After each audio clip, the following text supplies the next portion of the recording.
Hello everyone and welcome to Playday number 10 of the Rainbow Six Pro League for the ANZ region. I am Flea and I'm of course joined by Monkey Fist. G'day guys. Monkey, how you going tonight? Pretty pumped. Yeah. Got some interesting games coming up. We certainly do, and it is the final Playday of this whole series, this whole season. It's the final Playday, so everything comes down to this, everything comes down to tonight. All the hard work that these teams have put in for the last couple of months. Look, I appreciate you trying to hype it up, Flea, but we already know who's going to land. All right, but we don't know in which order they're going. We do have the seeding match for tonight. So here are your teams that have played throughout this whole season. A couple of ones to bring out, as you said, FNATIC and ORGLESS. They are our top two. Just a matter of which one they come around. Yeah, so, you know, FNATIC take both games tonight. I believe they were going through as number 1 seed. Yeah, certainly are. And let's have a quick look at our standings as they stand currently. As you can see in it's our schedule, sorry. And as you see, our first matchup is going to be FNATIC versus ORGLESS. This is going to decide first place, as we've said. And this is also the rematch of our Oceanic Cup that happened over the weekend. Yeah, the SOC 6 Oceanic Cup. It was a barn burner, and you know, it came out with a surprising result, but then some people were like, nah, I expected that, I called that. Yeah, absolutely. And second up, as you can see, it is going to be Oddity versus X-Nelio. So 3 teams that we're going to be seeing tonight was at the Oceanic Cup. Oddity, the only one not there, so we'll have to see how they handle the pressure of tonight as well. But interesting from that, we did have one Oddity player, and Shabs left his team to join Electricity. So oh, that is true. So, but he's not playing tonight, obviously. But you know, let's have a quick look at our standings now, and we'll see how we're entering this final Playday. As you can see, ORGLESS up the top with 25 points, but FNATIC not too far behind them. Yeah, so if ORGLESS, they draw one map, FNATIC can't take seed number 1, but if FNATIC take both dubs, then they'll shoot right up to number 1 there. Yeah, it's certainly very interesting, isn't it? And Oddity and X-Nelio, as you can see, not too much of a distance between them. X-Nelio, they looked in pretty good form over the weekend. If they can take both games off Avant, they will bunny hop that as well. Yeah, now, like, you know, looking at the overall Pro League, how it's ended up here, what would say ORGLESS, FNATIC, number 1 and number 2? Yeah, right? But, like, a team like Mindfreak or, you know, Darkside, we'd expect them to be up in number 3, and look where they've ended up. Number 5, we've got Avant up in number 3 and Oddity number 4. Like, that's not really how we expected this to play out, did we, Flea? No, this isn't how we expected our season to end up just yet. So, but we will have to see how it ends up after tonight when everything is said and done. Yeah, Mindfreak can hop back up, can't they? Yep, but let's have a quick look at who's going to be playing for FNATIC tonight. As we can see, it is a 6-man roster. And for our first game, here you can see we've got Magnet, Lusty, Virtue, Rizraz, and Aces. Yeah, map number 2, Specker will be coming in, I believe, for Aces, but, you know, we might just have to wait and see. Yeah, it'd be good to see Specker on that FNATIC lineup. Of course, he was locked out of the Oceanic Cup, so we haven't actually seen him play really for FNATIC in a top-tier game just yet. But, yeah, on the other side, having a look at ORGLESS's lineup, it is going to be the standard lineup from ORGLESS: Diesel, Derpe, Emorin, Joey, and Ethan. A strong lineup. As we said, this lineup took down FNATIC just over the weekend, 2-0 in absolute dominant fashion. Yeah, they look, I don't know, on another level at ANZ right now, but, you know, is that just FNATIC not really putting in the work and trying to get up there? Like, they feel like they can take the map without too much effort? Or is it ORGLESS finally proving themselves and finally, you know, putting up the results that we've expected from them for a while? Yeah, they've sort of been nipping at the heels, haven't they, of FNATIC for a little while. So it's great to see them finally, you know, taking those games. They were taking games, you know, a little bit 1 to 2 off FNATIC at a time, like taking a map in a series or something like that. But finally being able to consistently post that result over FNATIC.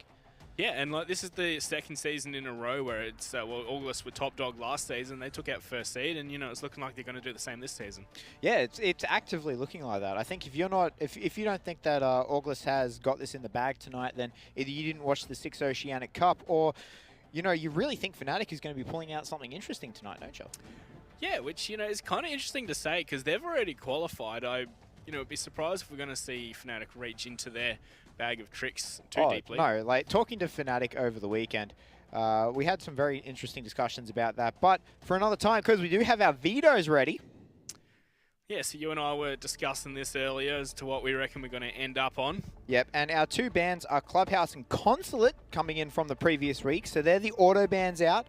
So what else do you think we're not going to see here, Monkey? Well, both teams have a pretty stock standard perma-ban, so 5 bans on bank for FNATIC, which, you know, we saw them lose on against ORGLESS on the weekend, so I wouldn't be surprised if we're going to see that go from them. Of course, for ORGLESS, it's been Consulate that they've banned so much, but they also won on Consulate against FNATIC. So well, Consulate's also the auto ban. So yeah. So I don't think we're going to be seeing Consulate. I think we might potentially be seeing Villa make it through to the second phase. So Border and Bank being taken out. As you said, Bank pretty much the auto ban out of FNATIC here. Border is interesting to me to ORGLESS because ORGLESS has had a fair bit of success, particularly against FNATIC on Border. Yeah, Border is one of those staple maps that we've seen for so long that, you know, I feel like we don't see enough of these days because it's just so well known. Which, yes, I agree, it is kind of surprising. But for me, with ORGLESS coming in here, they have got anywhere they want to go with this. They can take this to any map because they feel like they've got the advantage no matter where they go. Yeah, absolutely. And you were saying earlier that you did think Coastline, was going to be a map, and indeed it is. Monkey the Prophet, here we are. Infinitely approved. Yeah. So Oregon and Villa being taken out respectively. I'm not surprised to see the Villa being taken out by FNATIC. They've been very inconsistent on it, particularly against the higher level teams. They haven't quite posted the results. Oregon... Second most banned map for ORGLESS this Pro League season. Yeah. And also, like, we were talking about this on the Uber back to the airport the other day. Like, we want to see Oregon play it again because it feels like no one plays it because it's another one of those stock standard maps that everyone knows. Those maps that were played so much in the past, people just go, nah, I'm sick of it, just get rid of it. But, like, when was the last time we watched an Oregon match? Long time. Yeah, it's been a while. So, you know, Coastline is going to be our first map. You were saying that you did want to see this, and it's been a while since we've seen a Coastline. Yeah, it's one of those maps that plays very similar to Border, but, like, you know, it's got a bit of a fresh take that people are still trying to, you know, get around. I think, you know, in a few months, maybe next season, it's going to be the Border and banned out quite a lot. I think Coastline is one of those maps that the teams have started picking up in their repertoire. And, you know, teams are starting to get comfortable with it, but they're not starting to get comfortable with it to leave it all the way through. It's one of those maps that you will often see as the decider in a best of 3. Yeah, and, you know, I really feel like Coastline is one of those maps that if the attackers play properly and open up the right angles, it can get quite claustrophobic for the defenders. Yeah, it really can, especially with that giant sky roof in the middle. Like, you know, it really opens up that courtyard, and you just sort of sit there and think, well, you know, I'm sort of stuck in here where I am. But as we do get into it, as we said, our first map is going to be Coastline. FNATIC versus ORGLESS. Will FNATIC be able to come back onto first place, or will ORGLESS continue the FNATIC steamroll? Yeah, it's going to be, it's one of those weird situations where we wouldn't really expect to see that a few years, like maybe last year or whatever. Like, it's ORGLESS that are in the driving seats. We're going to see the Doka be banned out by FNATIC. That's a target ban against Joey G, let me tell you that. Yeah, a big fan of Dokkaebi. And Dokkaebi, of course, quite a strong operator in her own right. The Jackal, I'm actually really not surprised to see Jackal being taken off the board here. See, I am. It's one of those maps where it is a lot smaller and it is a bit easier to hunt those roamers without the aid of a Jackal, I feel. So But there is a lot of hidey holes in here, which both of those operators can deal with, right? So both of those operators can really help find those people hiding in those corners, or, you know, behind the bookcase, or in, you know, just sitting in a corner being patient. Both of those operators deal with it. See, the reason why ORGLESS like to run a Dokkaebi is they make those phone calls as they go for the execute to take the Maestro off of his Evil Eyes. So, and well, Echo, but of course we just saw Echo get banned on out there to allow them to go for an execute. Like, I feel like that's one of ORGLESS's best strengths, is they set up for an execute, and when they execute, it is a very strong execute. Yeah, it certainly is. Well. All right, so as we do just need to wait just a minute, we are going to see a Penthouse Theatre being picked up first. FNATIC on the defense. I'm really not totally... Actually, I am sort of surprised by that. Penthouse sort of fell off a little bit. It was the initial staple site, and over time it just sort of faded. Yeah, well, it's one of those bomb sites where ORGLESS have a really weird attack for that I really don't think is actually the play.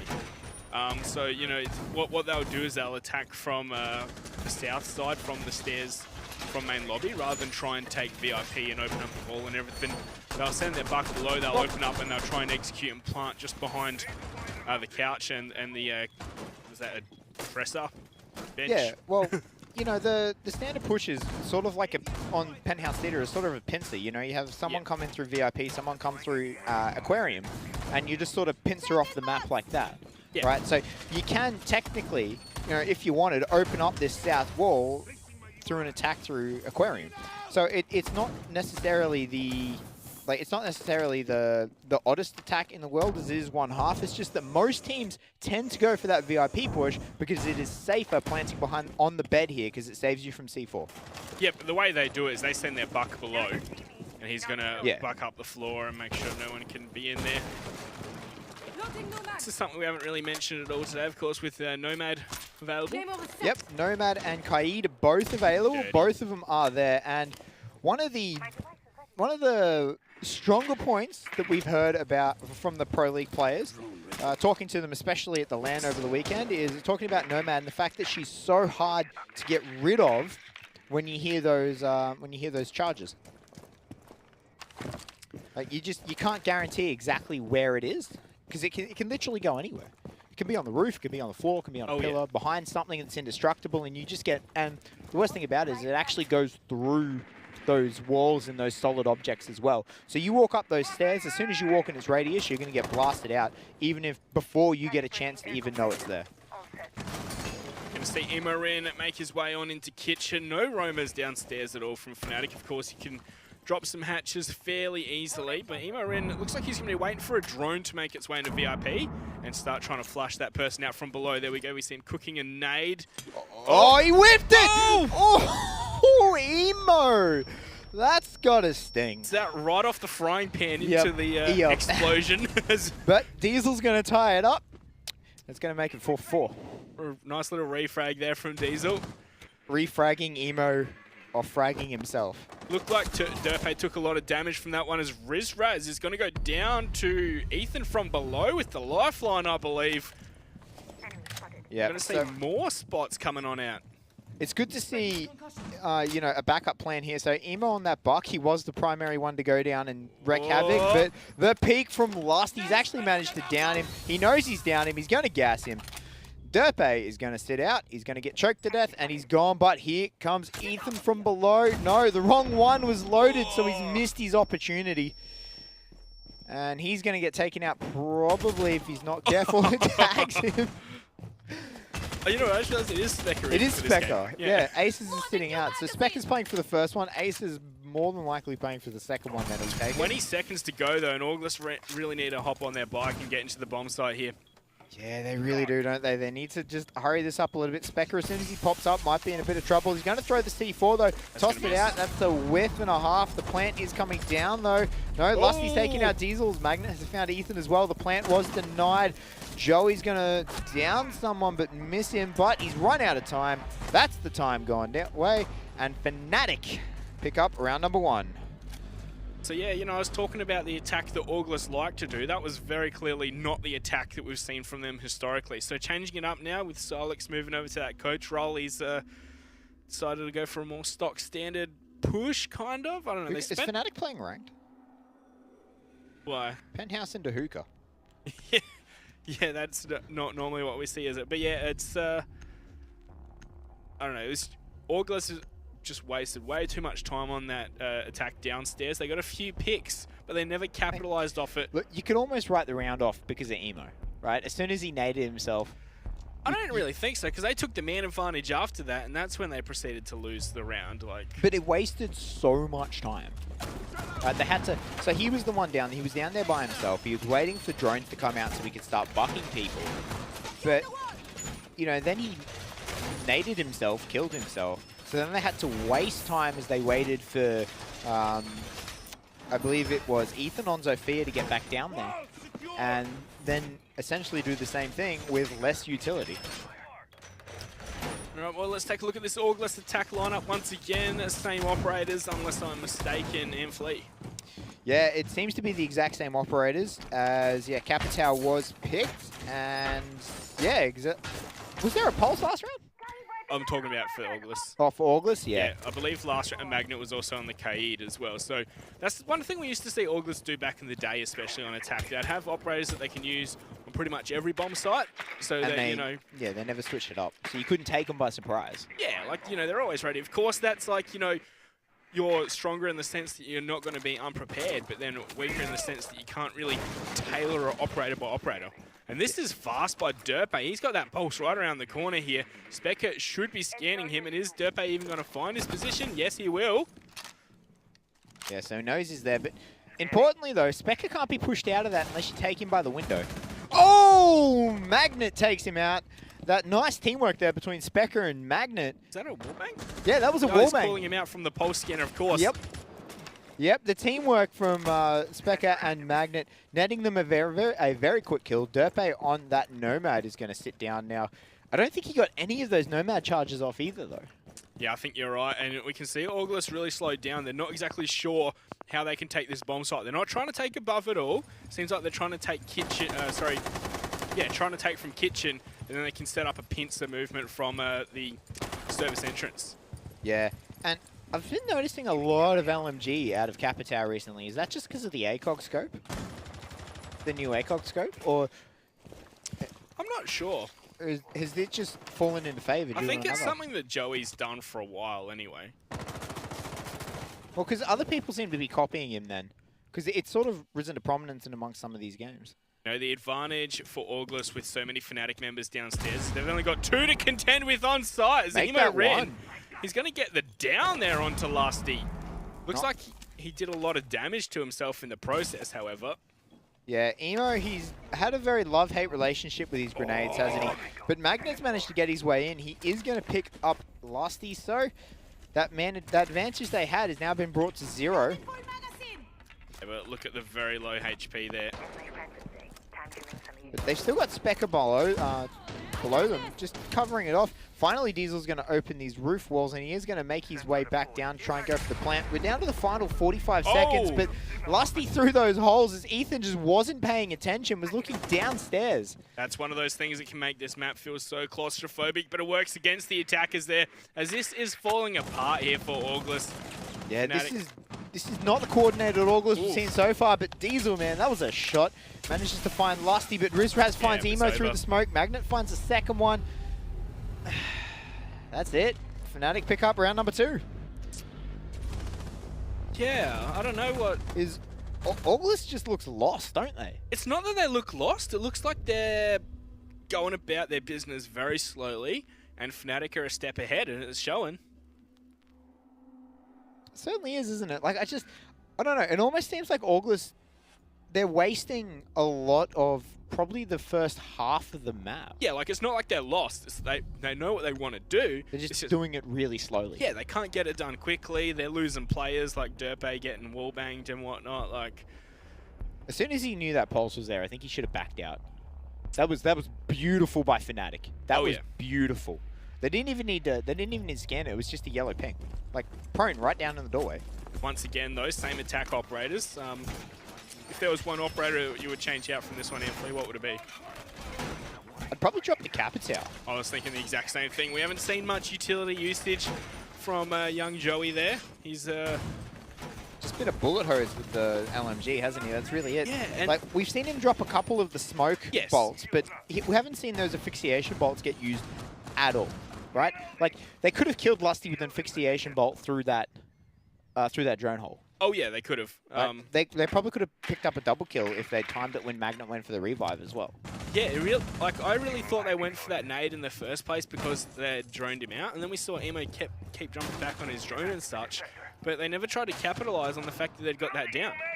Yeah. Oh, Ethan takes a ton of damage on the spawn peak. Magnet takes hardly anything in return though, and he gets back in.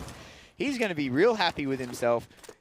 Here's FNATIC starting to play with confidence now. Yeah, this is it, hey. When FNATIC start to get this confident, they should start to flex on the other team. But Specker looks like he's taken a bullet or two. Kangaroo. Yeah, where's he taking that from? Probably through the service door, isn't it? Yeah, I think it was a wallbang. It's a quarter of his HP gone. Yeah, wouldn't have been through much, but is that Rizraz playing upstairs? On the mute with the mirror. Yeah, that's actually a very strong mute. Was it shotgun mute? Yeah, it is. Yeah. Right, so shotgun mute. So he's going to be able to dish out a ton of damage with the SMG-11 in that shotgun. This is one of those spots that's pretty hard to flush out. Oh, never mind. Here comes a drop from, I believe, Ethan. All right, well, rip his mirror. Yeah.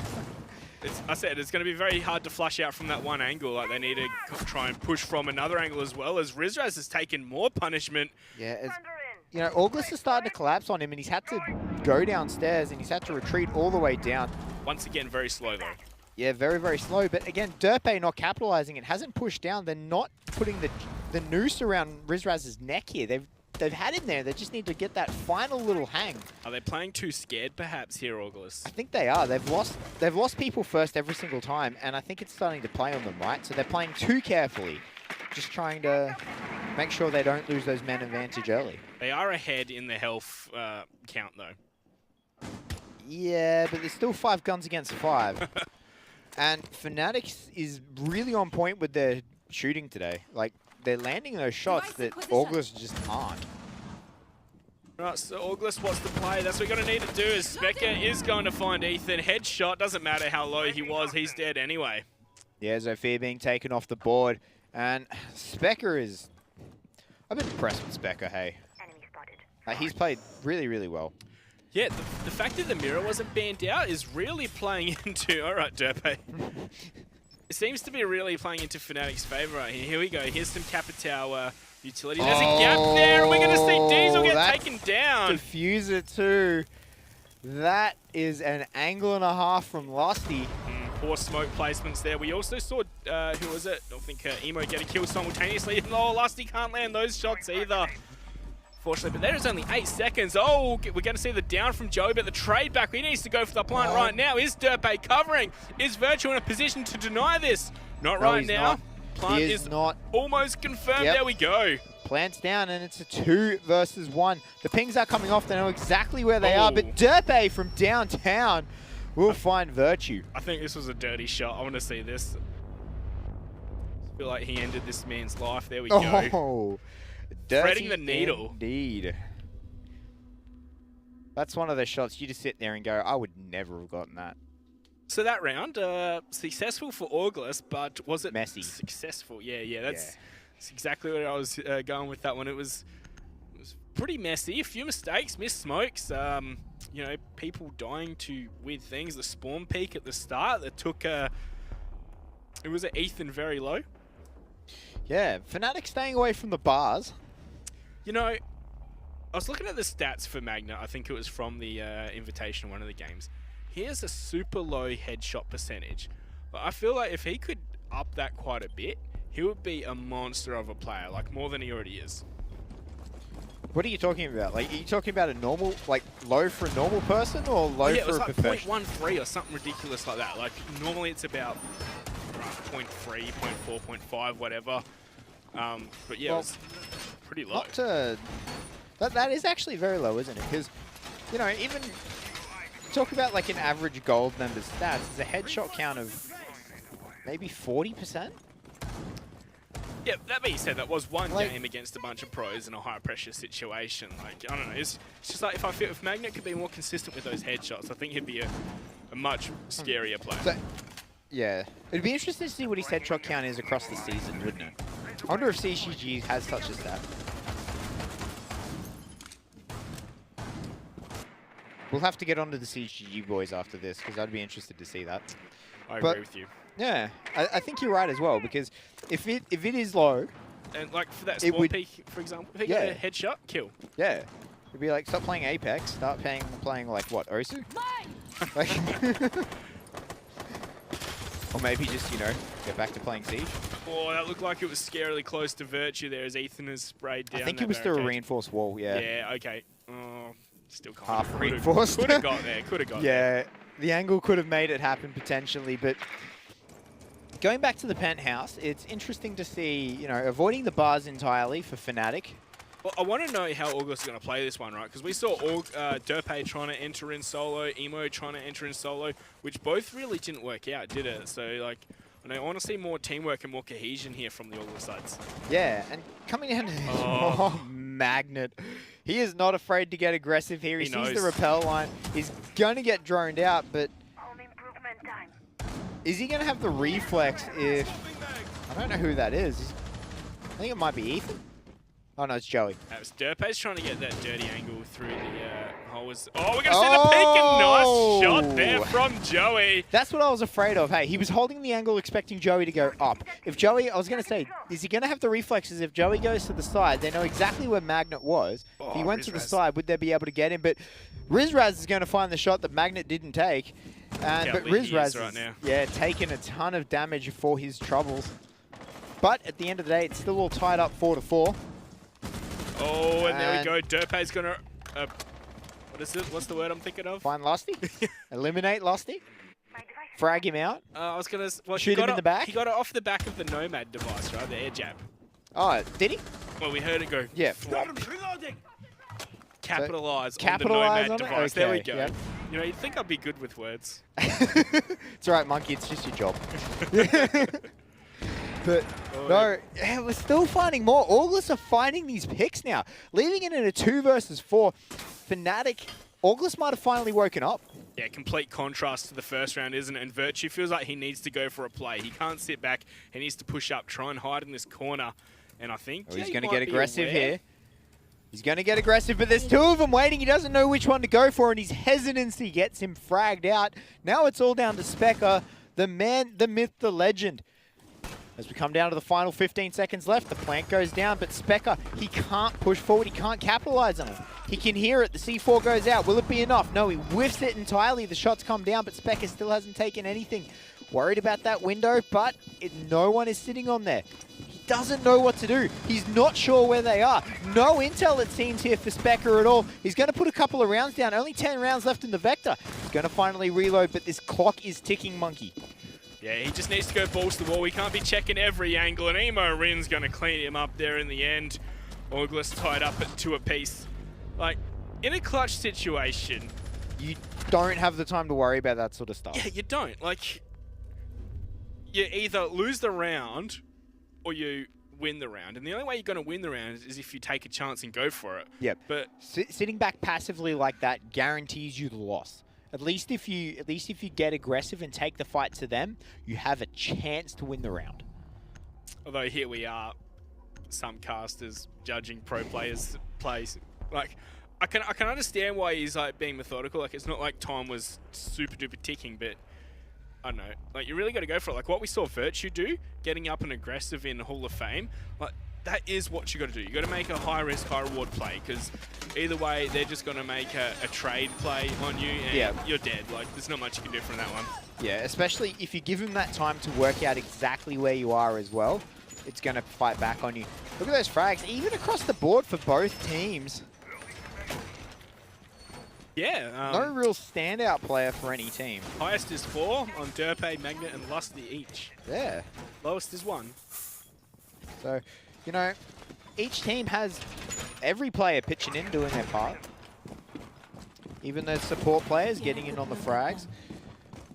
Of course, a complaint from people for a long time is frags aren't necessarily, you know, a good way to determine support player. And while that is true, support player like Specker can still frag out. Yeah, well, Specker normally plays an entry fragger. Like, well, I mean, you can't really entry frag on defense, can you? Unless you pull a magnet and go for a spawn run out. Yeah, I was going to say, like, does that count as an entry frag? Let's wait until Mozzie's introduced. I think we're going to see a bit more entry fragging defenders. You don't enter the building. We enter your spawn point, all right? Like that. That's how FNATIC plays. Well, yeah, Magnet anyway. Like, we normally see those players that do play entry frag and play a bit more aggressive on defense. But you're right, on defense here, he's been playing Mirror and Pulse, hasn't he? Yeah, he's been playing those very supportive operators. And Diesel now, this is something they didn't do fast enough last time. right? Yeah. It took them to about a minute left in the round for them to get those pallets open, but the ex-Kyroses are now going to go off at the 2-minute mark, and that's going to force Lusty to cower in the corner. Plus, Lusty was able to get a kill off of this position. He just straight up peeked and demolished Diesel if he was on the roof. If Emo can fix his grenade throws, Lusty is a dead man. We can just shoot an air jab through. Oh, that would be pretty funny. Just knock him right out into the hallway. Yeah, right out into open of whoever is standing on the roof, but... Still same lineup, by the way. 5 rounds in, I don't think roof. it's changing. Yeah.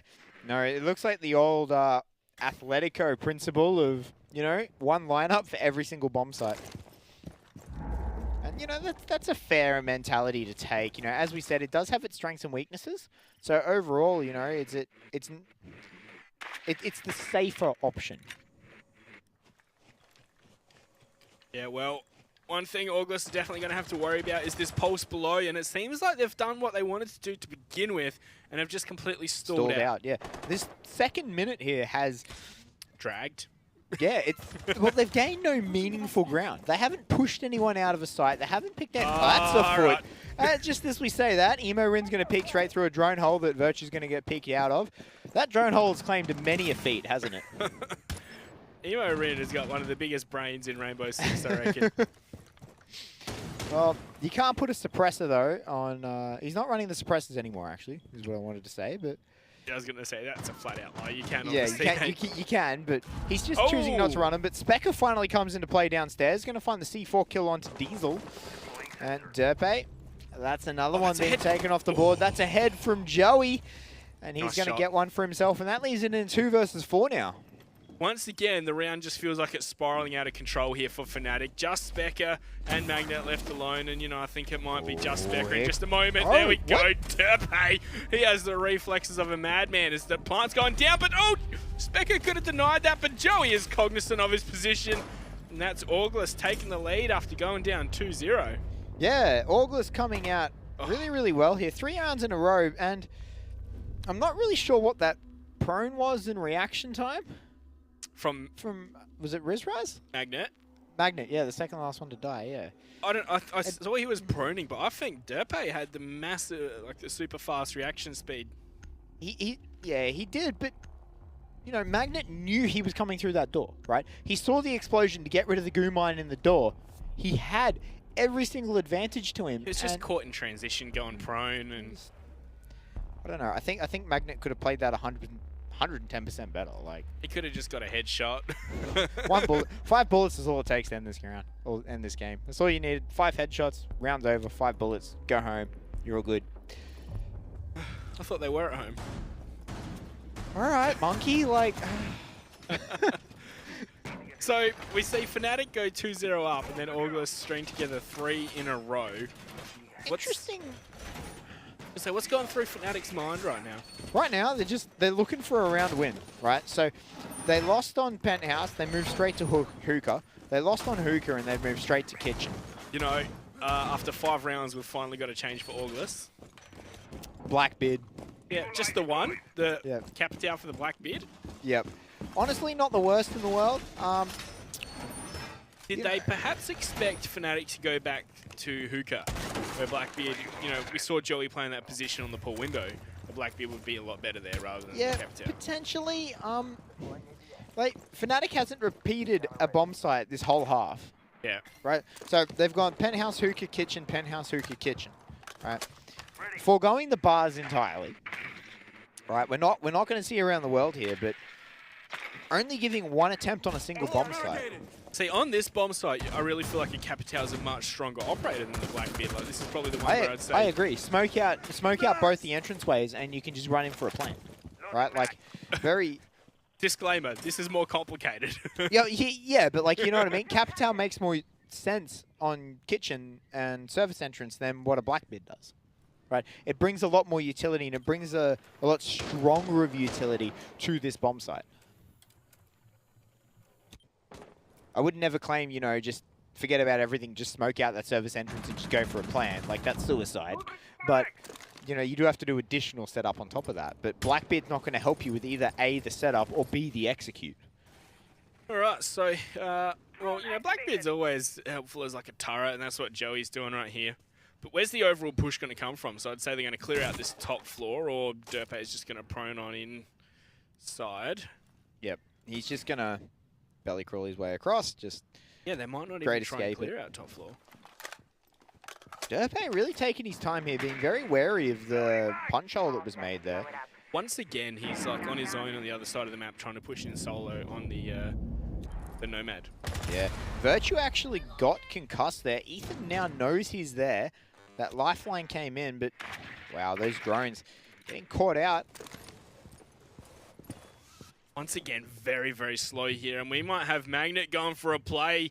He could definitely capitalize on Ethan's position. Yeah, he's just waiting to hit the rappel. There it is. Oh no, the impact nade gives it away. Ethan reacts in time. He's going to find Magnet. Specker went down in amongst all that. Lusty's going to pick one up for themselves, though. Virtue has heard him run in. They're playing ring around the Rosie a little bit here. Pocket full of Posey, and Virtue's going to go down as Rizraz trades one out as well. And that leaves it in a 1 versus 3. Rizraz, he's got full health. He's got the SMG-11. He has a shotgun that is extremely powerful, but he needs to deny the plant, but he doesn't know where it is.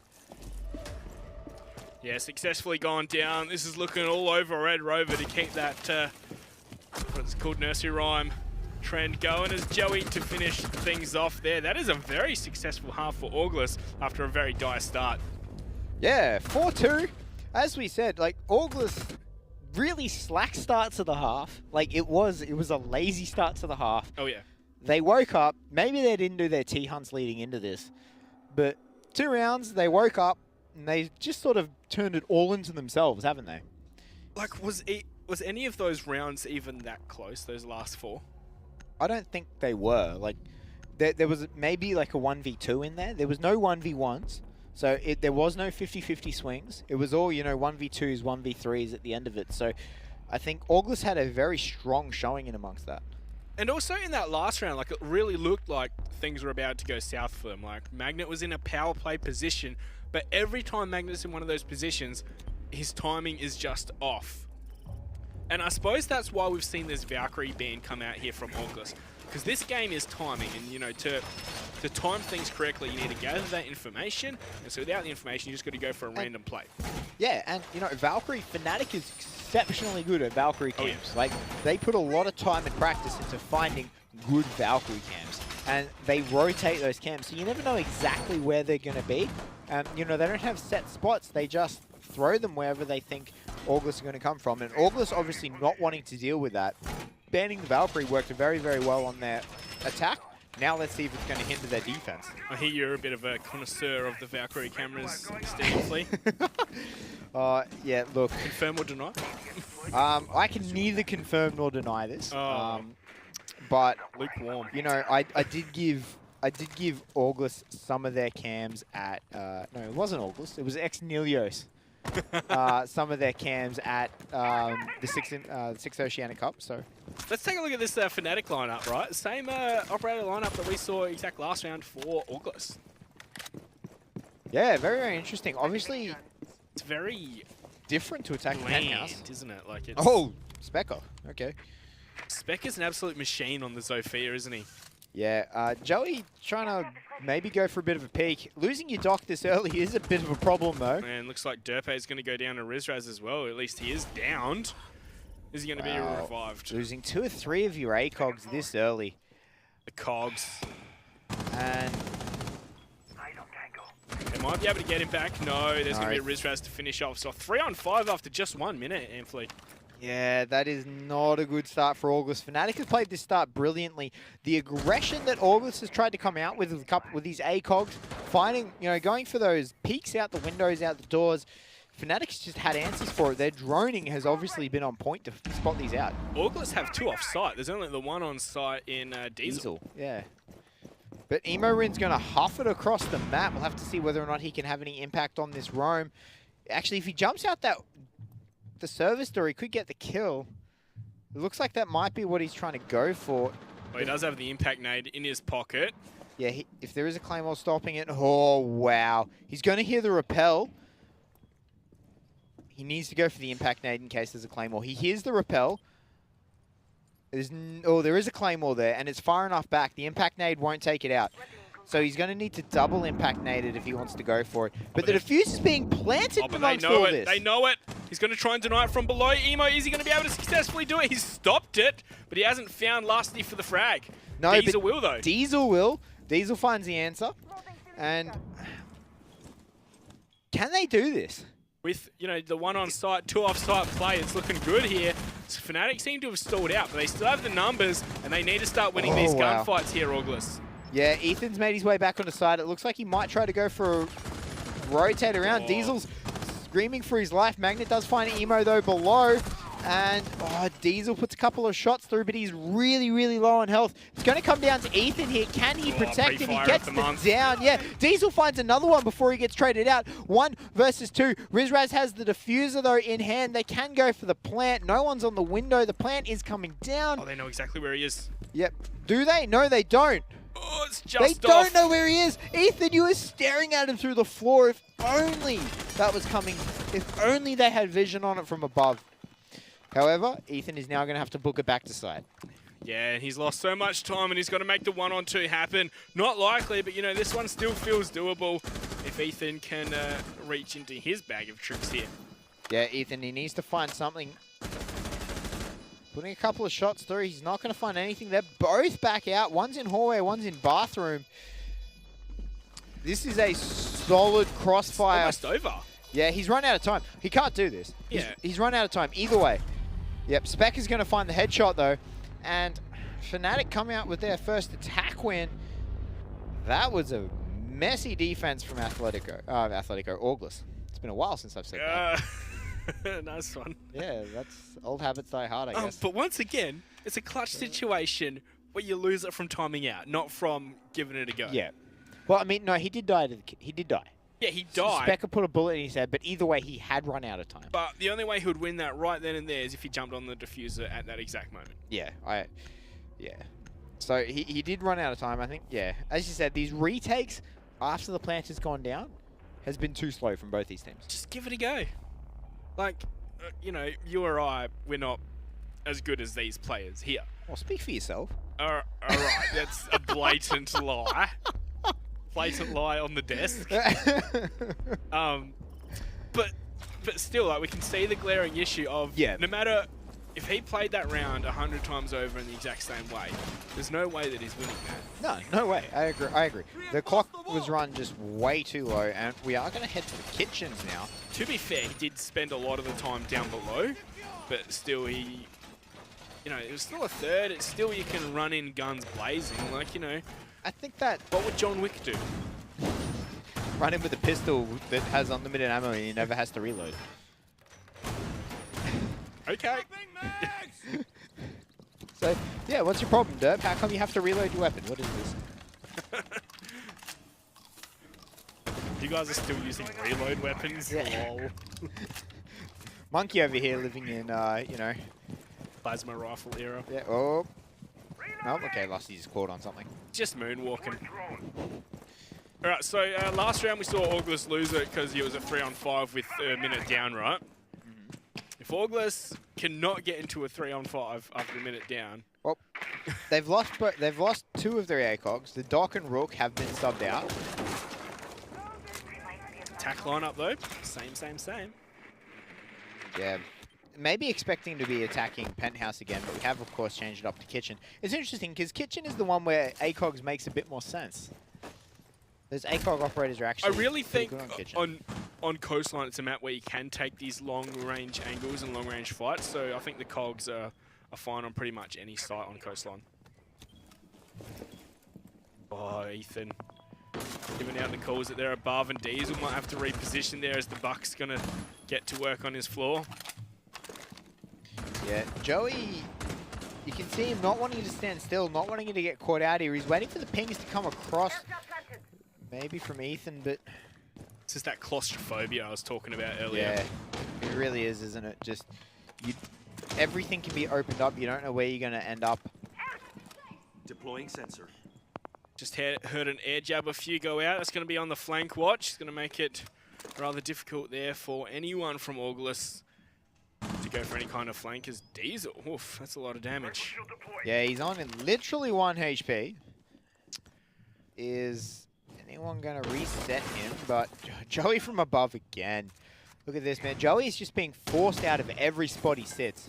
He does not have a single safe place at the moment, does he? I do think it is fairly slow here from FNATIC. Like, we're only seeing 1 or 2 moving parts from this whole strategy. Yeah. Of course, Ethan can't be pushed out either.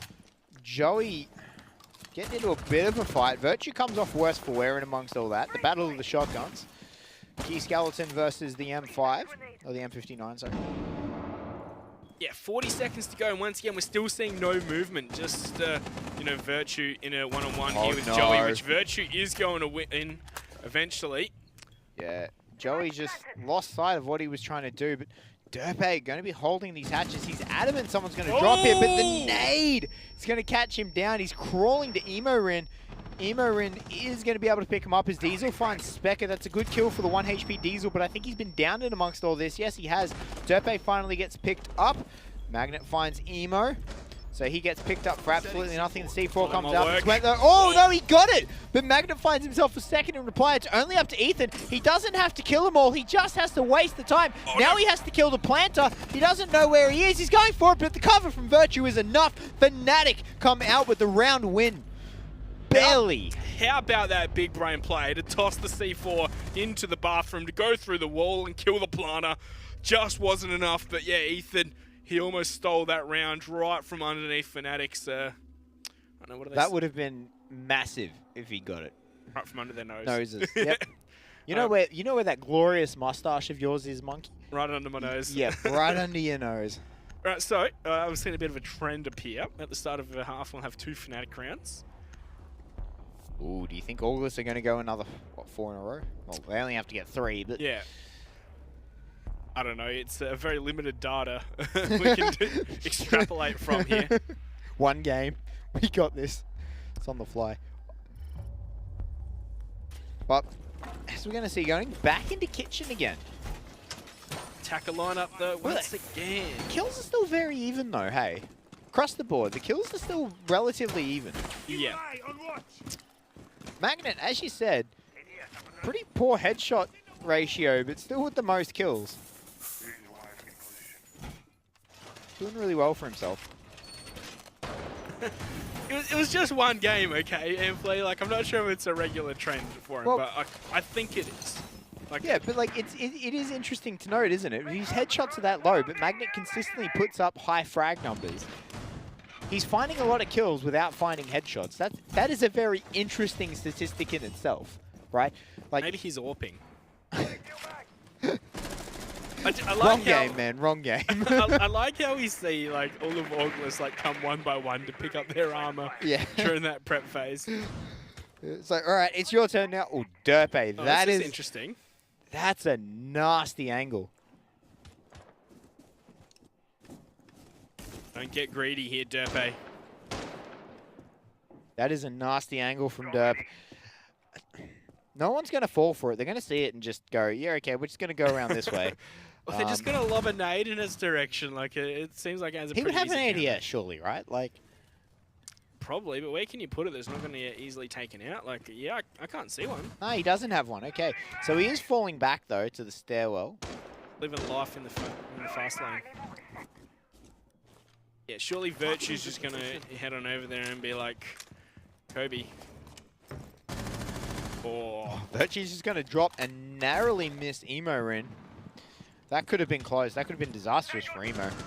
But Ethan is going to just walk up and get aggressive on him. Oh, Specker takes a ton of damage. He has to pull out the pistol. He's not quite sure where he's gone. Ethan just wants to get out of here. Yeah, he's just going to great escape it down the hatch, and he's out. Specker, though, comes off worse for wear in that trade.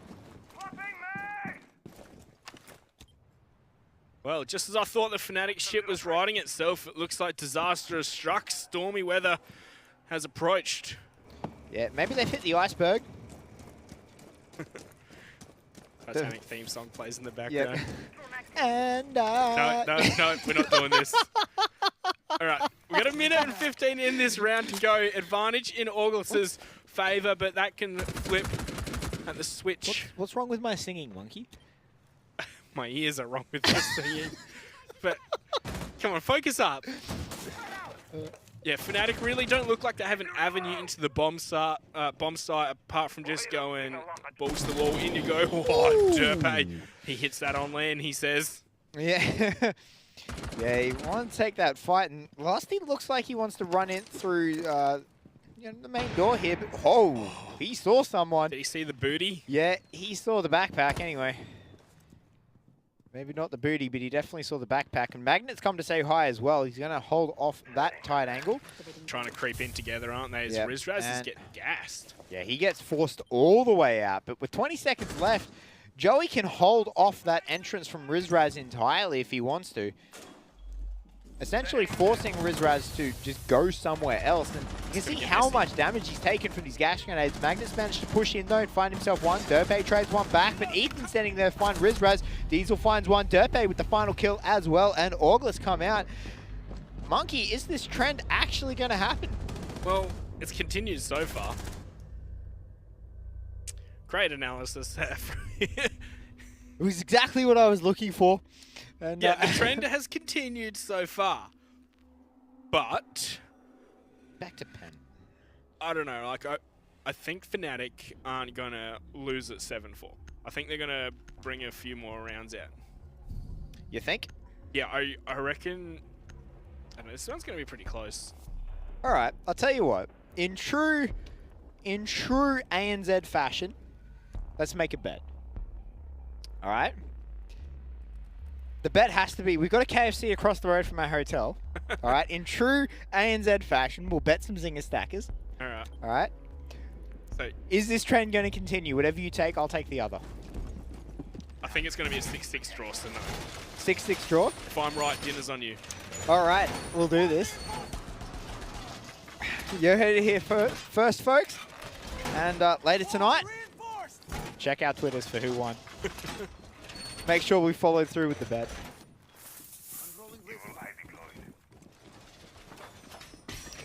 Well, look at the amount of cogs that we got ORGLESS for ORGLESS as they go back to Penthouse now. We're only missing the band one. Yes, if I recall correctly, it was the Ethan in the 1v2 that he failed to fully capitalize on. And this was 3-on-5 in the first minute, wasn't it? Yeah, it was.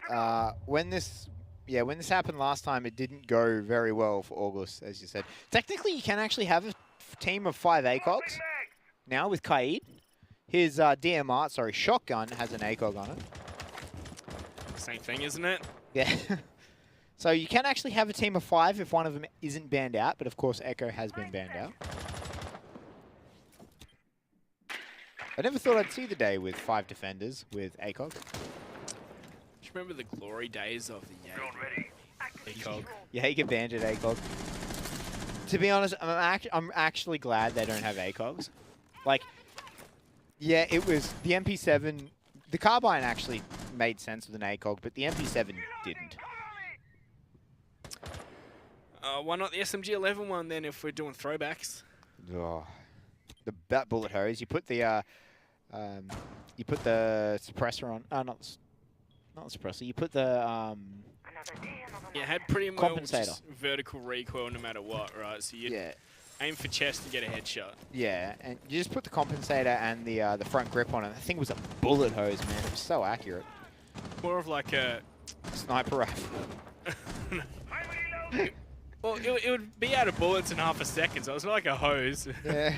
You're going to see 1-for-1 trade so bullet far. tap. Ethan to find one, and well, there's another one for Magnet as well. As this goes into a 3-on-4 after a minute and a half, so that's a bit better there. Yeah, losing Diesel though this early. Diesel's been a massive late game player for ORGLESS. A rock, hasn't he? Yeah, he's been a very solid rock. That's a good way to put it. Derpay goes for the peak as he is in a very claustrophobic position here himself. He's relying on those ADSs to keep him alive, and he's going to get shot in the back. 2-on-4, a minute on the clock. Yeah, absolutely. Ethan now going to try and make something happen. He gets droned out. They know exactly where he is. Oh, that is Virtue left in the shower, in the bathroom. Surely Emarin's not going to be allowed to go for a flank. There'll be like an air jab or something on this flank here, and he's just going to get... Yeah, there would have to be, right? You'd think so. But Virtue... thinking about getting aggressive. Another drone's coming in. If they find him, they can pre-fire him. Emo... What is happening? Yeah, they've droned him out. They know exactly where Ethan is at this point. And here comes the lifeline. He's going to get shot in the side. Now doesn't know where he is. The nade's coming out. Ethan's been down. It's all up to Emo, but he gets shut off. And FNATIC win themselves another one. And dinner is on Amphley. Yeah, right. Dinner is on me tonight. What do you know? 5-5. Here we go. That being said, we haven't gotten to your 6-6 yet. Yeah, but you said, is the trend going to continue? And I said, no, it's going to be a draw. Yeah, okay. I'm admitting I'm buying you dinner tonight. I'm admitting that, but 6-6 isn't over just yet. Do you think people actually cared about the result of the game, or do you think they only cared about our bet for dinner? I think they care about the result of the game and they want you to shut up, but... But no, we've still got 2 more rounds to go on this map and another one to follow. Which, you know, I'm going to take a guess. It's going to be Clubhouse. Complete guess. A complete guess? Complete guess. Actually, you were arguing for Clubhouse over the weekend as well, and we didn't see any of that. Well, I don't think we're going to see Consulate or Bank. Let's hope not. Please no. After the drubbing that ORGLESS gave FNATIC there. And just how much of it we saw over the weekend as well. Oh yeah, literally every series had it, didn't it? Yep, every single series had it. It was the first 2 maps in every single series. No matter what, we saw both maps. So we're going to the bars. First time we've seen the bars, I believe. Yeah, it is. Yeah, FNATIC didn't take it at all, but I think it's the right call to get away from Penthouse for ORGLESS. They have not had a good run with Penthouse, and they need, in my opinion, they just need to stay away from it. Even if they go to another round, like next round, if they win this one, they need to stay away from Penthouse. Of course, ever aware of potential peaks out from the building. Becca's just going to give me motion sickness for a little bit. Not really much defense up above here. Spec is just allowed to waltz on into hookah. Yeah, Ethan, of course, he is a vigil, so he is hiding off. He is lurking around a corner. He's not exactly looking to contest. He's looking to be a late impact. So much free real estate up here.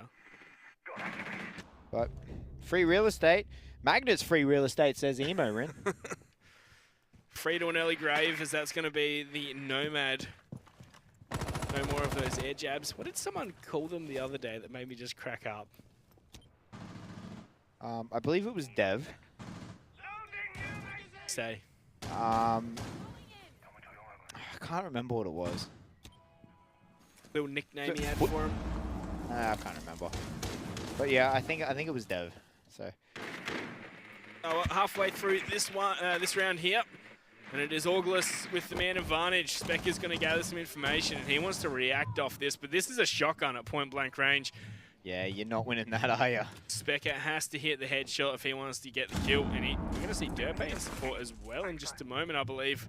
Ethan could, like, they know someone's on the stairs. Ethan could actually maybe pick him off from the drone hole if he wanted to get aggressive. Look at that destruction from above, though. That's the buck going to work. So Ethan's just biding his time, waiting for the perfect moment to strike. Looks like he's starting to move now.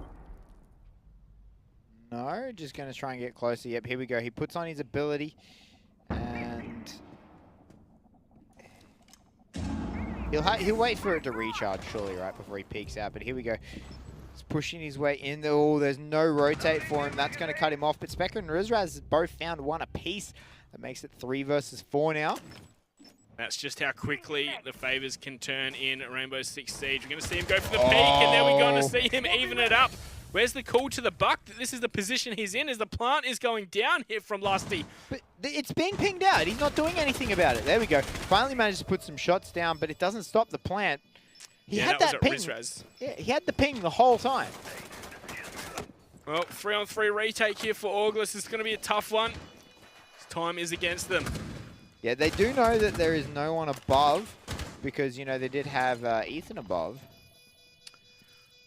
Yeah, ORGLESS once again very slow. They need to start making these plays. We're going to see the ninja attempt there, but that's going to be shut down. Ethan gets the knife there on Rizraz. 2-on-2 here, but yeah, time really ticking away. Yeah, we're down to the last quarter of the clock, but here comes the peak. It's the wrong way, though. Lusty's going to shoot Derp in the back, and Ethan finds one. No, he has to stop it. Time has run out. He can't get the defuse. Lusty gets the frag for good measure, and FNATIC are now on match point. Match point. This is a great comeback from FNATIC. You know, they started off looking so good, and they went down 4-2 at the half. And now they've... this second half on attack has looked really good for FNATIC. They've played really well in this attack. It's been very attacker-sided, hasn't it? It really has. You know, if ORGLESS picks this up, it's going to be 4-2 for the attackers on both halves. So coming into this, especially from what we saw on the weekend, we're like, ORGLESS probably easy, but this is looking like two different teams, isn't it? Yeah, it wasn't even close. Like, ORGLESS decimated FNATIC over the weekend. Like, it wasn't close. So... and the rounds that FNATIC did win were off like miracle clutches that shouldn't have happened. So Magnet 1v3. Oh, yeah, that was that mint. first shot was supreme. Yeah, that entire clutch was mint. So if you guys haven't managed to see that yet, I do believe the VOD should be up by now. Yeah, not yet. No. But yeah, that was a very mint clutch that. But 6-5. ORGLESS back against the wall. I just realized we should have probably prefaced that with spoilers. I mean, I thought it was up, so... and the results were posted over the weekend, so... Once again, FNATIC still sticking with this same operator lineup. It's been very bland on attack, hasn't it? It's been, I don't know, rice on attack and chili on defense or something like that. Bit of spice. Everything nice. Sugar and spice, hey? Yeah. But, yeah, no, it is interesting. They've gone for two very bland lineups or consistent lineups. We've seen 6 different operators on attack. Yep, that's it. Across the whole board, 6 different operators. So it is very interesting. Bit of a throwback to Season 1 where we had the Fantastic Five, as Panky used to call them. Yeah, and that was really it. There was only really 5 competitive. Well, yeah, 5 operators we'd see with the best guns and the most sensible utility. Yeah. Defense, you'd see a new one every now and then, depending on the side. Like, you'd have change out for rooks and things like that. So. Oh, yeah. Yeah. Fantastic Five was more for attack. Attack, yeah. Ash, Thermite, Thatcher, Twitch, and Sledge. Yep. Of course, you don't really see a lot of those anymore. Ash would be the big one, but she's been replaced by how many of those do we have right now in this round? Yeah, None of them. Exactly, yeah. So, but as the droning is coming out here by FNATIC, we're coming up to about the halfway mark slowly. We do approach it. Specker, even with that QE nerf, he can't seem to get out of the habit. The QE nerf or the Specker nerf? Specker nerf. And, you know, he's just got to get his C-spam in amongst it. And then it'll be the Walker nerf. Yeah, but this is the round where it all comes down to, are we going to see ORGLESS get that guaranteed first place, or are FNATIC going to be in with a fighting chance here? Well, but Ethan's been discovered, and he's going to be finished off there. Magnet credited with that kill. Yeah, I think most of the work was actually done by Lusty. And Magnet, they're thinking about where he wanted to place that air jab. And eventually decides on that stairwell. Now, this is the bomb site that ORGLESS did win one, I believe. Yes, they did. You know, this is not looking great, as it is a 3-on-5 right now, 45 seconds. That being said, they did lose the first one, they won the second one, so they've got a 50% win rate on it right now. And it's going to go to a 2/3, probably a 2/3 loss by the looks of it. That being said, this 3-man hold isn't a slouch. And yeah, as you said, the clock is slowly running out. Derpe puts a couple of shots down, loses the gunfight. He is against the Blackbeard. The nade comes through. He's going to get tagged only just, though. Yeah, here comes the utility, and he is in a power play position. He's going to peek and get the kill there onto Rizraz. Finally, the first frag of the round coming out. Oh, wow, no He's way. on to Specker. No way. See there with one no way. Lusty's on in the bomb site. He has to start 2 planting, seconds. though. And it is just up to him. No, Defenders win. Wow. Okay, ORGLESS come out with an amazing 3v5 defense to run down the clock there. They were just in power positions. It was, I don't know, FNATIC just refusing to go for the play. They just took way too long there. Drones weren't gathering the right information. And you know, when you got like Derpay on the floor right in Rizraz's face, Diffuser running into the bomb site with like a second on the clock and trying to plant, like no chance you're winning it from there, FNATIC. Yeah, that was an incredible defense by ORGLESS in that final round. It was, but you know, it was incredible positioning by 3 players left alive. All of them were in power positions. They all knew what their job was, and you know, they won their gunfights. You know, the Jaeger beating the Blackbeard in a gunfight, he wasn't ready for him to be prone next to that desk. Yeah, it's not really a gunfight. It's more of like an assassination than anything. Yeah, and you know, that was great. Diesel came out with one as well. That nade from right Nemo. off the handle, isn't it? That's just tilting. that is a great way to open your series, and we had a great way to close it as well. But no, so I think that overall, this map was much closer than what I think most people, including the two of us, were expecting. Well, 6-6 draw, like, you know, it's something interesting. When you got two teams of equal skill going up against each other, sometimes there's going to be a loser, and, you know, sometimes it can be a margin of a couple of seconds. And, you know, that may have been what we saw on the weekend and, you know, the difference that we saw here. Oh, yeah, that could be it.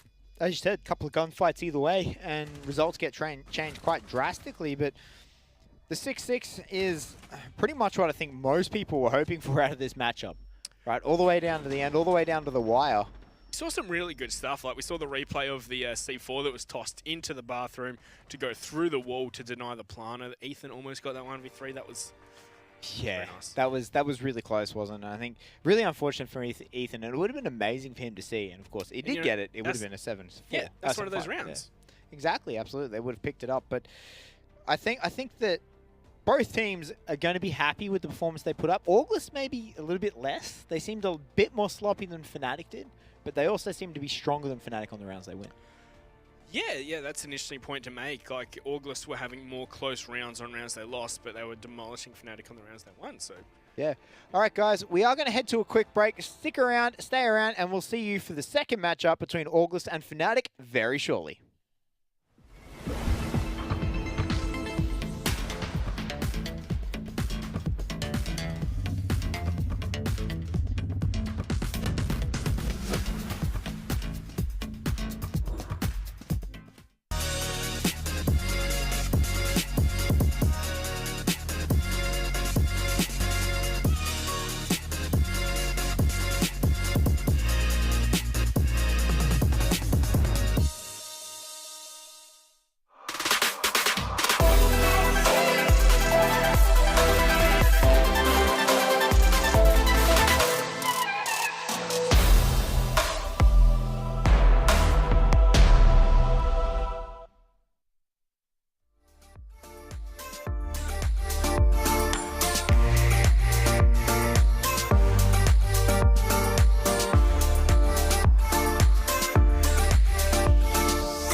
Hello, everyone. Welcome back to Playday number 10 for the 13. ANZ Pro League.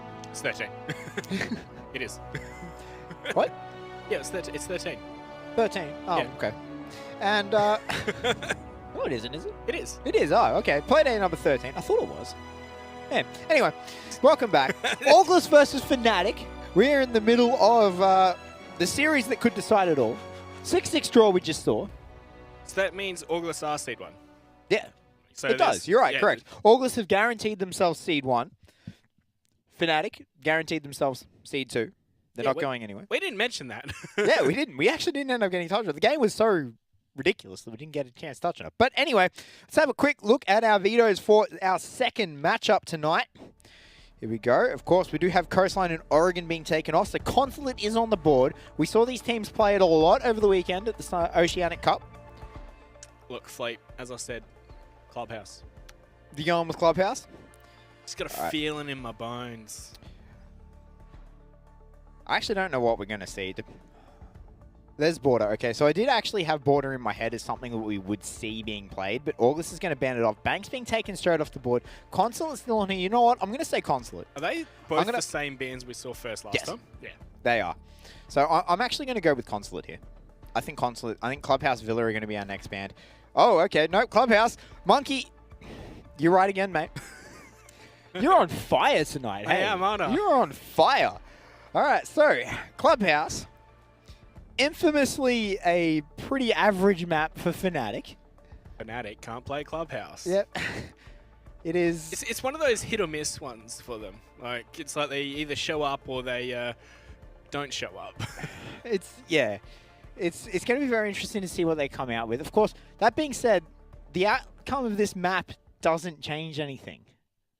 Yeah, that's true. So you could say that it doesn't matter what happens here. Like, so FNATIC, they could just use it as essentially a scrim, right? A glorified scrim is what we could see out of this. Maverick being taken off the board, I'm actually really not surprised about that at all. Maverick exceptionally strong. Yeah, especially on Clubhouse, as Dev Marta likes to say, Clubhouse is Maverick's map, where we all know it's actually Hereford base. Yeah, but does anyone like it? The new one, I don't think so. The old one, I don't know. Some people had a I soft spot okay, for I it. actually did like the old one. But yeah, Maverick and Capital being taken off the board. The Capital band's fairly interesting. Yeah, that's true. Like, is that That's got to be a target band from yeah, ORGLESS, against right? Joey or whatever? Oh, sorry, 'cause he from was- FNATIC, yeah. Yeah, because he was playing it every round. It seems like they're always target manning Joey. Yeah, Like we saw and the Dokkaebi, and then we Mira. saw the Capital. So Mira, not too much of a surprise considering how effective it was in the last matchup on Coastline. Yeah, absolutely. And she's very, very strong on this map too. She's got some very good spots that she can set up and just create some power zones that you really can't deal with.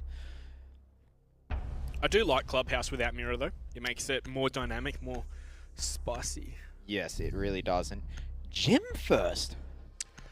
It's normally the third choice, isn't it? Yeah, normally the tertiary bomb site, but Atletico not shying away from it at Who? all. I was just making fun of myself for that at the back. Thank you. Come on, Amphley. Thank you. You're on fire, and I'm really not. It's alright. You burned fast and bright, but the cold and smooth experience of me is yeah. Right, I'm just gonna, I'm just gonna, you know, be quiet and just let you take this whole thing. I'm just gonna sit this whole cast out. You got this. Yeah, you just gotta wear your red shirt nice and pretty. Yeah.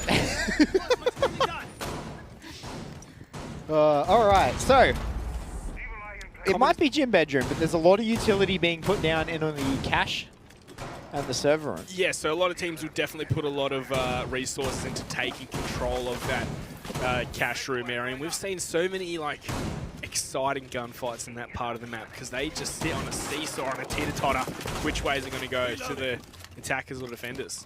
Yeah, the cache is seeing some, like a lot of utility gets used in there, like a lot. But you only ever have like one person sitting there.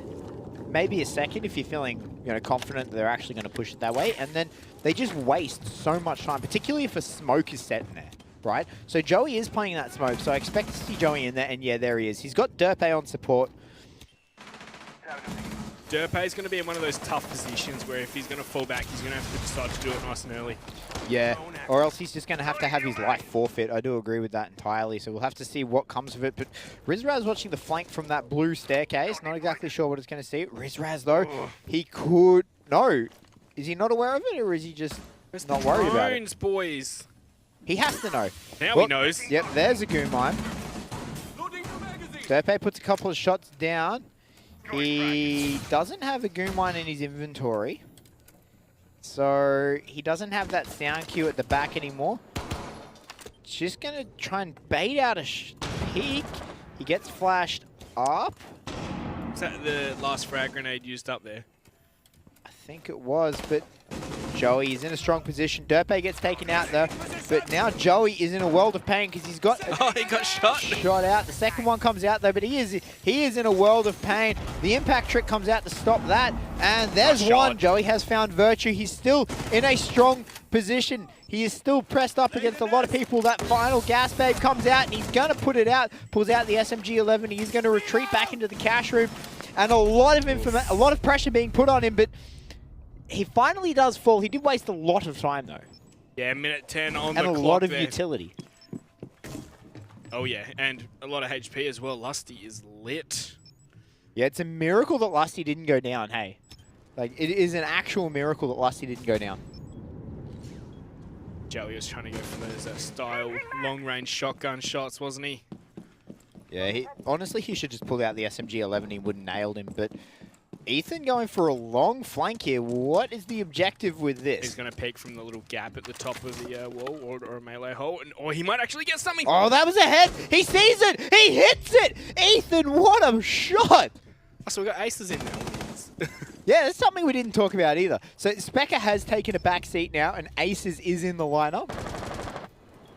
We are going to see Magnet, however, find that headshot on Diesel. Nice one, Magnet. And that makes it a 3 versus 2 now.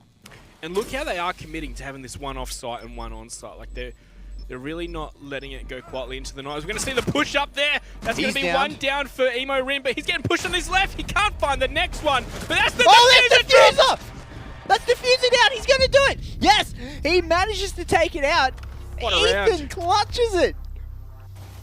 Oh, just shot from below. FNATIC just waiting too long in the end there, even though they were at, what was that, 3-on-1, 2-on-1? Yeah, that was, depends on whether or not you count the down player. So two players active, 1 player down. 2.5 on 1. Yeah. Whew.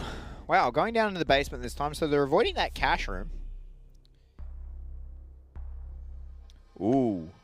Baiting the Kaid and then bringing the Valkyrie. You could almost, pardon me, sorry, you could almost bait the Kaid and then 6-pick him out when you want to bait the site as well. Because Kaid is an operator that's taken pretty much 100% downstairs. Yeah, you'd think you'd be taking a Kaid to go downstairs, but, you know, they've tried to bait them into saying we're going downstairs and then going downstairs anyway.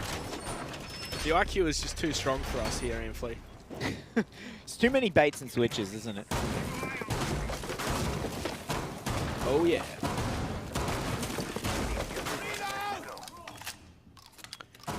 Well, we are seeing a lot of thermite this map.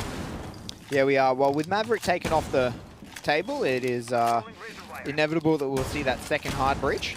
Are FNATIC just trying to be as bland as possible on attack now? It seems like they've taken the same attack lineup the second time in a row. Let's think about it, right? You're FNATIC. You're guaranteed a top 2 spot coming into this season. Yeah.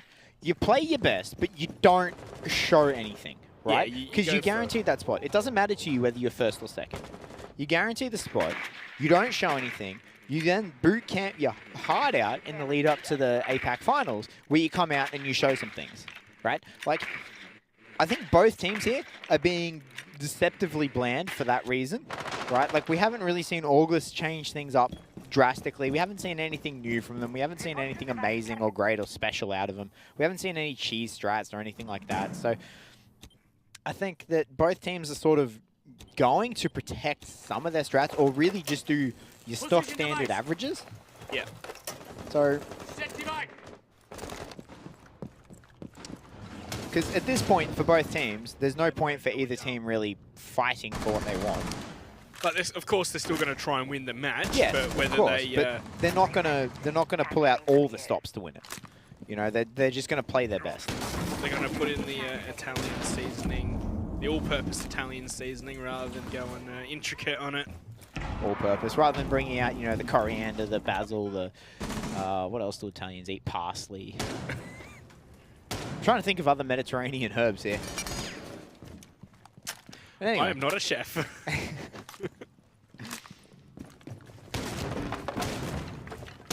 Maggie having a bit of trouble. Sorry, Virtue having a bit of trouble. I'm used to Magna on the buck. Yeah. Well, that's one good thing about, you know, FNATIC. They can chop and change, put anyone on absolutely anything. It doesn't matter. And That's so much info for Derp. that was a really good cam. He times this C4 right. He can do a lot of damage. As we are going to see the Habana pellets go off in the corner. You're No not going to chance get that, in. Emo. Well, I don't know what he was thinking. It's like he realized, I went, oh yeah, I could go for a push, but Right. through the hole. Lusty That's a gets good free pickup. kill. Yep. This is a bit of pandemonium here for the ORGLESS ranks, as we're going to see Derpe push up and find a frag. Ethan's above, but Rizraz from blue is going to find Lusty there. He's going to make his way on into the bomb site. I think it is firmly in FNATIC's control, but they don't have the diffuser. No, they don't. But they have 30 Kobe. seconds. So that's going to bounce and not hit, but the bullets will hit. Virtue takes out Diesel, but Ethan trades him straight back up, and that leaves us in a 1v1. 1v2, Rizraz versus Emo and Ethan. He has got the kit now, though. Just puts a couple of rounds into the dead body. That is against the G convention, but Rizraz is going to go for the plan anyway. Where was Emo in C4 used? I heard him toss it out. Plan actually goes down, but Ethan takes out his head straight away. Yeah, that round was kind of over, like, at the end there. Yeah. I know, there was it was 1-on-2 when you have to try and plant. Not really much of a chance there from... I mean, he did get the plant off. He just didn't survive standing back up. Yeah, so, you know, I think that C4 might have been used to create a rotate into the hallway there. Maybe, but either way, he didn't have the time to really second-guess himself. He had to stick it. Stick it he did and pay for his life. I always say, in a 1-on-X situation when you're an attacker, going for the plant is only what you should do to bait out. You should go for kills. Especially because he still had 30 seconds on the clock there. Yeah, I kind of do agree with that to an extent. It depends on your situation. Yeah, that's true. Like, if they're both on the other side of the map, sure, yeah, go for it. go for the plant. But, like, I think in that situation, you know they're on site somewhere. But that being said, how easy it for them if they know he goes, you have to have the kit, right? Because you have to threaten to plant. Yeah. Because you have to keep them on site to be able to do that. Because the moment they realize you don't have kit and you're going for frags, they're just going to bolt. Right? They're not going to stick around. They're just going to bolt, and away they go. So interesting. The ORGLESS teased the clash, which is an operator would see probably taken on this bomb site as well. Sick pick off it, but you know they're going for this bomb site. Where would you put the clash? Normally she plays at the top of garage stairs. I don't think it's a great spot because easy nades, easy lifeline. You know, Capital burn them, except Capital's banned out. I think there's just too many easy ways to deal with her if she's on that narrow causeway. Loading new magazine! Fair enough then, Infleet. New camera feed activated. Deploying APS. But at the end of the day, FNATIC are going to be pushing their way in. Virtue just taking out the top of that garage. It's a fairly standard thing to do, so you can get angles up onto the top corner there. That peek out of the bedroom, nothing coming of it though. It's like they're aware that this is going to be their first point of contention here for FNATIC, as we're going to see Lusty open up. I don't think he's got that, or he Has he might got that? just. Yes, he does. 2 X-Kairos pallets are wasted. Virtue going to try and be on for the hunt on the front, but... I think Ethan got us another peek onto Magnet. Yeah, that kill came out of a bit of nowhere, didn't he? But Ethan playing super aggressive, and now it looks like FNATIC wanted to get the refrag on him, but it's not going to happen. Ethan does see the drone. He's not actually going to shoot it, trying to bait them to say, hey, the drone's still up. Finally did shoot it, and then just retreats back down into basement. You know, this whole series, Ethan's been such a menace on the roam, hasn't he? He really has. He has been in a thorn in FNATIC's side here. But that vanilla cam's still up. It's a late cam to be up. Propulsion device set. Well, FNATIC seem to have lost a bit of wind from their sails. Cool. Propulsion device planted. How many air jabs was that just thrown on out? And how is Ethan still in this position? Well, that air Surely jab he's just dead saved right him. now. No, he's No. going to make it up the stairs. Yeah, that air jab just saved him. It pushed him away from where the FNATIC members were waiting. It pushed him up the stairs to safety because they were all in garage. All right, whatever works. Like, that air jab legitimately just saved him. So, either way, Ethan is going to get up. He is going to get to safety. And FNATIC now, Aces doesn't know how to push this. With Maverick being taken off the board, FNATIC, whenever we've seen them on Clubhouse, they've gone immediately for a Maverick push. Finally, he's going to get a battery. Ace is going to try and drop the plant, but Virtue's going to pay for it with his life. The flash is coming up. That was a huge flash. I think it flashed 2 or 3 people there, but 5 against 3 now. Yeah, 50 seconds on the clock. This is looking dire for FNATIC as ORGLESS looking strong once again. Yeah, ORGLESS has had a very dominating defensive round. That was only a second behind Diesel. Any bit earlier and you would have seen him there, but Lusty's gone to the roof with 30 seconds. It doesn't seem like FNATIC know what they want to do, does it? They just have to yeet on into the bomb site at this point, don't they? They really do, but like, how are they going to achieve this? Well, there's the one. Rizraz to find one, but he's gone low for his trouble. And Dirtbait, you're running down below, mate. 15 seconds. Yeah, he's just trying to be a pain. They know where he is. You can see his backpack through the floor. He's going to lose the fight. He's going to lose the fight, sorry. I don't know how. They knew where he was. And Rizraz, he's wasted way too much time. He's going to get taken out. Ethan gets the kill credit for Lusty as well. And ORGLESS go 3-0 up. ORGLESS looking great so far. 3 defense rounds in a row. Of course, it is Clubhouse. I mean, we've seen ORGLESS throw a 6-0 lead on Clubhouse, but yeah. I think that was some very nice sportsmanship out of the FNATIC player just there. He saw the backpack through the concourse and decided not to shoot it and instead walk up and just try and get the pre-fire on the kill. He could have killed him by shooting through the floor because part of him was clipping through that concourse. Well, I don't know who it was. I think it was Lusty. was it on the When no, Diesel it was Aces. It was Aces. It was Aces, wasn't it? Yeah. So a lot of good sportsmanship there. I actually highly commend that because a lot of people just would have gone for that. Hey, look at him. I see part of him and go for the kill. So highly commended there. Rizraz on 5 kills. Ethan on 7. Oof. Damn. Oh, damn. That is not a confident looking scoreboard for FNATIC. No, it isn't. Ethan Oh, is damn. 7-0-0. Wow. This is actually very reminiscent of the Oceanic Cup where Rizraz was consistently putting up better numbers than what the rest of ORGLESS were, which is basically what the rest of his team was.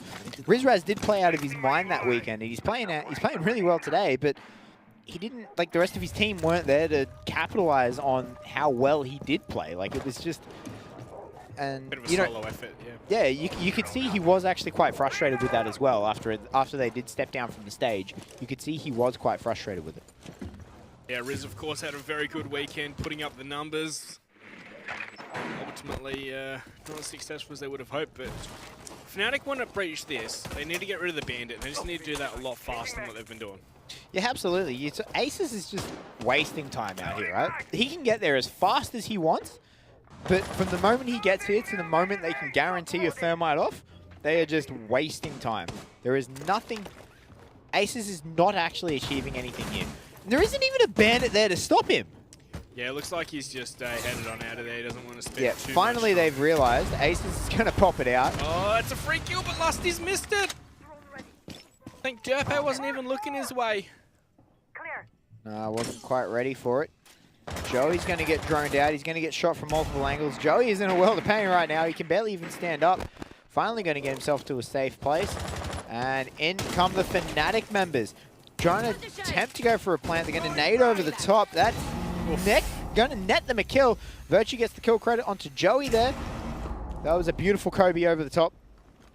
Strike, as Mac was telling us. Is that what he said? Bowling. Bowling. Yeah. Having a chat to the CS casters before. Apparently you yell bowling when you do something like that. That's news to me, but here we are. And this flashbang's coming out. The plant still hasn't gone down, despite the fact FNATIC Oh, Diesel. slowly attempting to push their way in. He's going to have to move off that angle eventually.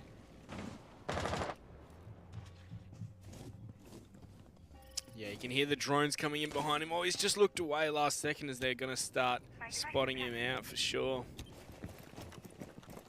Got the rotate help him on in there. But Magnet's announced his position, and Emo Rin is there in support. We're going to see a lot of carnage from this peak. Diesel just not paying enough attention there. Rizraz, yeah, capitalizes off of that one. He may have got a drone, but, you know, Rizraz got his life. So, fair trade if you're FNATIC. I'll trade a drone for a life any day. And he's got 10 of them, whereas Diesel's only got 1. Yeah, exactly. So, drone's still coming in thick and fast here for FNATIC. They're really wanting to know where every single member... 2 players downstairs, 1 on site. This is something they committed to very heavily this whole series, hasn't it? But Emo Rin's going to find Rizraz. Probably not the one you want. A Goomine into Magnet. They're going to know exactly where he is as Dirtbag gets flashed up. He's finally going to get taken out by Magnet from the long downtown. Ethan underneath, though. Is he going to go for the plant? Does he know where the plant is? The plant's going just above him. The flashbang comes out. He's missing. He doesn't know where it's going down. He doesn't have the C4 for it. And Emo Rin on a slither of health as now as well. Ethan's going to make his way up that stairwell. 2 on 4, this round's probably over. They're watching that stairwell, right? They are watching that stairwell. Yeah. Yep, Virtue's going to land the headshot. Emo Rin now. He's on about 3 HP. He's not going to do it. And there you go. If you just hold this till he gets kill monkey, you're always right. We're going to put the breach charge on the kit. Yeah, just trying to have some fun and troll them. They probably should have put the breach charge down, put a drone on it, backed up, and then just BM'd them hardcore. So FNATIC finally put up a round. Yeah, it's only 4 rounds in, but that being said, we're going back downstairs. We've got the Kaid in the lineup again. Is going to be 6th picked off. Well, that's the trend we've been seeing so far. The operator you'd expect to see on the bomb sites picked off, and yeah. I suppose that's just hella confusing, isn't it? Clash? Hella confusing. You thought 6 picking Kaid was bad? How about 6 picking into a Clash? So what's Dirtbag going to do with the Clash? Maybe he'll play aggressive on these stairs. On the main stairs? Yeah, that's what I expect to see from him. To sit on the main stairs. Hold down in Dirt Tunnel as well, but that's not traditionally pushed these days. I mean, it is if your name is Dev Martyr. Is he throwing shade at Dev? Yeah. Alright, I was playing with Dev the other night, and every single round, Dev was like, I'm going to push Dirt Tunnel. He was playing Thermite, because he wanted to get Thermite clips for whatever reason, but he wanted to play Thermite. So I'm normally the Thermite main, right? So here's Dev playing Thermite. I'm just going to push Dirt Tunnel. That's all I'm doing, pushing Dirt Tunnel. Just every single round, straight down that Dirt Tunnel. So... he's not here to defend himself, so like... Oh, he'd be in chat defending himself. What, is he posting your 0-7 scoreline or something like that? Oh, no. Alright, enough of that. Let's focus up on this game. So, as for attack operators, once again, it is rice mixed with spaghetti. That's an odd meal. Yeah, well, I don't know. Just plain spaghetti. Plain spaghetti. No, it's just baked beans on toast? Yeah, it's just the plain, what we've been seeing all night, once again. I think we've seen 5 different attacking operators on this map so far. Yeah, I don't think... no, the Thatcher has not been played every single round. Sure? Yep. Oh yeah, Magnet played the Zofia once. Yep. So it's 6 once again.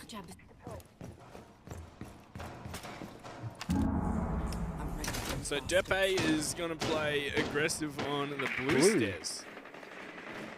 That's interesting, because you can get really easily flanked there. Yeah, I don't know. I think he might just be gathering information and fallback. Like, looks like he's in church now. I would have expected him. I suppose it makes sense if he plays around blue. He can potentially stop any late flank that comes from it. But he's just, going to be gathering that information, it seems, because this bomb site can be attacked from pretty much every angle. There's a strat for all of it. Yeah, and so much destruction can come out of this as well. Like, Get those camera points. got to get those camera points. Derpe going to make his way back. So I don't know. Ethan was playing off him there, and that's not a bad idea. It's the flashbangs. They're not going to push in, despite the fact that they do have the hatch open. Just trying to burn some ADSs. The drone is finally going to get taken out. Cooking a nade. We'll have to see where it goes. He does throw it behind, but of course, he managed to make his way out. And oh, he's going to cook another nade. If he held it, he would have got the kill. Who is that? Is that Dirt behind? It's Diesel, sorry, behind there, yeah. 40 seconds on the clock, though, and Rizraz is coming up in support. So here we're going to see the cooking. He's stirring it. He's about to take it off the stove. He yeets it on out, but Rizraz has gotten the kill. Yeah, that's a good flash. Sorry, good flush from both of them. Either the nade gets the kill or the frag gets the kill. But Aces and Lusty both getting one, and all of a sudden this is looking very poor for ORGLESS. Yeah, Emo Ren's going to have to come up with one of those miraculous clashes. In fact, it's just going to have to be Derpe with the machine pistol on his back, and Magnet's just going to shoot him. Yeah, just going to shoot his foot to death. And FNATIC get 2 in a row. Right in the ship, if you will. Look, okay, I'm going to put this out there. Shooting a dead body is against the Geneva Convention. It goes against mutilating bodies. All right? So do you think we should charge Magnet of warm? Yes. Yes. We will hold a kangaroo court for war crimes.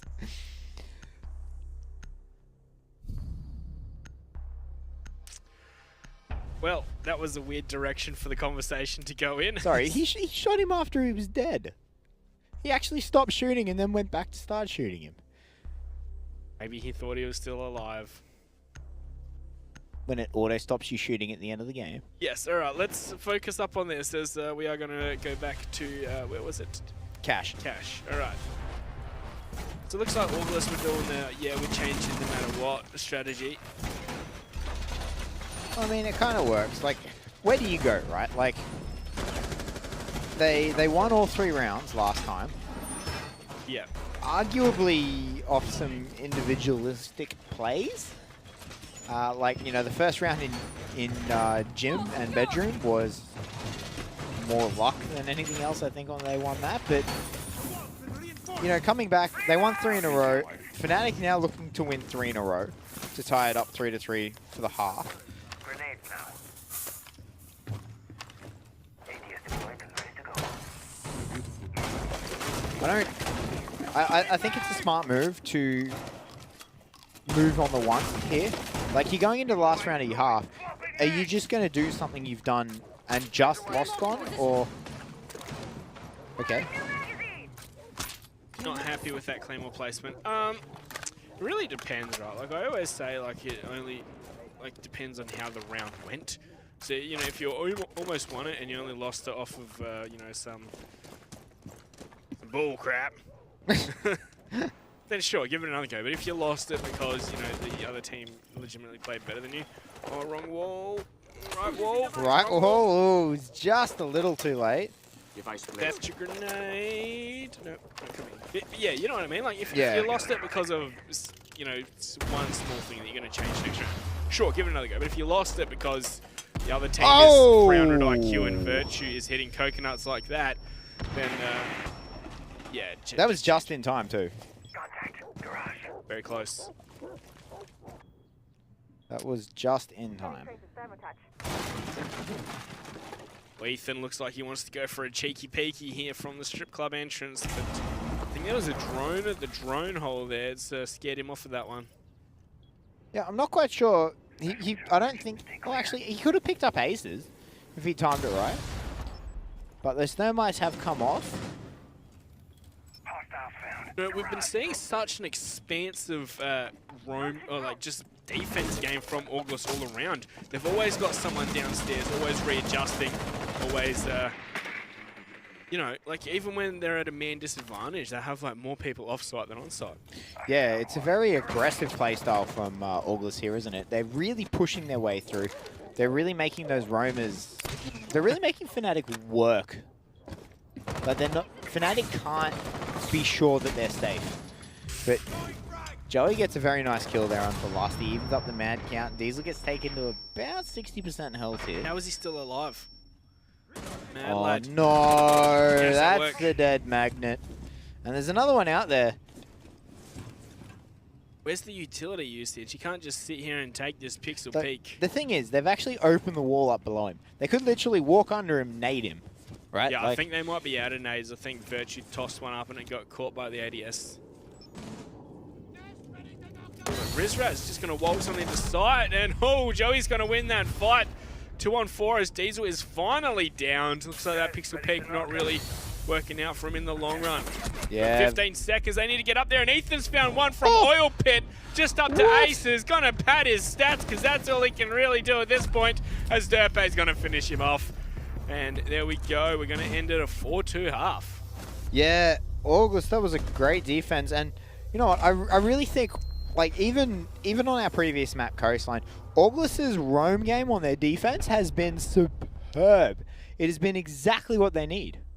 Yeah, it's one of the things that it's reminded me of is a bit how G2 play. Like, I suppose normally it's their roamers that get picked off first and their site players, but they'll always put their last defenders in positions that the attackers don't expect at all, and that's when they can capitalize on it. Especially because, like, later into the round, you're running low on drones and other info gathering utility. Yeah, it really does help, doesn't it? And as you saw with Ethan there at the end with Oil Pit, it creates so much chaos. He manages to get one, and all of a sudden, Aces is just totally aware that a player is on his flank. Like, he's just gonna lose it. Like, he forces him forward, and you can see here, the rest of the teams are finally catching up. Rizraz and Ethan, they were ahead last time, both on top of the scoreboard by a fair bit. The rest of the teams are catching up slowly. Well, where do we go from here, Flea? Are we going to see a FNATIC resurgence as we saw in the last map? We're going to see an ORGLESS steamroll as we saw on the weekend. Well, I mean, the meme is FNATIC can't play Clubhouse. And I think we're going to stick to it because, honestly, against better tier teams, they certainly do struggle on this map. So Get droned, Maggie. yeah, they're going to drone it out. But I was going to say, is he going to throw a camera on the camera? hey, man, that is 300 IQ player, right? Like, you don't expect that, but Yeah, looks like he's had to completely change his mind after he was discovered, but he faked it anyway, right? Because that's going to leave him wondering. yeah. Where's he throwing this camera? Where's he throwing this camera? Yeah, he's definitely... Baiting it's a good idea, especially if they get back on the drone, they see him running back inside. They go, oh yeah, he threw a camera out. So the camera out here somewhere, and they can waste so much time looking for it.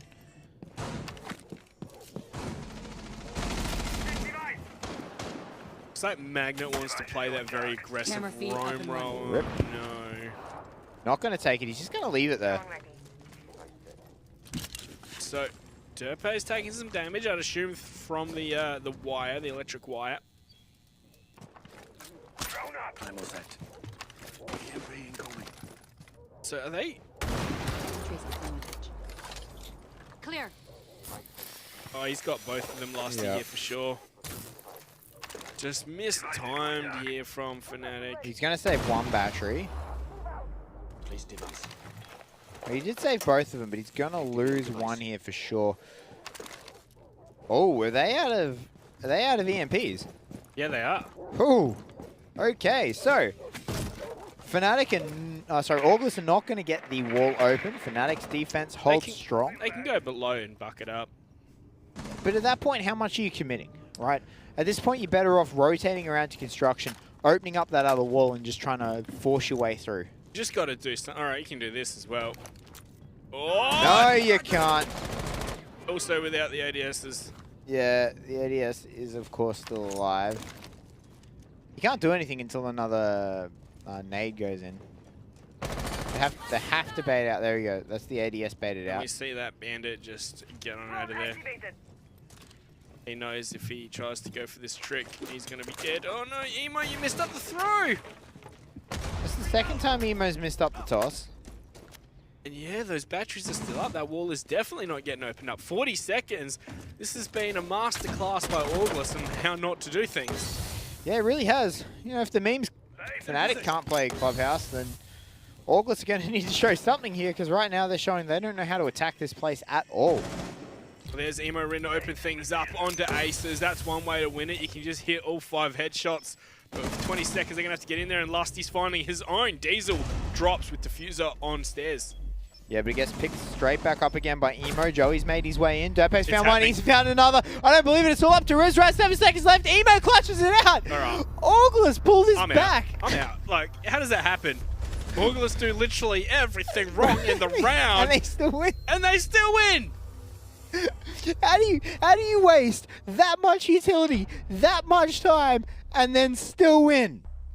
You know, Dizzle will be fuming after that one. Like, FNATIC literally did everything right. ORGLESS did everything wrong. And ORGLESS just walk in and win the gunfights. Like, it's alright, guys. You know what? Our next attacking lineups, we're not even picking for utility. Screw it. We're just going to pick 5 Ashes and we're just going to run in. Like, recruit Alpha or C Force. Oh, man. All right. So, basement coming up here for FNATIC. That's just one of those rounds, isn't it, Amphley? Oh. That's tilted me, let alone how FNATIC's feeling. Worrying about grenades now. Wall secured. You know, Magnet's been done by timing a few times in this matchup, hasn't he? Yeah, he has. Just a little unfortunate on his pushes. It's great to see him going for those aggressive plays, being confident enough to do those sorts of things, but yeah, his timings have been slightly off. Shell out!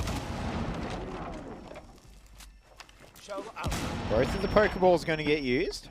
I like how his first one was a full-on scream and his second one's just a nice, calm, cool, calm, collected. When I get told to calm down by my IGL. He's like, whoa, we throwing those impact grenades with a bit too much gusto, buddy. Shell out. But FNATIC going for these heavy roams. They're in the basement. And they've got a fair chunk of utility and rotates upstairs. So are these the exact same attack operators? Right, we've got the Zofia instead of the Nomad once again. yeah, Is there a prank? Are we getting pranked? maybe, man. That being said, as we said, this game, even though it's between the top 2 teams, it was the last one that decided the outcome. This one is not going to be anyone's game. So I think both teams are going to be relatively lackadaisical. Riz wins that one, Lane. Yeah.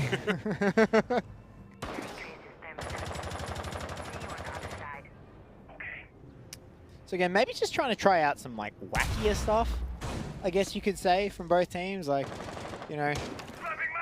I don't know. Is that meta attack operators, is it now? Oh, yeah, I mean, that's true. But like, you know, not taking the Kaid on the basement defense. Just saying, hey, let's just get some practice in case Kaid's banned. I don't know, like with Thatcher on the table. I actually didn't even know that he's floor like, opened up. He's like the hardest counter to Kaid, the Thatcher, right? Yeah, true. Oh, this could be big here from Emo, but no, Magnet. He's going to slap him in the face there. With a bullet. With a bullet.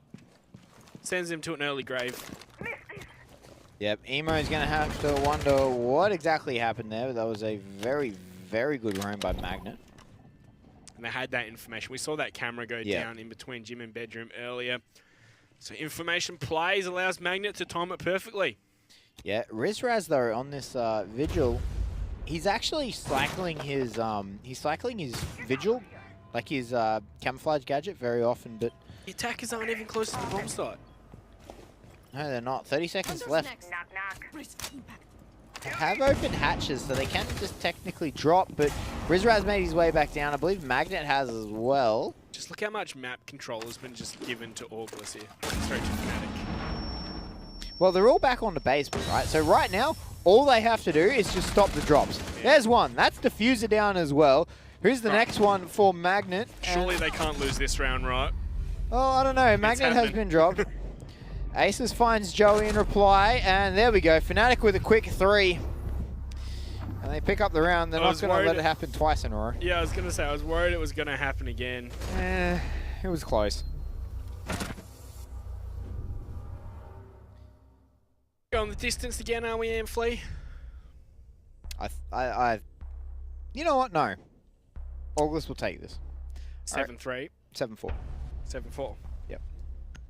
That's 1 away from the distance. No, it isn't. Yeah, it is. Distance would be 6-6. 7-5. 7-4 is 1 away from 7-5. I suppose. You always make me pause and think sometimes, Flea. Wouldn't have it any other way, though. Why do I doubt that? So, ORGLESS, once again, boring attackers. Yeah, it's been... Okay, it's not that they're boring. The boring part is they're not meta. changing it up. Yeah, it's a meta. But we are going to see them attempting to attack the gym bedroom this time. And they're going to do this exact same hold.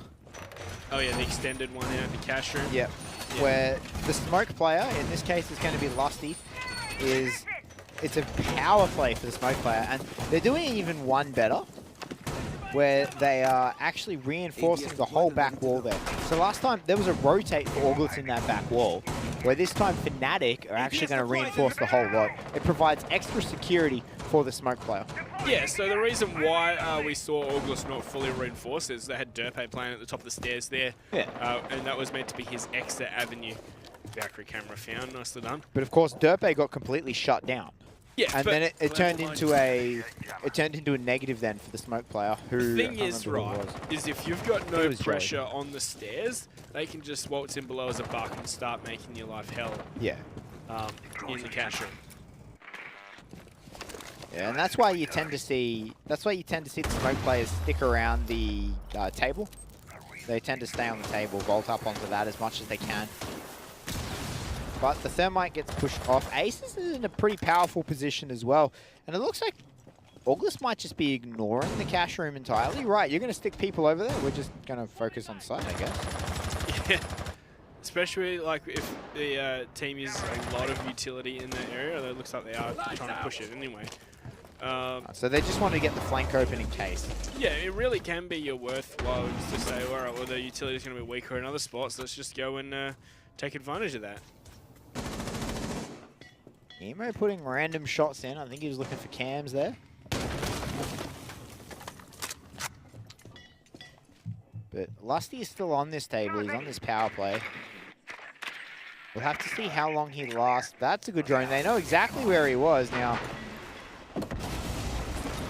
And that was, they thermited the floor. Yeah, I love that. The beauties are in place. He moves someone who's prone. He's just going to find him, and it's going to be Diesel all the way from box. Yep, a very efficient way to get rid of that smoke. And I think Lusty panicked a little bit there. The thermite charge went off and he bolted out of the thing. When he saw that it was a floor, I think he needed to get back up onto that desk as soon as he could. Yeah, there's no impact trick in it when it's like that, is there? No, you can't impact trick that at all. And that's why you do that floor. That's why you do that floor breach. But Virtue has been taken out. Emo gets rid of him. And ORGLESS are in a strong man advantage, but time is slowly ticking. Yeah, 35 seconds. They're going to have to make a move any moment now in Magnet. He's trying to be the thorn in their side or from below, in this case. C4 still in his pocket, so he can... Oh, no, it's not. No, he's already used it. Oh, he is about to walk into a Zofia. Ethan, he's looking the wrong way at this point. 15 seconds, though. They're going to have to jump onto the bomb site here, ORGLESS. Magnus heard him. Surely Magnus heard him, right? And here we go. Oh, he gets hit with the concussion grenade, but he still wins the gunfight. Meanwhile, Rizraz found another one. Aces finds one. Aces finds a second. It's all up to Derp. What happened to this ORGLESS attack? It collapsed. Well, that did not go well. Wow, that did not go well. That is an understatement of the century, Monkey. Whew. So, CCTV room, cash room now for FNATIC. It's one of those maps where defense is just a little bit easier than attack. I'm not. Just like last minute I'm rushes. lost for words. It's coming down to that a lot, isn't it? It is, and it's unsettling to see it do that. Like, you think these teams should have a better time management structure in place to be able to deal with the fact that it's 10 seconds left and, you know, you've got to all run through a narrow corridor. Or just not get to that point. Just win the round in the first 30 seconds. Trust. 30 seconds, huh? Is that all it takes to win a round? But I think that... I don't even know what ORGLESS could have done differently there, right? Did they not have the information on where the FNATIC players were? Did they not have the intel? I think it's just they just had to force their way into a bomb site when they really weren't just ready for it yet because time was against them. You can stop worrying about grenades now. Like, they would have had some inkling of where the defenders are, but it's much harder to win a gunfight when you're the one that has to take the ground rather than the one that's holding the angle. Yeah, that is true, but it still stands that at some point, like, something happens for you to end up at that point, right? For you to have to run blindly through those choke points like that. Did they not have enough intel? Did they just waste a little bit too much time? Whoa!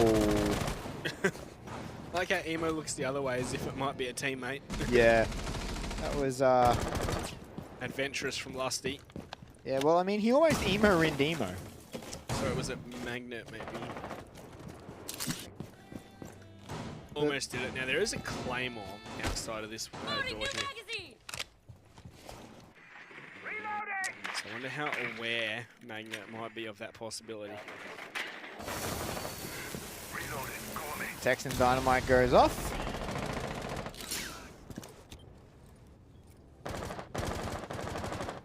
Yeah, look at Magnet. He's going to run out. It's the claymore. Good claymore placement by Derpe. Most teams normally don't want to expend the resources to put a claymore over there because it's very unlikely we see that. And, you know, there's very few positions where you're going to get punished from it. But, yeah, beautiful play there. As we're going to see those bandit batteries start going off. Oh, it's so great from Lusty. He's just keeping all his batteries alive. Well, he's now used all 3 EMPs if my count is correct. I think there was one more. Yeah, one more. One more. I thought he used one on the garage as well, so... Aces is just having a very boring time here in this garage so far, isn't he? Got to intently hold down the angle for 3 minutes. Casual plays. So they have cleared out Lusty from that position. They're going to open up into front box. They finally do manage to crack that open. Oh, only 5 connected. They're not going to be able to get in through that hole. That's the thermite down as well. Oh no. Oh no. Oh, they can still crawl through They it. can prone through it, but it's still... that is risky. Less than ideal. Yes, that is very less than ideal. But Aces finally stands up and does something. Takes out Emo, but Lusty, how did he lose that fight? What? But anyway, Ethan finds Lusty on amongst that. Derpe making his way in. He's still got an Aces to contend with here, but there's a second one for them to contend with. They have managed to concuss him. 15 seconds. Yeah, 15 seconds. They're going to have to fight him. They're walking through a smoke right now. Virtue has found Ethan. Aces is in a world of pain. Joey gets the kill credit, but Virtue on the 6th. And that is it, as Rizraz secures the final kill. FNATIC has made it 3 in a row now. And they've evened it up, if I'm not mistaken. Yep, they certainly have. So pretty much confirmed we're going all the way here, no matter what. Yep. ORGLESS, you have let me down. So what do you reckon's happened tonight? Why are we seeing a FNATIC resurgence, a FNATIC renaissance? I think honestly, I think it comes down to more sloppy plays from ORGLESS. Honestly, I think it just comes down to who showed up on the day. Like, ORGLESS has been incredibly lackluster tonight. Like, they've made a lot of mistakes. Their play hasn't been clean. It hasn't been crisp. I think it's been pretty slow, hasn't it? Like It has. It's not And been as fast-paced as what we expect. I don't think I ever remember ORGLESS in the current iteration of this roster having time management problems. Yeah. No, maybe a few rounds here or there. But, like, nothing like this, where it's been consistent. Reinforcements in place. Oh, we're going to see the Monty come out. Is that a hint of flavour I can taste in this bland attack? I really didn't expect to see that flavor. It's a surprise on your tongue, is it? It is. It very much is. Which judge are you from My Kitchen Rules? None of them. Not Pete Evans, because I don't even watch the show. I don't know who it is. Pete Evans encourages the paleo diet, which I do not, so. right. So yeah, Monty. Interesting flavour in this dish of attackers that we've got. It really is. What do you think he's for? They're going to go for some kind of execute or force his way down the middle hole? Yeah. Or, all right, let's go dirt tunnel with the Monty. Normally see a Glaz here as well. Monty, Glaz, Smokes. Oh, name a more iconic duo. He might just get some free kills here. It's definitely Hello. Magnet, man. Magnet's like, whoa. That's a Monty, guys. That's a Monty. Wait, Monty, what do we do? What do we do? I don't know. Stop panicking. Like, can you imagine if it was just someone with an assault rifle Yeah. with just 3 quick popped heads? Emo Ren would do such a play. Yep. Does But he still play on like 1,000 DPI? I think so. So the thing is, what we're going to see from Ethan on this Monty here, he's going to stand here. They're not going to be able to force him out unless they want to commit all their smoke grenades to it. And the moment they turn around, he's going to unextend them, pop them in the head. Yeah, he's basically just waiting till they get complacent, right? Yeah. Or until the rest of his team can force them to make a mistake about him, with him in mind. But that being said, the rest of his team are taking their time. He showed himself at about the 2-minute mark. And the rest of his team are now only just starting to get to, you know, where they need to be, and we're up to 1:20. Device is going dark. Oh, I like that. That was close. That was, oh wow. That was almost a dead Lusty before. Lusty takes a minor flesh wound. And yeah, now we're going to see those smoke grenades come out to try and force him back. Not if he can shoot them. Just wide swing on him, Ethan. Pistol out. They won't expect it. Can you play against the strats if you have no strats? But no, so that's the second smoke babe going out. Joey's going to get taken out. They lose the Habana, but I do believe she'd done her job already and all those hatches have been open. It is Diesel with Diffuser, and Derpe is going to trade back onto Magnet, so that's the Kaid gone. Plant goes down. Virtue covers off Emo Rin though, and Ethan's made his way in. He is just being a nuisance. There's the C4, but in the flank, Ethan falls. Aces gets the kill credit for that, and Diesel finds one. Diesel gets shot in the side. I thought he did manage to find the flick. The counter defuse is coming in though. Derpe, he's running out of time. He gets one, he stops the defuse, but he gets taken out, and Aces has enough time to get it done. So once again, ORGLESS are going to be fighting from behind, trying to find that draw, of course, in the grand scheme of things. It doesn't really matter, but it seems like FNATIC have been the team to be just that one step ahead. Nice flick though. Can't believe that. If he just didn't know, he would have won that round, I reckon. That was close. Crisp, clean lock. It seems like Diesel panicked a bit on the site there, didn't he? With Diesel that did thermite. panic. Yeah, it took a bit too long to get that first kill. Being a little sneaky boy in the corner. I think Gym Bedroom. I think we're going to see a draw here. I think ORGLESS will be unhappy with losing this, and we haven't seen anyone win more than 4 rounds in a row yet. That is such an interesting stat. So I think we're going to see a draw. ORGLESS will want to fight for the draw. I think they won't want to lose, quote unquote, to FNATIC here. That is pretty in-depth analysis. They don't want to lose. No, I'm just thinking about the players' instincts here, right? Like, or the players' mindset. Yeah. Despite the fact that ultimately this matchup doesn't mean an awful lot, like, or this map doesn't mean an awful lot, should I On the say. flip side, FNATIC Like- want to win. Are they really going to lose the game from this position? Like, yeah, like, it's more just for bragging rights for that regard, and FNATIC almost have a chip on their shoulder with what happened at the SOC, but ORGLESS... I hope that sticks around, by the way, the sock. the SOC. Yeah, but ORGLESS, they do want to win this matchup, right? They came, when I was having a chat to them over the weekend, they, you know, they said to me that ultimately, no matter how the first map goes, even if they secure their spot, they don't want to drop a map to FNATIC here. So, Are they... no, they've lost a map, haven't they? It's not like they're undefeated. I do believe ORGLESS lost a map. They have drawn. Sure. Magna, he wants to be a thorn in the side. He wants to go for a sneaky little Another run round. out. He has been so aggressive, hey. This whole series, he has been so aggressive, and I love it. And I the love it. impressive thing is that even when it's not working, he's happy to try again. Like, normally you'll see people, if they keep failing at doing a bit, like, you know, playing off their aggression, they'll be like, start playing more conservative. But he's been going for it every time. But last he's found the first one.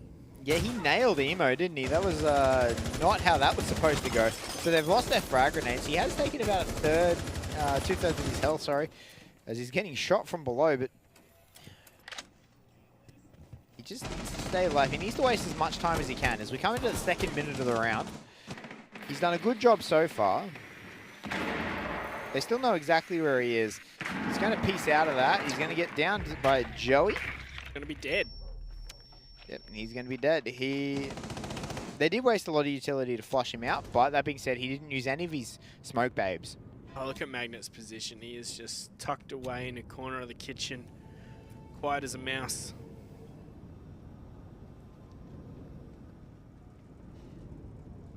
Ethan could potentially come into it, but no.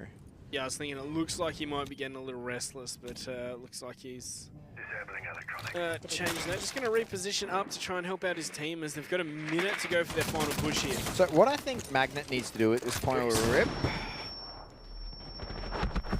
Oh, that's double kill for Virtue. No, he's just going to let Ethan bleed out on the side there. That is a big gameplay. He can pick himself up, actually. Oh, he can too. He's Zofia. Yep, there we go. He's picked himself up. Joey has found Virtue, and that's what you get when you don't pick up the kill credit. Rizrad is just trying to force a couple of shots down, just with his quick crouching. Oh, he's in the bomb site, but Aces is going to find him. Nice dodging, ducking, dipping and diving and dodging. This Magnet, big play there to finish things off. And that is going to be a FNATIC win. Yeah, 7-5 to FNATIC. So in the end, ORGLESS only just scraped that first place position. Yeah. Just. So it was by what? 2 points? A point? 1 point, I 1 think. point, if my maths is correct, yeah. So, FNATIC, they're going to be pretty happy with the way that season ended. A draw against ORGLESS is by no means a slouch of a task, right? That's a good thing to come up with a draw. And they did come up with a win there on the second map. So 4 points across the series, which is 3 more than what ORGLESS got. That's another map where Rizraz has, you know, been pulling all the punches and looking very impressive. Yeah, Rizraz, he's played very, very well for FNATIC recently. He's definitely been on a high note. He's, you know, he played really, really well at the SOC. He played really well this week. And Rizraz has, for me, been the highlight player of this whole series. Yeah, I would have to agree with you there. Mr. Amphley. This was, that was... dirty, wasn't it? Yeah, that was something from Ethan. That was practiced from Ethan. That's what that was. So But 1-on-2, 1-on-1 kind of. yeah. So FNATIC now, right? We look ahead to what these two teams need to achieve in the APAC finals coming up, because ORGLESS and FNATIC are the two teams going to that. And now with this series done and dusted, that is the next thing on both of their minds. It's really so hard to like judge where a team is. Like, you know, because sometimes, you know, there'll be a team that performs really, really well, and then other times they seem to struggle a lot. Yeah, and I think that's something we've seen from ORGLESS in particular on the international stage. They've really struggled against the Asian teams. So it's going to be interesting to see how they go moving forward and whether or not they can actually work out a way to deal with that Asian aggression at the APAC finals, or whether or not they're going to fall and FNATIC are going to continue to rise. Yeah, well, we know that FNATIC have been the team to consistently deliver on the international stage. They certainly have. But, I mean, do you have any other final thoughts on that series, really? Like, it was a tough series. I was going to say it was very lackluster. And, yeah, you know, I that's agree. kind of what we expect from a no-stakes game, really, I suppose. Yeah, I agree. It was very vanilla. It was very bland. They didn't change things up too much. They didn't show anything. Yeah. They didn't. Neither team particularly tried to pull out the stops to get the win on that. Stops, Yeah, and I think that's really a good way to describe that game. Yeah, we'd definitely have to agree with you. Just, was it 6 attackers across the whole first map? Yeah. It's like, And what? seen Yeah, it 6 before. again, I think, across the second. oh, there's the Monty as well. Monty's so a 7. Yeah, so still not a great one. But, all right, guys, we are going to have another series for you after this break. So sit tight, hold tight, and we'll see you shortly. Stylish on the outside, savage on the inside. Legion by Lenovo.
Welcome back to Playday 13 of the ANZ Pro League. I am Ian Flea, and I'm of course joined by Monkey Fist. G'day. How you going? Yeah, not bad. Pretty keen for this next matchup. It's a bit of a, I don't know, mid-tier to low-table brawl. Yeah, but that being said, this mid-tier to low table, you know, it does have a lot to change. Like, the outcomes of these games are going to change our ladder significantly. Yeah, so the overall shape of the ladder is going to change a lot, but the, I don't know, the first and second are already confirmed, of course, FNATIC and FNATIC and ORGLESS, which we just saw. Yep, and as you see, 6-6 and 5-7, a draw and a win to FNATIC, and of course now it is Oddity and next ex-Nelio. Yeah, that, you know, the FNATIC and ORGLESS matchup was a long and arduous one, but, you know, this next one has, you know, Oddity don't really have much to prove, but ex-Nelio, they have to win to make sure they're definitely not going to Challenger League. They certainly are. So let's have a look at what that ex-Nelio lineup that will keep them out of Challenger League will look like here. We are going to have Shade, Warden, Wings, Spruce, and JCZ. Yes, so this is a roster we saw on the weekend perform admirably. Oh, it performed really well. Yeah, unfortunately couldn't take the W against, it was FNATIC, wasn't it? Yeah, so... They did take a map. Yes, they did. And which is a feat unto itself. Yeah, so, you know, these guys looking good. They really struggled in the first half of the Pro League season. And after the changes of dropping Kings and Crescent, they've, you know, looked a lot sharper. Yeah, Spruce and JCZ have done a tremendous job at giving life back into this team. They've done phenomenal work. And on the other side, though, taking on them is going to be Oddity. Let's have a quick look at their lineup. It is going to be Vast, Redolent, God Legion, Todd, and Vinny. So yeah, Vinny is actually their sub. He's had to come into this main lineup as Shabs has gone and joined the Extricity boys. So Vinny actually filled in for the first half of the season, playing in Redolent's spot while he was off gallivanting in Europe. Yeah, gallivanting away he did. And, you know, so Vinny has actually performed this Pro League, and they did all right with Vinny. They didn't perform overly well, but they did all right. They performed better with Shabs in the roster, right, in the midsection of the ladder. But it'll be interesting to see how Oddity goes with Vinny back in again. Yeah, like, you know, it's going to be one of those things where Vinny was a more than capable replacement, but, you know, ex-Nelio's on the rise, and, you know, Oddity have just brought in a sub, or, well, brought in their sub to their core lineup. So it's going to be one of those ones where it's really hard to fully call it, isn't it? Yeah, it really is. It's going to be an interesting matchup, but the MAPVETOs we do have here for you now. And let's have a quick look. It is Border and Coastline being taken out as the defaults. What else do you think we're going to see taken off the board? So Coastline we saw ex-Nelio absolutely demolish on last week in the Pro League, or maybe 2 weeks ago, maybe last week. I don't know. It was one of the maps that was their permaban until they've brought it into their repertoire, and they have been cleaning up on it. So that's, of course, the permaban for this one, but, you know, the next series, anything can happen. Consulate and Bank might stay on the board. Like, ex-Nelio has had a decent performance on them, but Oddity could definitely have seen some stuff taken off the board. The thing is, we're definitely going to see Villa banned out. Not quite yet, we're not, because, you know, Clubhouse and Bank are the first two taken off. Villa, they are the permaban for, I believe, ex-Nelio? For Oddity. For Oddity. The way Oddity have done their bans this whole season have been really strange. Like, they've banned at least every map twice. Villa, they've banned the most times. That's right. They played a lot of Villa early on in the season, and it didn't go very well for them, and it became a permaban after that. Yeah, so it really feels like Oddity are open to playing every single map, and they try and tailor it to their opponent. So, well, I'm a bit surprised how that's gone down. Like, maybe Oddity are thankful that they've banned Villa for... I'm not surprised about the end result, but I am surprised about who banned what. Yeah. Like, that's the difference here. Like, Oregon's that map that almost makes it. But Consulate, again, as I said, ex-Nelio had a good showing on Consulate over the weekend. So they're going to... Didn't they lose 7-0? Oh, they did too, didn't they? Oh, it was Bank they did well on. You're right, yeah. So, you know, Oddity obviously very confident about taking them to that. Ex-Nelio obviously wanting to maybe try and put that behind them a little bit with this.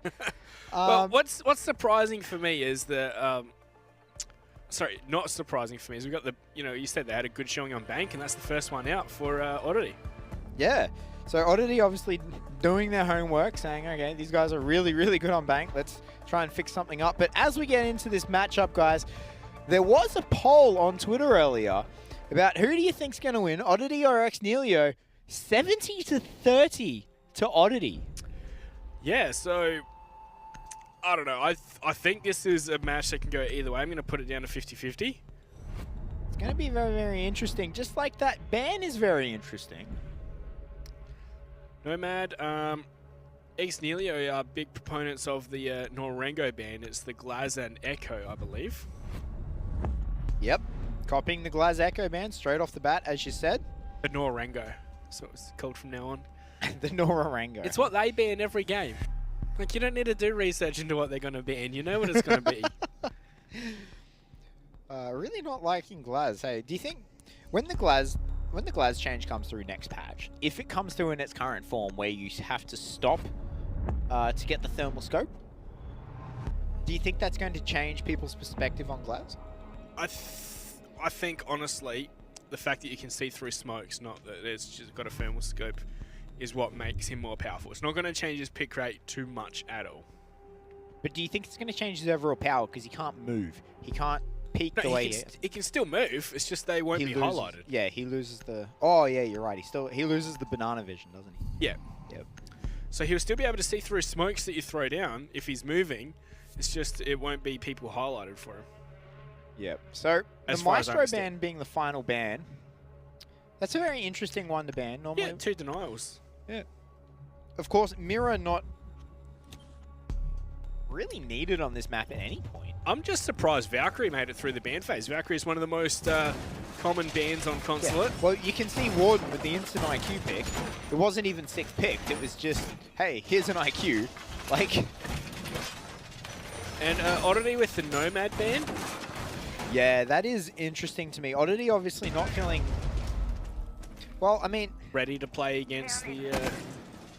Yeah, well, I mean, it makes sense because they are on defense first, right? So they want to get rid of the Nomad so they can get the rotate around. They can get the... yeah, they can get their late flanks off. So it will, of course, hinder them in their attack, but they have to get there first. We are going top floor... middle floor here first for Oddity. We've finally got some variety on attack. I think we've only got 2 operators from the 7 regulars we saw earlier. 3. Oh yeah, 2, you're right, sorry. So we didn't see much of Sledge at all, did we? We didn't see any of Sledge. So Sledge, IQ, and Ash for the first time. And Spruce. Speaking of Sledge. Almost gets Spawn Peak. Spawn Peak's, of course, something that's very, very powerful in this. Oh! Who's winning that fight? Damn! God Legion gets tagged up, but so does Todd. He gets tagged up from, I'm not sure where, maybe through that other window downstairs at the bottom of that service ramp. This is a very aggressive Oddity hold. This is what we've come to expect from them. They no holds barred as they try and take the fight to the attackers, especially when they're on defense. Yeah, absolutely. And it's... As we said, Xnelio, they can potentially fall into Challenger League at this point, right? Like, it's unlikely to happen because a lot needs to happen. They need to lose both of these, and then I believe it's TBD needs to beat Darksided on both their maps for it to happen. Yeah, Mind Freak. Mind Freak, yeah. So it's very unlikely to happen, but Xnelio are, if they win one of these, they avoid Challenger League, right? Like, that's what they're looking for right now, and it's going to get tied up 4-4 as Warden is going to pop God Legion. Surely they have an idea of that Valkyrie's position over in CEO. And he's going to find someone on that stairwell. Odd's playing very aggressive, and he's going to be found there by Shade all the way from the spiral staircase. Yeah. I think, Oddity, we've seen them drop off a little bit here. And I think we can see this here. Like, Xnelios are just running over them at this point. Yeah, they've got a minute on the clock, and it's a 4-on-2. Redolin is lit. Vast is still 100 HP, but both of them are trying to go for the flank for the long con. But, I think they might need to get back to site to start denying any plant that's going to come on out. Redolin, he loses that one as the plant's attempting to come on out. Vast is going to try and deny it with those smoke babes. Looks like he's done just that, but Warden's going to be there to finish him off, and that's going to be the first round going to X-Nelio. Yeah, they knew as soon as he threw those smoke babes, they knew exactly where he was, and you can see Warden just dropping and getting the kill. You know what? That's a drop shot. It's a drop shot. Boy, it's been a long time since I heard those words used. But no, yeah. So, as I was saying before, Oddity have fallen, I think, since Shabs left their roster. Right? They've really struggled. They've lost the firepower. They've lost the star power. Shabs is a really good player. It's not that, you know, it's not that Vinny isn't, but Shabs is just a cut above. Shabs is one of the best players we have in our region. So, it's like losing him was quite a hit to Oddity, and it seems to have really cut through a lot of their synergy as well. But on the flip side, X-Nelios has been playing really well recently with the introduction of JCZ and Spruce Moose. So, you know, they're on the rise. So, sure, currently X-Nelios are fighting to stay out of Challenger League, but... See, I think the bigger issue with Oddity is that how well is Vinny going to gel? I think that's going to be the more important thing than the fact that they lost Shabs. You know that 70-30 split that was on that Twitter poll surprises me, because I thought it was going to be the other way around. X-Nelios has played so well recently. You know, they're in form, they're peaking, they're playing the best that they've played all season. And Oddity are their worst. Oddity are playing the worst they've done all season. Yeah, well, you know, it really is Oddity aren't really playing for much at this point. Like, placing really, if you look at it like that. Oddity are very safe. They're playing for their ranking, right? Like, they're currently 4th? Yes. So, I think that, you know, they're playing for their ranking. They want to be able to say they want to be able to say, hey, we are a top 4 team, right? That's what they want out of this.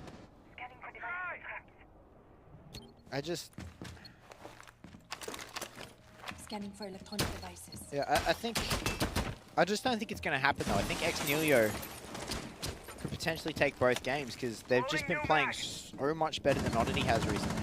Oh, there is a player very close to Warden right now. He's on the other side of the wall though, and he's behind a reinforcement. Vinny's probably the more immediate one, but he gets droned out, so he backs out. Playing Rook is interesting. You don't normally see Rook. What's the cog and the impacts? Doc would probably be better than Nate, because, you know, Smoke brings impacts. Castle brings impacts. Did you really need the third set of impacts? Vinny gets taken out. So pretty much impactless so far, but Wings with another, in fact. I thought Redolin was going to trade him straight on back, but not to be. As X-Nelio are taking control of this round. Wings just cannot land that third kill. One shot. HP. Well, Legion does find JCZ. That's a big frag taken off the board. JCZ is a powerful, powerful player. Especially on that Ash. And so this is what I like here from Oddity is that, you know, they'll lose some ground and they're not going to give it up. They're going to attempt to retake it. Yeah, absolutely.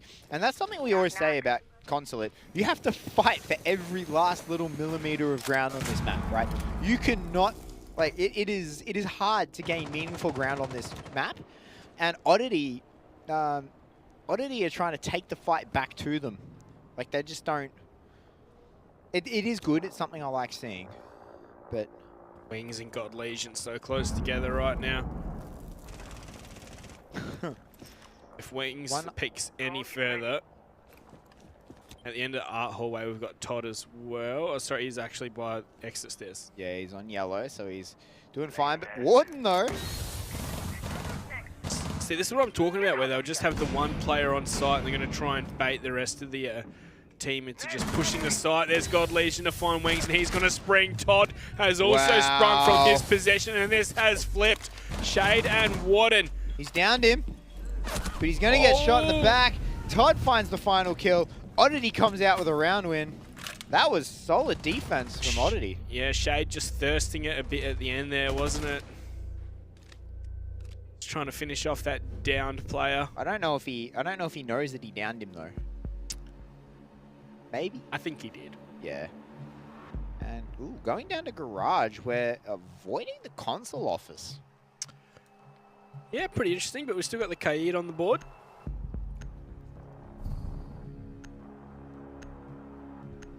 God Legion is going to pick on up. So Kaid downstairs, you know, hatches and such, can really do a lot of damage, especially when there's no Thatcher, which Exnelio seem to be avoiding. I think maybe they're expecting them to go upstairs. Yeah, maybe. But, I don't know. Well, they've still got the Thermite. It's not impossible to open up the hatches either way. ADS deployed and ready to go. They are missing a bandit. So they are either going to have to choose the hatches or the front window. Sorry, or the garage. Garage Window. door. It's basically a window once you've opened it with Thermite. Yeah. And it does look like they're going to choose the garage, because with all this being put onto... They didn't open... They reinforced hatch in there, didn't they? So they're going to forfeit the players who play in there. Because there's no way out.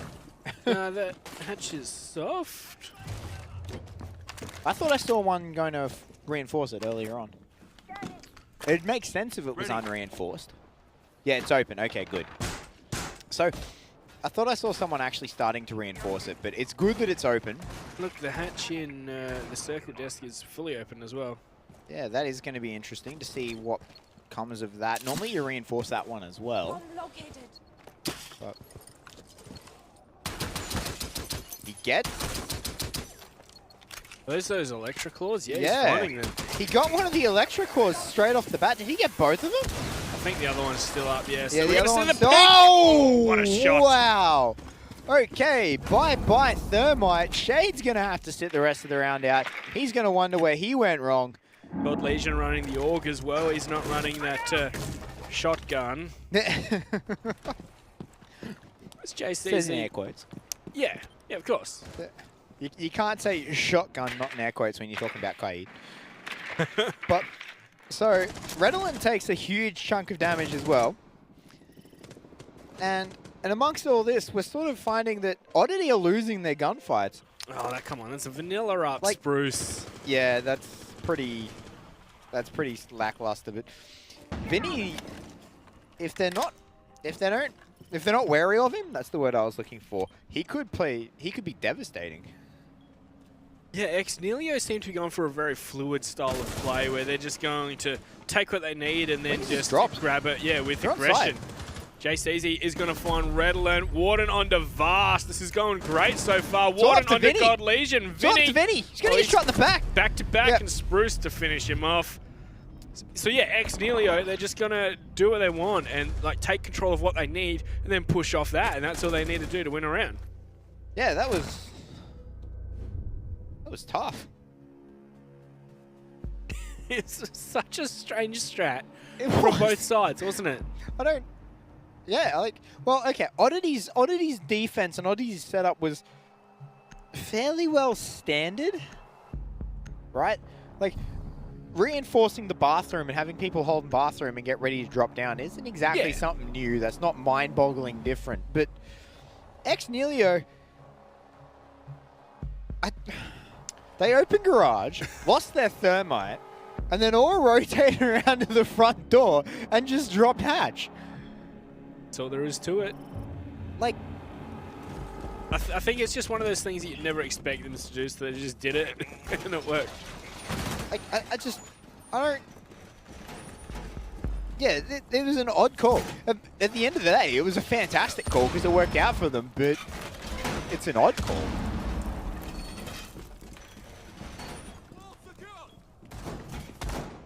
So going back down to the garage now, and it seems like we're going to have a very similar hold upstairs. In fact, we're going to have the exact same hold. Oddity, they have been a very one-dimensional team all season, haven't they? They haven't liked to pop out anything new or different. Yeah, it's like, I don't know, it seems like they rely just a lot on shock and awe. That drone didn't get spotted. What needs to happen is God Legion needs to throw his Electro Claws on the ground, right? Because he put them up top, and they got found out by the IQ, and they got picked up by the IQ straight away. And here we go. That's one. Can she find the angle. No, Warden just doesn't find the angle. I think we already really want to try and be playing off of the presence of the IQ repellent there, go for a bit of a run out and such. And oh, that's going to get it. That's going to get it. oof, that was close. That was close. And those Electro Claws, they take a very long time to deploy. So you have, if you're going to trick using the Electro Claw, you have to get it off before Thermite gets it down. Claw is active. Yeah, you got to be very swift with it, of course. You have to preempt it. Like, I don't think you can even do it beforehand. Yeah, you need to. Yeah, you really need to get it preemptively off. But Vinny's going to find one as well. That makes it a 4 versus 5 now. As Spruce Moose gets down, God Legion finally picks up the kill credit for that. Now we're in a 3 versus 5, and Oddity's defense is holding strong right now. Yeah, Ex-Nelio just seemed to have no idea what they want to do. Remember the last time they attacked here, they just waltzed on through the hatch and just got all 5 kills somehow. It's like they didn't manage to get the wall open, like the garage. So now they don't know what to do, right? Like they're just not entirely certain how they want to proceed. Vinny gets one as well. 2. Finally, Warden trades one back, but still haven't managed to deal with this this upstairs. Yeah, they just need to run down the stairs and just go for the bomb site. Not much they can really do at this point. This looks like what Shade's going to be doing. And he's just going to get sprayed down underneath the barricade. And Warden in a 1-on-4. Pretty well impossible with 40 seconds to go, but still with a shot. He is one in yellow. He turns just the wrong time. Still wants to come down this spiral staircase, and he hears one hard to his left. He's going to come around, gets him as he throws the impact nade, but now they know he's on site, and he's got people everywhere. He does manage to trade one back, though, but Oddity come out with the round win and tie it up 2-2. Yeah, it's been a back and forth melee slugfest so far, hasn't it? Yeah, that is how it's going to go, and we are going to have a rehost very shortly, guys, so you get to see more of us. I'm sorry for him. No, but 2-2. This matchup is incredibly even. It's a bit more even than what I thought we were going to see. What, like you were expecting a pretty, like you said, you were thinking Nelio had this one in the bag. Yeah, so I was expecting Ex-Nelio to go really, really well. I mean, it's still early days, but 2-2, 4 rounds in, it's been a lot more even than I think. But especially that last round, having a look at it, Ex-Nelio really wasted way too much time. They didn't know what they wanted to do, and then they just started getting picked off one at a time. The thing is, right, is that the Oddity play style just pulls rounds out of nothing. Like, I suppose for Ex-Nelio's second round that they won, where they just dropped the hatches and walked into the site, that's the kind of thing that we see Oddity pull off time and time again. Yeah, but like in that defense in particular, like Oddity didn't do anything amazing that defense. They just won a whole bunch of gunfights, like 1-on-1. Like it was, it was odd by Ex-Nelio to be caught out like that. They normally play as a team. Yeah, it's a bit deeper than that. Like the fact that that Ex-Nelio had so much trouble asserting themselves on the map, right? They couldn't open garage because, I don't know, they couldn't find those electro claws somehow. They couldn't, you know, so they entered from behind, and the defenders were just in positions where they didn't need to win a gunfight. They just had to shoot him in the back. Yeah, exactly. And like I think that Ex-Nelio, did they waste their drones maybe? Like intelligence being a problem? I don't know. We saw one wasted early on at the start, right? Like it was just sitting in the drone hole of garage, taken out nice and easy. Like, yeah, Ex-Nelio, we've seen better play from them, particularly over the weekend. The play that they played against FNATIC versus what they're doing now against Oddity is, to be fair, very they did lose different this one 0-7. That is true. They didn't manage to get a single round off FNATIC. But but like, if your consulate is that weak, why let it through? Why let it through? Why let it this far through? Why pick it? Like, I think it's just like if it's that weak that they don't know what they're doing, they're uncertain of how to attack it, if they're just uncertain about the map in general, why let it through? The thing is, it's not a map that they ban too often. Like, it's something they know how to play. You know, when I was talking to the ex-Nelio boys on the weekend about why they didn't get a single round in console, like, oh, because we didn't have a warm-up. I reckon as soon as they don't have a warm-up, they're going to lose 0-7. And no matter what happens, even in scrims... Have they not warmed up tonight? Like, well, they're not losing 0-7. It's just 2 apiece at the moment, Flea. They are on attack, remember, the much harder side here on Consulate. that is true. That is true. So if they stay even theoretically going into the second half, they should be all right. Yeah, well, I don't know. Like, yeah, I'd agree with you, but I don't think this was as clear cut in stone that we were going to see ex-Nelio come on out the gate swinging and, you know, giving it to Oddity, really. But, yeah, I think it's going to be back and forth and could go anywhere. Yeah, that is true. That is true. So, what do you think we're going to see next? Because the lobby is now reopened again for Oddity. Do you think they're going to go back upstairs, or do you think we're going to end up seeing them back in lobby in their main site? Because they've avoided upstairs so far. They haven't gone upstairs at all yet, so I wouldn't be surprised if we saw them go back to lobby. What makes you think they're avoiding... Like, why do you think they're avoiding top floor? I think it's because it's so easy to have a strategy on how to attack it. Like, it's the meta bomb site where teams will go first up all the time, so that, you know, if you avoid going there until you have to, the attack strat's going to be... you know, the well-thought-out attack strat's going to be coming later. Okay, so you think the lobby is more just a, hey, this is the strat that you guys are going to be least prepared for? I also think the lobby plays best into the Oddity playstyle of that, like, hyper-aggression and such. Yeah, that is true. So I think, like, Oddity as well, like, since Todd now has come on, Toddity.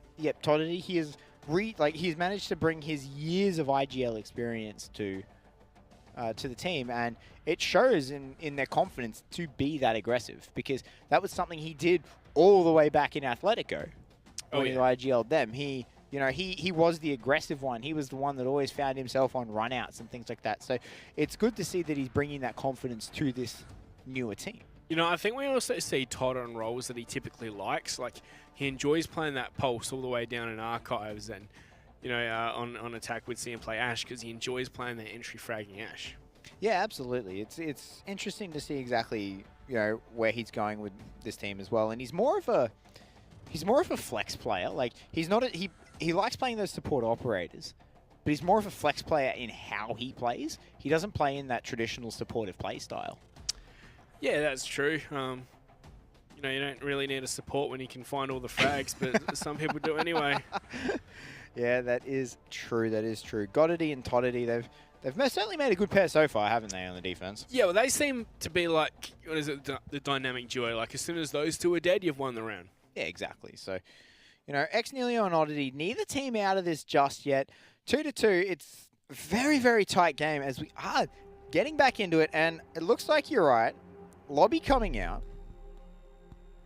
Yeah, I don't really expect to see Oddity try and change it up unless they really, really have to. Yeah, that's not...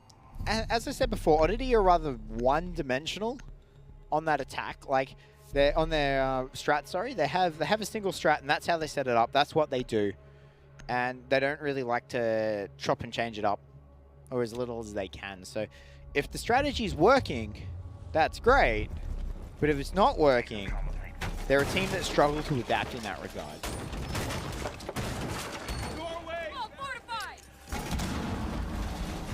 Well, we got Spruce on the sledge. That's an operator he's been playing fairly regularly. Bit of a hard counter to Redolence operator of Castle. Yeah, it's... If you know your enemy likes taking Castle, which Oddity really does, then Sledge is a brilliant operator. Plus he brings nades, plus he's got the SMG-11. He's just an all-round great operator, to be honest. Yeah, 85 is a laser beam of a gun. It's just all reliable, I suppose. It really is, and plus, you know, a sledgehammer can't be muted. Todd back on his Valkyrie. This is the operator he is probably known best for. Yeah. You know, if Liquipedia had a notable players section for ANZ, Todd would be under the Valkyrie section, that's for sure. In case you didn't notice the other week, there was a bit of the old Twitter drama over people going, who's a notable player for what operator? Yeah. A couple of them apparently got it wrong. Sleeping for electronics. But as you can see, Xnelio being very, very cautious of these runouts. I'm really liking their use of the IQ, right? Like if you see the IQ make it through the ban phase, then you feel like you cannot ban out the Valkyrie if you want, because if they take the Valkyrie, you can just take the IQ and hunt down those cameras, and that's going to be a Nitro out the window. God Legion's not going to find anything from it, however.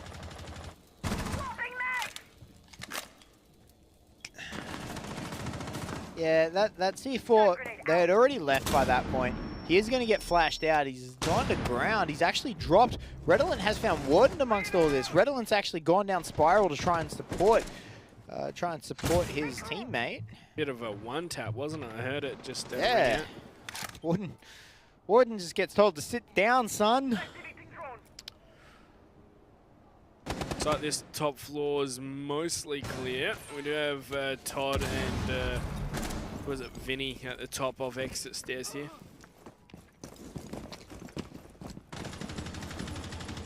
Making their way back onto site now. Spruce holding these angles. Todd's actually managed to drop all the way to the basement. It looks like he's going to try and go for the mad flank here. But Xnelio, that reinforced door is going to raise them some concerns. It's just going to try and make their way on into the bomb site, but we saw Wings die from the spiral staircase earlier. So JCZ is going to drone it out for this time first. Yeah, so the fact that that door is barricaded, it is going to completely raise red flags for them. So they've probably put a drone down there and told Warden to just sit on it. They're in a position to go for a plant. JC has to try and cover this one.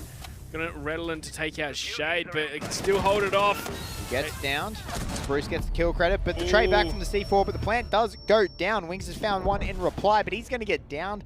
He hasn't been taken out just yet. There we go, God Legion, because that Spruce Moose is walking through some smokes. He knows someone's on there. He's going to cook the nade.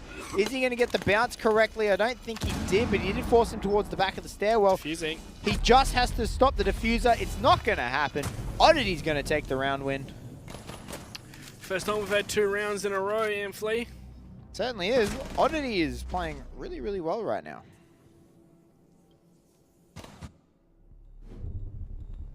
So it doesn't look like that rehost has stopped Oddity in their tracks at all.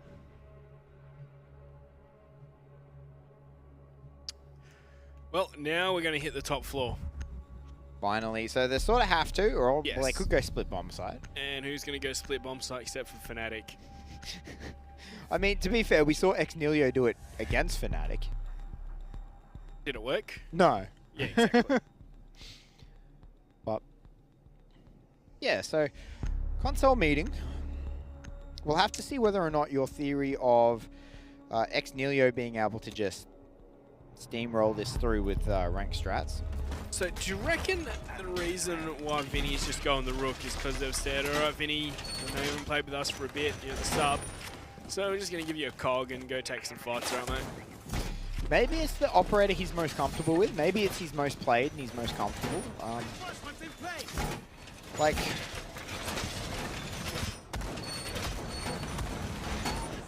he's definitely, you're not taking it for the body armor. Headshots are way too prevalent at this high of a level. So maybe you're taking it for the impacts on this lineup. You've got Legion and Rook, maybe for the impacts then? But I mean, why wouldn't you just play a smoke in that regard? Yeah, and you know, you can toss smokes at range to where the user might be going down. I'd say it's for the cog. That's the only reason I can think of. Yeah, it just, you're right. It has to be for the ACOG. And just to fit him into the lineup with something simple and he doesn't have to worry about too much. Like, you know, make 2 rotate holes, put the armor down, away you go, Vinny. Oh god, Legion's taking a lot of damage. Yeah, really early he's taken that damage. I wonder who he lost the gunfight to. But, oh, he's all the way in the basement. Getting ready for the right moment to do a bit of a sneaky, cheeky play. I mean, making his way up yellow stairs, but the Xnelios guys have finally made their way in, taking control of this admin section. And it looks like Wings is going to be the one on that outside wall. On the outside window, sorry, on the balcony. Putting up the mirror window late can definitely throw off the attackers. Oh, that is... Oh, Oh, it's no! missed. What? It got... What? Shot. Did Vars shoot it? He might have. Did... Wings is going to shoot him regardless. Yeah, I think Vars shot the C4, but either way, if he did, he's going to be doubly annoyed because he's going to pay for it with his life. Or Wings shot it. That's the other thing I can think of. Well, Wings, I thought Wings was pulling out a goo mine at the time, so... But either way, Wings has managed to secure his balcony spot. Spruce Moose going to find himself one as well as he takes out God Legion. This is going great here for Xnelio. Look at the HP Really left is. on Redolent. It really is. Redolent, as you said, tagged up really heavily. And Todd's in a spot where he might accidentally TK Redolent if they're not careful. But Todd's actually going to try and go for a flank here. Yeah, no point for Todd staying static. As I said, high risk, high reward play incoming. Right now, he's got the C4 below. He's going to be able to deny the plant if he can find the right position of the planter. Yeah, he needs to get around to that service stairs. He needs to get around to the kitchen stairs and see what they can do. The plant's going down now, but the C4 from Todd is going to deny that plant. Meanwhile, Vinny has picked one up for himself, and all of a sudden it's back to a 3-on-3. And the Oddity players seem to be at least somewhat in control right now, but Wings puts an end to that. Spruce Moose finds one. That's all up to Toddity. Right. He gets shut down by Spruce. And we end the half 3-3. Slogfest back and forth, blow for blow, two heavyweight boxers, neither giving an inch. And yeah. It was very apt, Monkey. Yeah? Yeah. Yeah. It was very well put. I'm a poet. Don't laugh like that, Amphley. It's romantic. Is this how you charm your missus? Yeah. Yeah, you got me. But as we go through to Xnelios' first offensive round, they're going to go to the top 4 straight away. Yeah, the stock standard bomb site to take on this map, of course. What do you think of that? 6th pick. Onto the Vigil. Yeah, away from the Legion. I don't know. I'm a big fan of Legion. I think... Yeah, I am too. And the Vigil, it's not like you're not going to know him as soon as you see the little lines at the bottom of your screen. Yeah, exactly, right? Like, Vigil is, sure enough, like this map is quite a roam-heavy map. Like, it can be done... You can roam on this map fairly easily, especially if you manage to pop the hatches, but only one shotgun in the way of Mute. He's not going to pop all those hatches. He could do a bit of a... That's quite a run. It's quite a hatch marathon. tour. Yeah. How many are on this map? 9, I think? It's quite a few, isn't it? But the thing is, it's a very long map, this map. So those hatches are spread. Long boy. I swear it was you that loved to tell the stat of how many hatches there are on Consulate. Yeah, well, it used to be my job to go around and pop all the goddamn hatches, so, you know. Oh! Vinny almost caught on outside there. Taking out the cameras. Just taking a bit of damage instead. We're going to see much Valkyrie here from Xnelio, you reckon? Yeah, well, Warden is one of those old school Valkyrie players. Warden, you know, Warden back and around at the time of, you know, Royal and Wildman, and, you know, played Valkyrie since then, but so we are probably going to see a fair bit, but these kills have come in thick and fast here. 2 for Oddity and 1 for Warden. Trades back and forth. JCZ's in a very tough position. He's going to go down as well. So Wings and Spruce to try and hold on in the 2-4 after just a minute. Yeah, they have lost so many members so quickly here. The aggression for Xnelio has not paid off in the slightest. And oh wow, that's going to hurt if he finds them. Just got to restabilize here. Xnelio. Wings is going to get the C4 onto God Legion, so that makes the numbers a bit more even, Steven, but not there all the way. Yeah, this 2v3 now is definitely doable.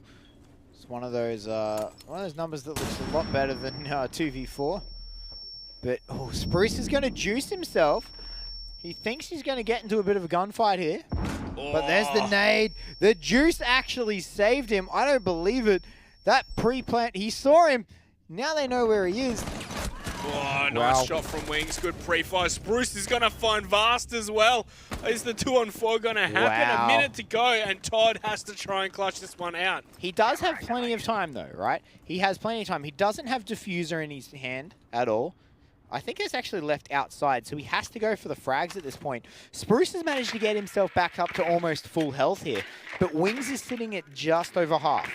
So it is doable for Todd. He's going to send his drone in. Gee, that drone was a fair way away. Oh, he's going to get it caught in a mute jammer as well, so it's a bit unfortunate there. Yeah, so he's going in blind here right now. He only has intel off what his teammates have told him.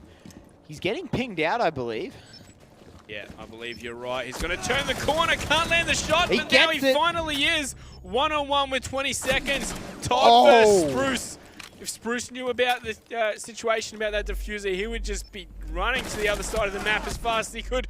Todd needs goes down to. lower. Todd. Can he Can get he this get it? shot? Can he get gets it? the No, he rebound. can't. Oh! Spruce just wins out on it. So that was 2-on-4, turned 1-on-2, turned 1-on-1, turned 1-on-none. Spruce's favor. Whew.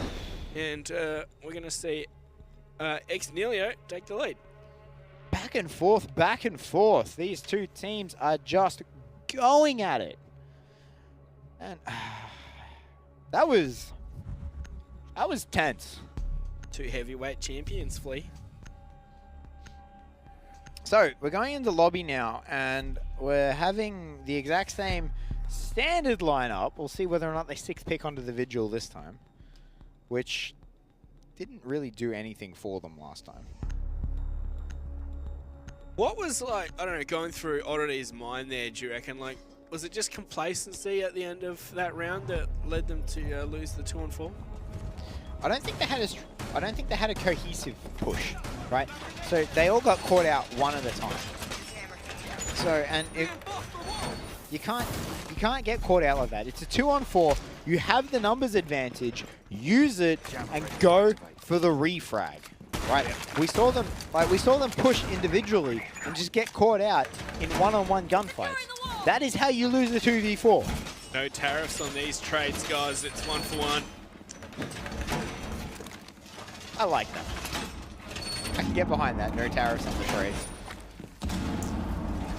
Capitalism. Just gonna stick those kind of words in the cast. But we can see a lot of utility being spent up on the top floor here. It is, of course, a lobby defense, but very easy to defend the lobby from the top floor. Bank interest. Drone deployed.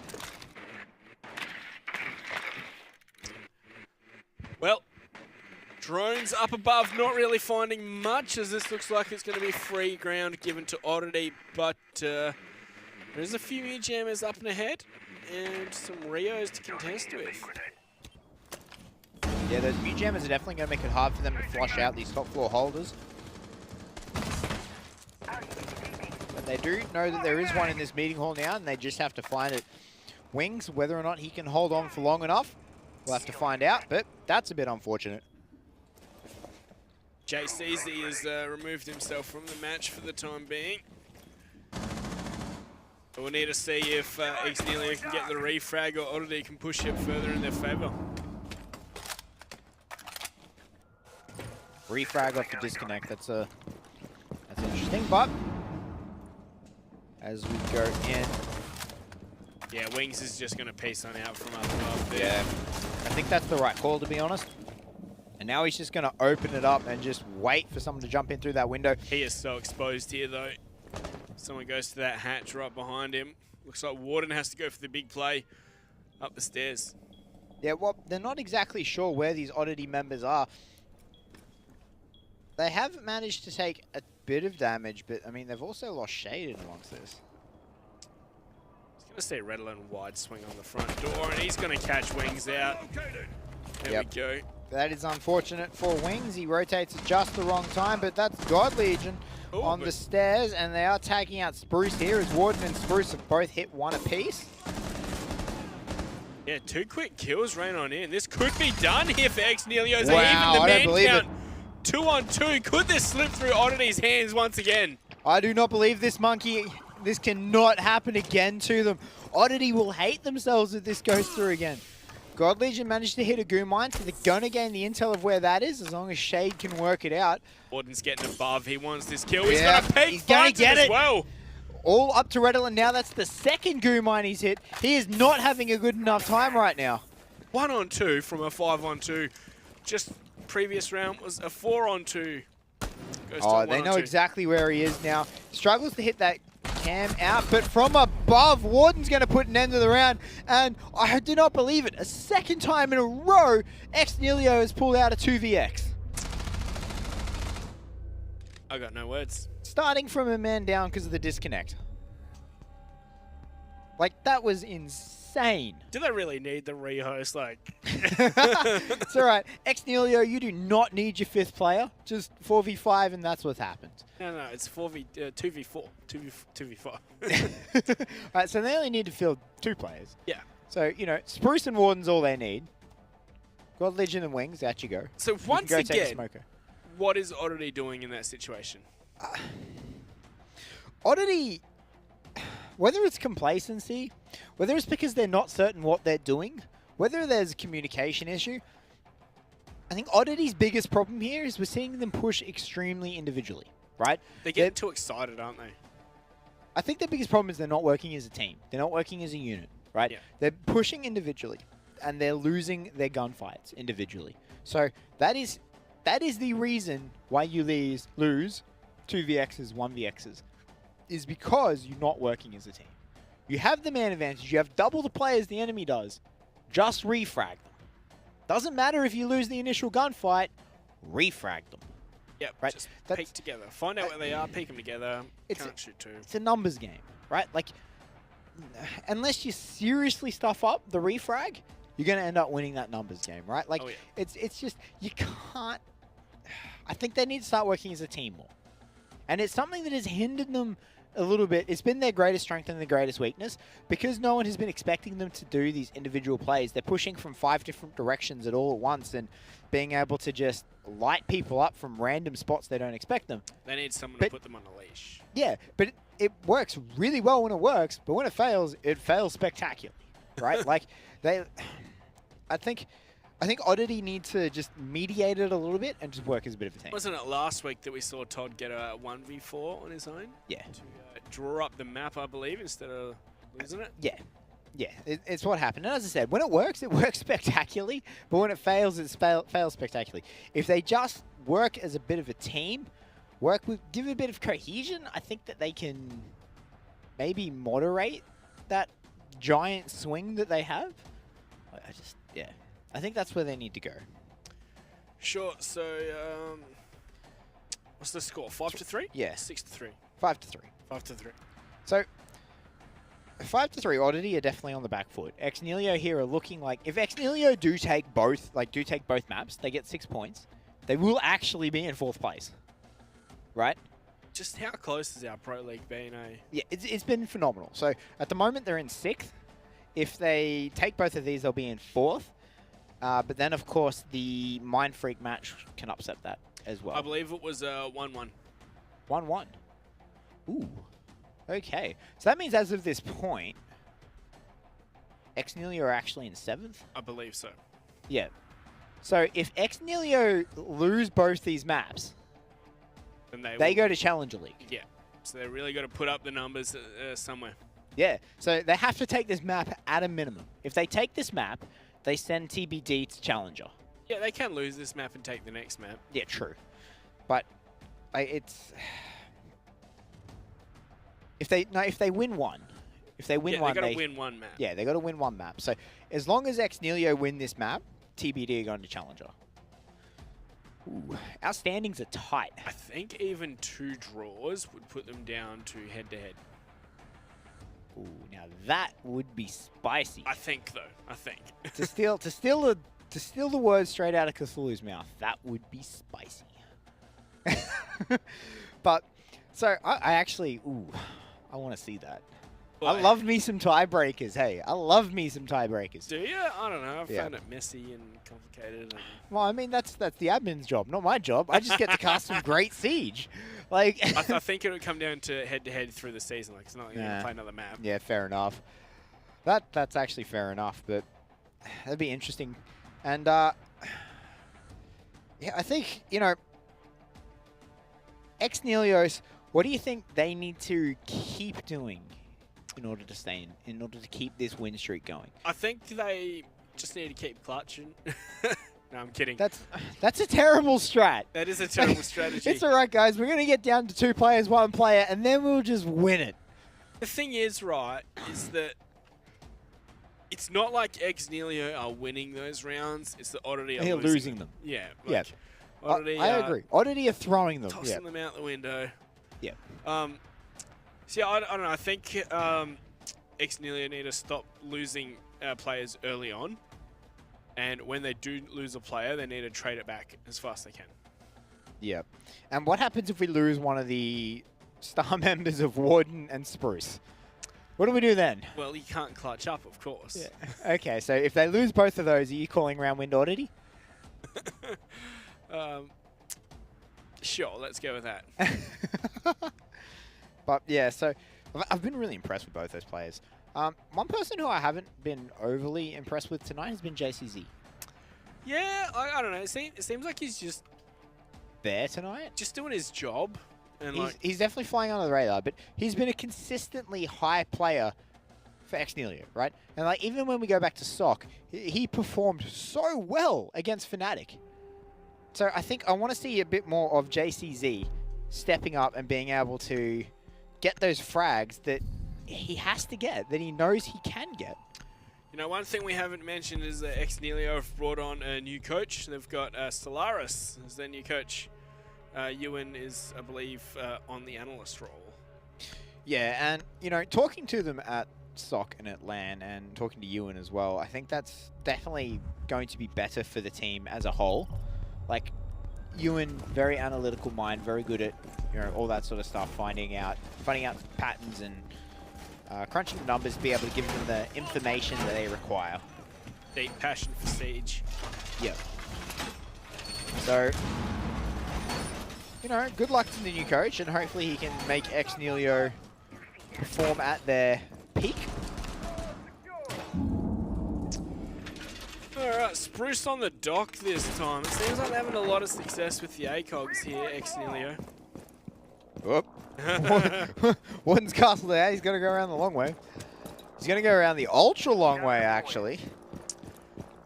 Wonder if this is a new strategy. He did seem quite surprised by that, didn't he? Cam in position. Shots just going over his head. And I think it'll be interesting to see what ex-Nelios actually have planned for this, because this is a very, like, for a garage hold, there is a lot of utility off-site. Normally you see all the utility either on-site or in bathroom. There's no utility in bathroom, but it's spread out over the lobby and second floor, over the first and second floor. So it's a very odd hold here by ex-Nelio. Wouldn't be surprised if we saw them just get hyper aggressive when they could. Yeah, I think that's what's going to happen is Wings, he's on the yellow stairs here. He's getting pinched, isn't he? He's getting pinched. Whether or not they know he's there, we'll have to wait and see. Vinny really struggling to get that cam. He's going to give up and just go around the other way. The thermite charge going out. Wings has managed to snake his way back into the bathroom. Vast is going to open up the kill feed, though, as he managed to take out Spruce. That's one half of the Magic Duo taken off the board. And ex-Nelio are now looking not in the best spot, as God Legion's going to take out the other half of that Magic Duo. So you're calling round Oddity now. No, you forced that on me. Did I? Yeah. Oh. You could have just said no. Well, 3-on-5 right here. We're not going to see ex-Nelio do it 3 times in a row, are we? Well, why not? Like, see, this is where it gets really worrying here for Oddity, is they just completely slow down and like almost freeze up. What? Okay. Shade literally just walks up server stairs and just knifes God Legion. Oh, I believe he was on a drone. Yeah. That is unfortunate. And 3v4, it's now looking a bit more doable. They're going for the plant. Redolence ran right on in to try and attempt this thing, and no one's aware of this at all. Going to get the deny. So the plant goes down. Just no! JCZ with the clutch C4 with... That would have been down into the single digits. I wonder if we can get a freeze frame on that Shade with count. his own. Is this happening again? No. Oddity. No. There we go. Vinny pulls one back. Todd pulls another. So now it's a 1v2. Todd is really lit right now, but Shade, the plant is going down, but he drops straight into a waiting Todd. Oddity managed to salvage something out of that round. You know, Oddity, me, and half the Rainbow Six fans in the nation just breathed a massive sigh of relief because I was going to say there's no way that's happening again. Ooh, and Oddity usually have quite a following in the Twitch chat. Oh yeah, they do. Oddity usually have quite the following in Twitch chat. I'm, you know, expecting to see all the spams in there, and there's that free frames. 0.083 seconds. He had 800th of a second left, and he would have got that plant. That is nuts. Oh, that is insane. 800th of a second.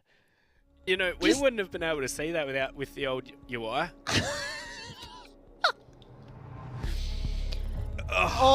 That is clutch. That is clutch. In the end, it was all for naught, but still, that's awesome to see, isn't Oh, it? that is epic to see.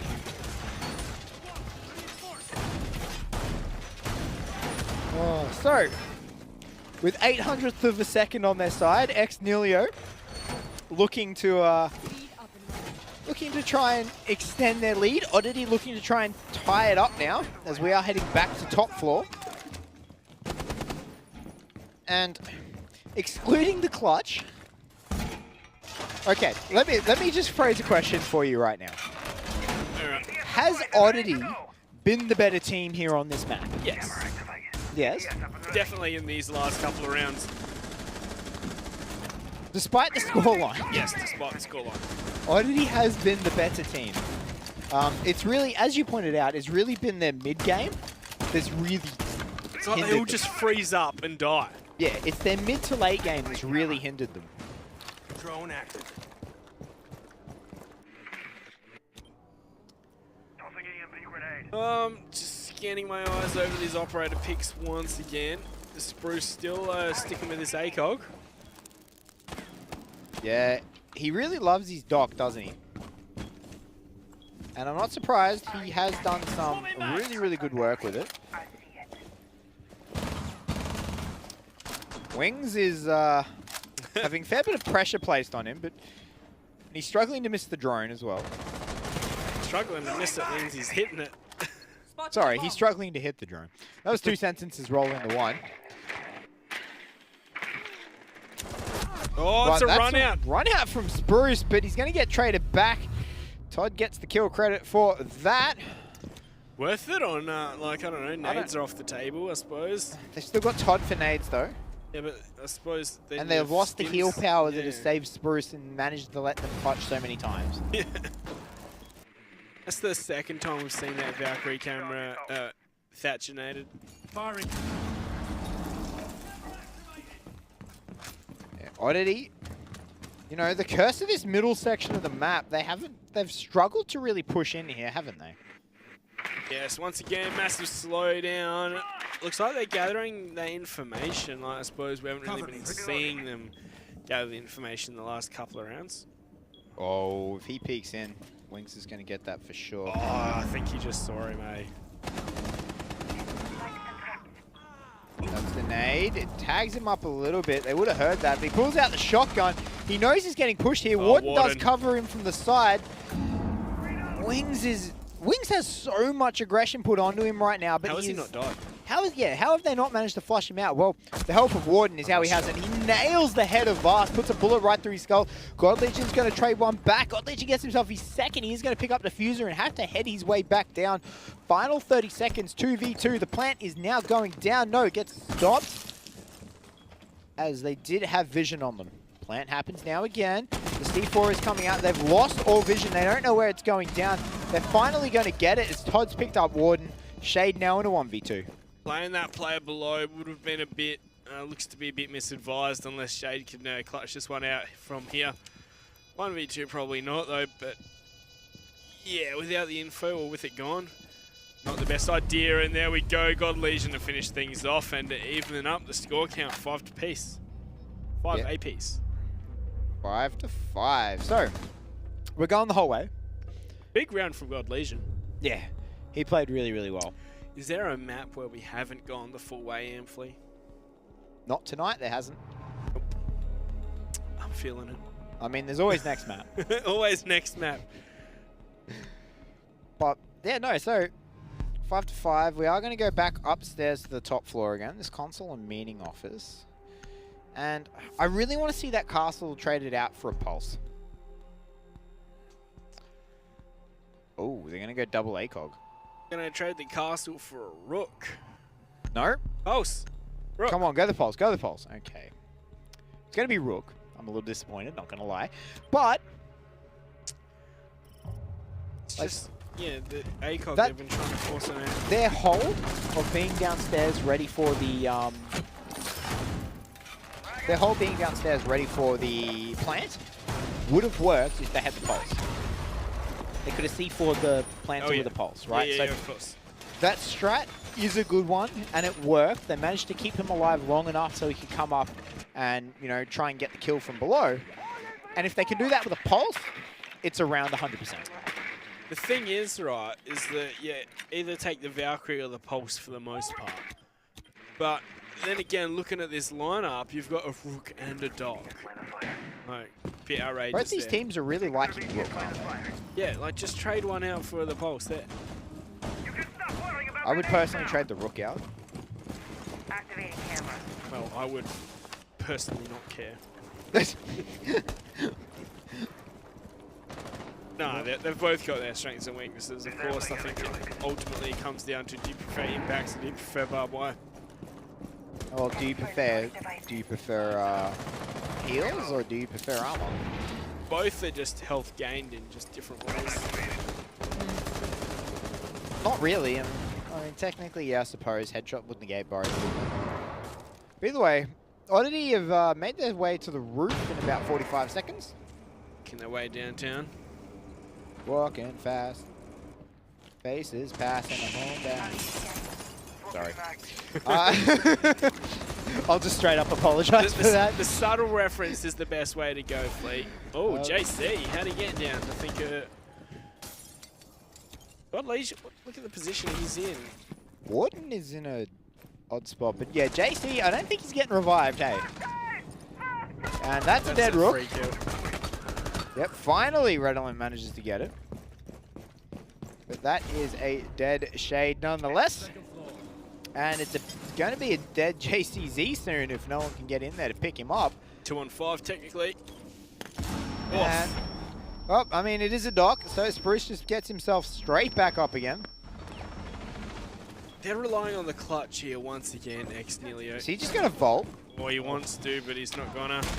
Yeah, okay, so JCZ finally forfeits his life. Warden forfeits his life to Vinny. And Spruce is going to try and put up a fight, but that's the end of it. Oddity picked themselves up their third round in a row here, and they are now on match point, Monkey. They are indeed. So we are getting closer to the end of this first map here. It's been, I don't know, it seems like ex-Nilio can't seem to string together a coherent strategy, but they've picked up a few rounds off the back of clutches and somehow they're still staying in this one. Yeah, and in all honesty, this second half has been all Oddity. They've won 2 rounds through some amazing clutches, That rhymed. but yeah, this half has just been all Oddity. There's really nothing. In all honesty. Yeah, there's been nothing else for it. Like,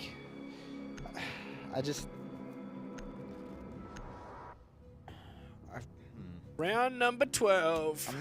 I'm not liking this map pick from ex-Nilio. They just haven't. They didn't perform on it against FNATIC. And okay, maybe it's just FNATIC. FNATIC are actually very good at consulate. they pick it here against Oddity, and they're not performing on it either. I don't know. At least they're showing some decent things. It really seems like they are playing as just too many individuals. We need to see a more coherent effort from across the team. But final round of the map. Ex-Nelio looking for a draw. Oddity looking for 3-point victory.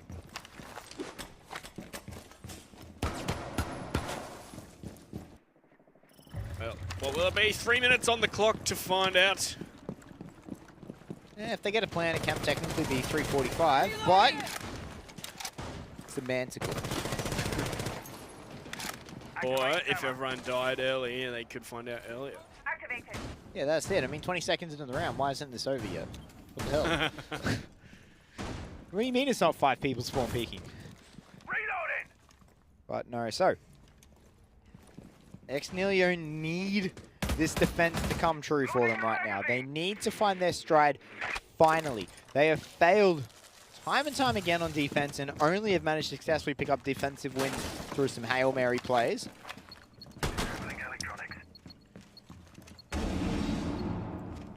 Hail Mary clutches, indeed.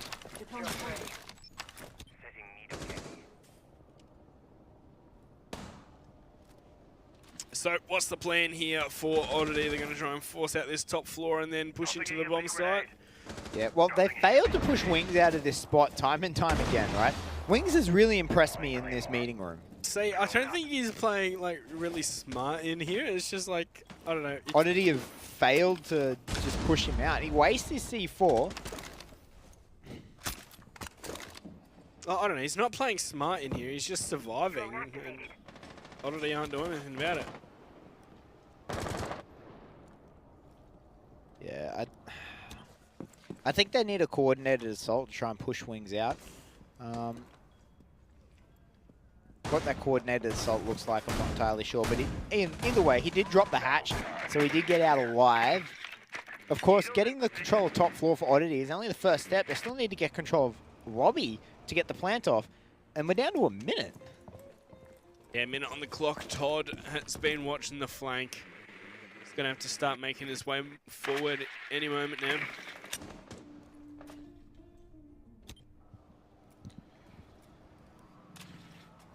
Battle lines have been drawn. Both teams are lining up, ready to charge and flee. Yeah, they're all getting ready. It's going to come down to a very intense 5v5 here, isn't it? Like, quiet before the storm, as we're about to hit the 30-second mark. Shade and JCZ are slowly making their way up. JCZ is going to go for it. He gets spotted out. No, but he still gets the gunfighters. Vast, not quite sure what he thought happened there.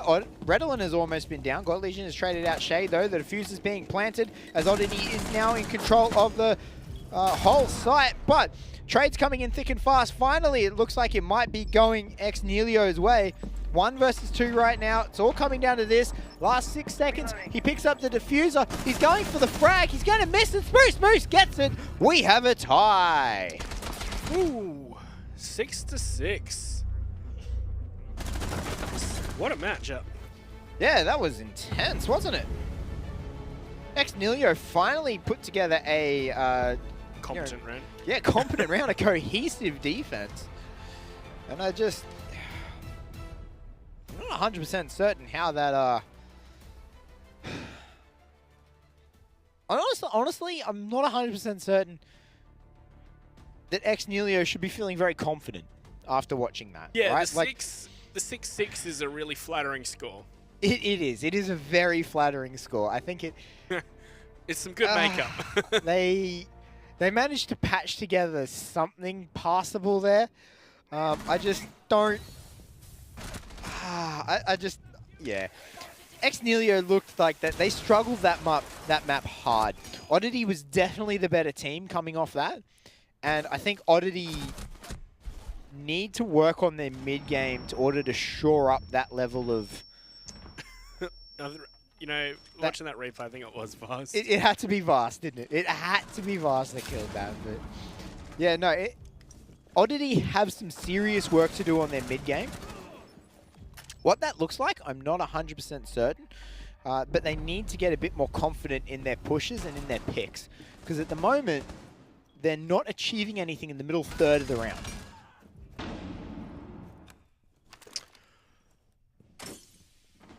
I don't know. We did see some really good stuff, especially in the clutches. Like it's. That knife kill made me laugh. Oh, that was so good, wasn't it? It's just like the cheekiest thing you could do.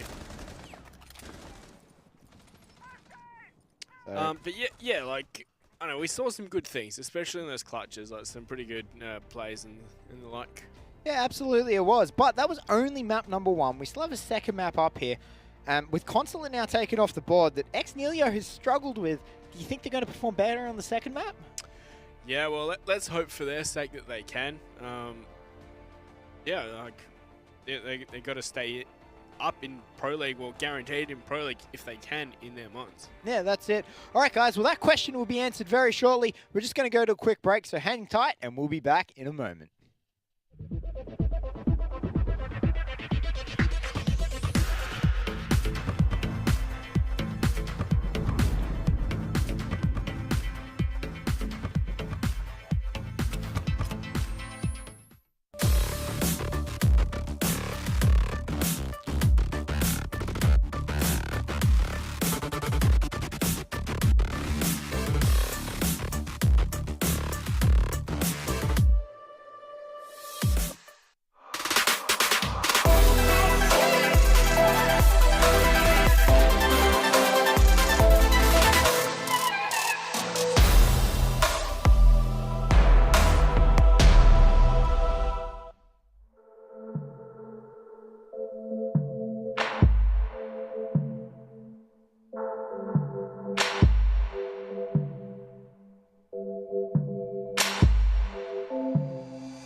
Hello everyone and welcome back to the final match of the final day of Pro League for the ANZ season. I am MAPVETO and I'm of course joined by Monkey Fist again as we get into our final map. Monkey, it is Xnelios, it is Oddity, we just had a 6-6. What do you think's going to happen this time around? I don't know.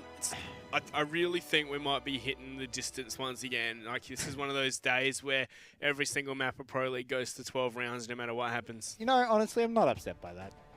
Yeah, you know, it definitely shows how close the competition is in the ANZ region. It really does, doesn't it? That everything can just be so close. Sure, you can say that FNATIC and ORGLESS were cut above everyone else, but the rest of them all really, really tight. Yeah, that's true. And, like, you know, even on their day, like, teams like Avant can take down ORGLESS in a best of 3 and such. Like, we see it happen. It can happen. Yeah, absolutely. So, it is our final map. So, let's take a look at exactly what we're going to be seeing here. So, we are going to have Clubhouse and Consulate be taken out as our auto bans. Going to play Coastline, I reckon. You reckon we're going to see Coastline? See, I actually think we might see some Bank. Xnelio really did well on that map. Oddity would be silly to let it through. You reckon? I think Oddity might want to take him to it. Could go to Border, but no. It's going to be Clubhouse. Wait, what did I say? Yep, Bank Coastline taken off the board. You said Coastline, but Coastline. It could be Border. Oh, Xnelio just lying to me now, aren't they? Like, oh yeah, we really love Coastline now. We're really good at it now that Kings is gone, and ban. Taken off the board, yeah. So Bank taken off by Oddity, as you said. Border, they didn't want to attack it. You reckon Villa Oregon is the next two? I think they're going to be the next two bans as well. I'm with you here. I think we're going to see Border as our decider.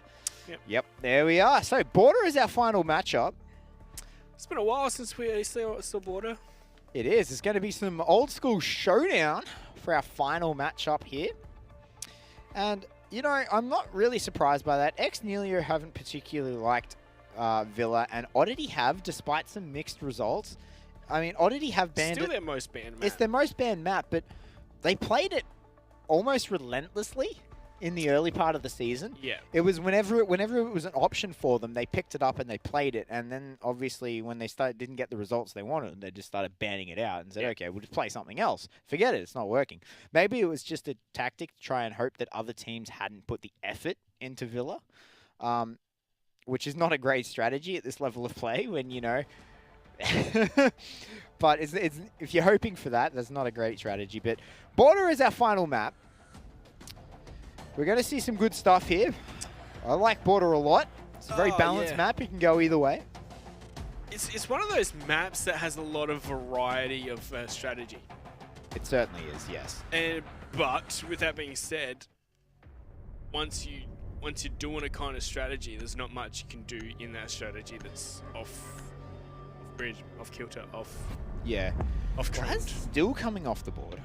Yeah, they're gonna be in the Glaz Echo combo. Trust. All right, Xnelio gonna pull the Norango. Was it? Yeah, the Norango. Nomad being banned again, so no Nomad in this whole series. Is that the Oddity now, the Nomad ban? Yep. The Mirror being taken off the board as well. So yeah, Echo last ban, trust. So Maestro will slip through then, presuming you are correct. Yeah, well, and you haven't been wrong yet. Actually, you were wrong about Coastline. Okay. So that's the only thing you've been wrong about all night. So, you know, I'm more inclined to still believe you here. Xnelio like to run the Maestro like from the Armory locker. Yeah, see, there we go. There we go. So from the lockers, like out the wall onto Catwalk. It's one of their favorite strats to run. Like on the bookshelf that's like right next to the thermite wall, yeah. Yep. I actually do like that Maestro cam as well. When I end up with Maestro on this map, that's where I put it as well. So when you end up with Maestro. Yeah, well, I normally end up with either Mirror or Maestro. I'm an anchor player. So, you know. But it is going to be Army Rockers Archives. I don't think that is a surprise to anyone. So let's see if they go for this setup or they're going to try something completely different. Well, they've shown the Valkyrie. They've shown the Kaid. They've dropped Bandit for Kaid. So they're not going to be tricking that wall. Not sure how I agree on that one. I think I'm with you on here, Monkey, either. I don't think I agree with it. You really want to Bandit trick that wall, right? But see, as I said, like it's something like they like to open up and have their Maestro just, I don't know. I think it is. If they go for that. Yeah, I think it's optimistic to bring the Kaid. Maybe bring him when you're defending downstairs so you stop the hatches. But so they've opened up. Ooh, pardon me. So they've opened up one side of the hatch. Sorry, one side of the fountain. Yeah. Really heavily. So they're going to have those rotates, and it looks like they're going to be holding in security. Looks like they've got that hole that I was talking about for the Evilite. They are using the shotgun.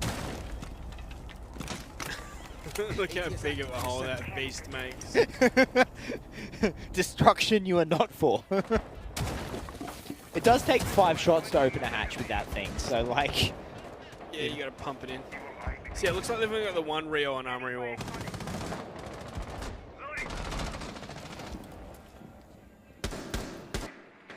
And they're trying to pull an ACOG with a reflex right now.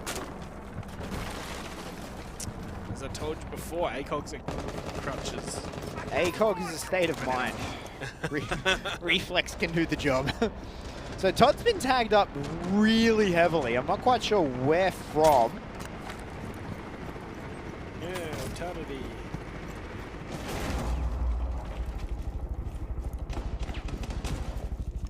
But That's a weird spot for Thermite to put themselves in. yeah, he's not really sure what he's trying to achieve off that. It looks like Todd maybe got into a bit of a fight with JCZ. But they have managed to open it up. JCZ is behind that reinforced wall, so he is somewhat stuck there. Wings is going to find Redolent first, though. The kill credit opens up to Xnilio. As I said, that was a dumb spot for the Thermite. Yeah, so, and without the Thermite now, sort of makes Thatcher almost useless as well. Not totally, but negates his best match, and they're not going to be opening up any more of these reinforced walls at all. They could have bought a Hibana if they really wanted to. But Oh, JC, how do you win that? you win it by just letting the person stay down. Wings is going to find one to themselves as well. There is one rappelling in. He can hear it, but he decides not to go for it. God Legion and Vast are now going to match up together, but Warden comes out. He gets one. God Legion trades him straight back, and that leaves us in a 1v4. 1v4, but he's got 1 foot in the grave and most of his second foot as well. He's hardly alive right now. He's basically got everything but his head in the grave right now. That's what's keeping him alive. He's just sitting there breathing through his air, through his mouth. He's just like, save me. He's even moved his mortgage to the afterworld. But he doesn't care how dead he almost is, because he ain't dead yet, and he gets another frag. Yeah, beautiful round there from JCZ, winning all these fights that he should not have. But, you know, you cannot complain. You cannot look a gift horse in the mouth when your opponents are willing to come so amicably to the slaughter. Yeah, well, that's it, isn't it? And just really, really well done so far for JCZ. And we did say on the first map that he was not impressing us at all, and that he needed to sort You of... said that. Okay, I said that. I wasn't impressed with him, because I expect more from him at this point than just doing my job. Doing my job is a support role, right? There's a support turns up and does their job. That's a Thermite. That's a loser A mentality, guys. JCZ should turn up and be able to drop 3 frags like that. Yeah, so like a Rizraz. Yeah, exactly. Yeah, Specker when he was on Dark started. Ooh, so we've got our workshop. Standard secondary choice, standard issue. Standard issue secondary bomb site, but But it's going to be very interesting to see how they're planning on holding it. It does look like it's going to be a bit more of a top floor hold. yeah, let's take a look at these operators. They've ditched the Kaid this time and they do have the Bandit. They got a Vigil going on as well. Shade's a big fan of the Vigil, isn't he? Yeah, he really does like him. That being said, the K1A is actually an amazing weapon, and Shade really loves that weapon. So, not surprised to be seeing him take him. And Vigil's also very hard to track down on this map as well. Feed up and running. It's not like there's a billion paths people can take like on Bank. No, there's not, but it's still... Like, it's actually a relatively big map. Like, So I think Vigil can be hard to track down. He can slip through your grasp, right? Especially if you have hatches open and things like that. It makes him very, very slippery. And oh, he sees him there. Both of them take shots at each other. No one lands anything though. Vinny from the east stairs, and Spruce is actually going to disconnect. That is unfortunate. Oh, let's hope he gets back in time. Let's hope so indeed. But what's the little ANZ without a rehost? Well, are these defenders going to be able to hide, or are they going to be hunted on down? Yeah, the run game out of Xnelio here has actually been really good, hasn't it? JCZ, though, did make his way back on the side. He does actually live through it. Well, we've seen Xnelio win many very unlikely positions earlier. Oh, we're going to see the perfect peek here. Shade misses a few shots, but he gets out alive somehow. And no refrag. Wings is going to find his own kill onto Redolent. Todd is going to trade one back into a 3-on-3. However, this has been Xnelio starting this one off at a deficit. Shade cannot land those shots, but he goes for the repick. Can't land it. Vinny's there. Put the favor into Oddity. Yeah, really good play so far from Xnelio. As you said, they have been playing from a deficit because of that disconnect, but doesn't seem to bother them that much anyway. JCZ and Wings are still left alive here. JCZ has been a big fragger in the one round we have had. Wings puts a couple of shots downtown, doesn't find anything. Drone's up and running. And, you know, I think... This is already slowing down again. Yeah, I was just about to say that, like... Oh, hello! That's a buck, but that's a skeleton key to the face. And Wings is going to get dropped because he potatoes his shots. But JCZ is going to trade him straight back. Beautiful. JCZ with a quick 1-2 finds God Legion. Now we are down to a 1v1. Vinny versus JCZ. Can the super sub do it with 20 seconds left on the clock? He's coming in through the back, and JCZ is going to go for a massive flank. The plant is going down now. JCZ, he's managed to stop the plant just with his presence. Going to put a couple of shots through, but he can't use too much ammo here, or else he is going to have to reload. A couple more shots come through. He has to try and stop the plant, but he does. He lands the shots on the Vinny. JCZ manages to clutch it out in a 1v3. Beautiful round from the young gun. How is that, Flea? How do you like them apples? 2 rounds in a row. JCZ. Woo! This is what I wanted to see from him on the first map. So what's that, 6 kills, was it? That's 6 kills in 2 rounds. This is the JCZ that I wanted to see in the first map. If we saw it, this would have been a very different scoreline rather than 6-6. Yeah, but once again, the Xnelio game plan is to clutch it out. Well, I mean, clutching it out with JCZ is a bit different than clutching it out with Warden and Spruce Moose. Yeah, that's right? true. Like, JCZ is just such a strong player. And, like, he should be getting multiple frags every round. Should be left in a clutch spot like that? No. But he is more than capable of doing that, right? Like, it's just... I think, yeah. That being said, though, Shade's looked a little rocky this round as well. Yeah, he's missed so many shots, hasn't he? He normally hits. Shade is a really good shot normally, right? Like, yeah. Like, I understand when Wings jumps through the window and misses the shot on Todd. Like, Yeah. that's just classic Wings. Like, he'll either hit every shot or miss them. He did actually take a skeleton key to the face for that, right? Like, he turned around, potatoed his shots, and Todd was just had his... I think he actually reloaded the skeleton key. Like, I think that's what he was doing in the office. Was being in a safe spot to reload the skeleton key, and Wings interrupted him, and so he took a skeleton key to the face as a, you know, hey, don't interrupt me next time.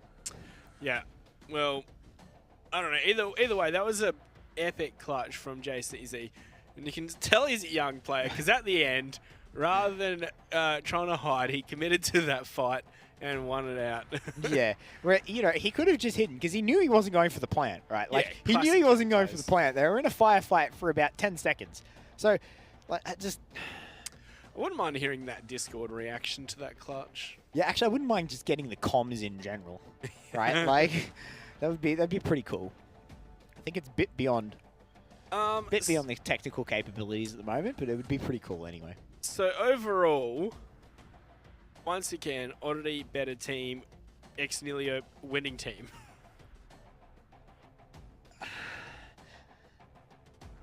Yeah, first round I want to say that was very different. In what way? Like, yeah, sure, you know, JCZ got 3 frags. Yeah, first round Oddity were pretty average. Like, Yeah. why did they put their thermite in his one Yeah, tap next to position? that generator, that was questionable, Yeah. to say the least. But that second round definitely was a JCZ masterpiece, masterclass in clutch work. You know, how do you want to clutch? You watch JCZ, all right? Like, I think, but that second round, yeah, Ex-Nihilo fell apart there a little bit. So, but that being said, you know, they were playing from a man down. Whether or not that would have made a difference, Yeah, that's true.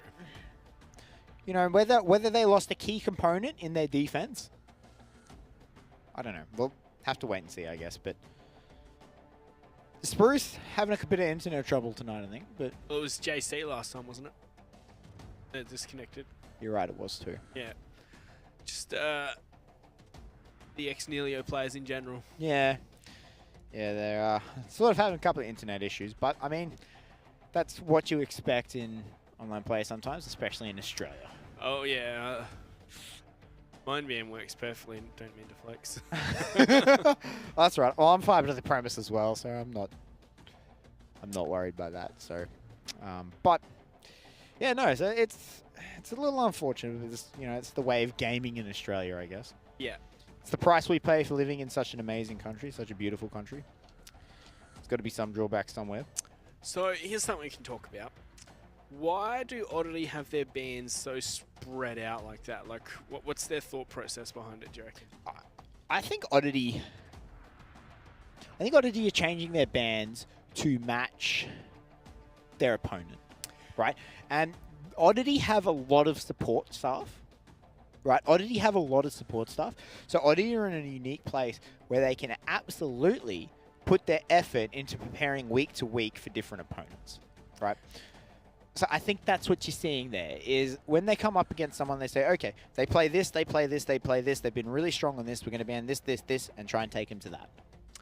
Right? Like, and those, so that's why we're seeing such spread out bans across the lot. Fair enough. Yeah, just looking at my notes, it's what, 6 Villa bans, and the rest are all 3 except for a couple of 2s Yeah. on every other map. As I said, the Villa ban is really a reaction to Being allergic to it early Yeah. in the season.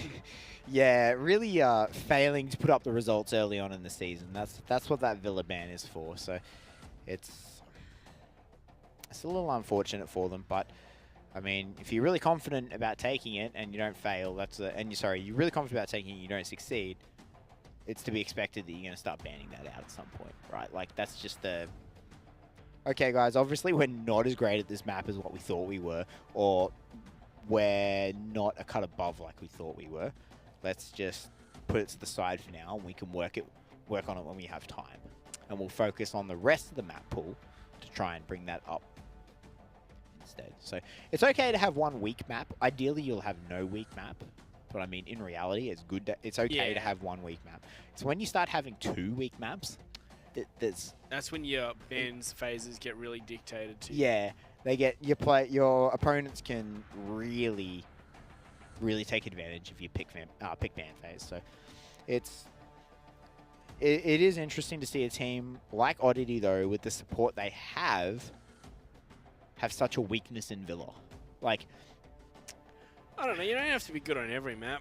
yeah, but like, especially with the amount of support that team has, like if you compare the teams of Ex-Nihilo and Oddity, like Ex-Nihilo have literally no support. They have their volunteer coach and their volunteer analyst.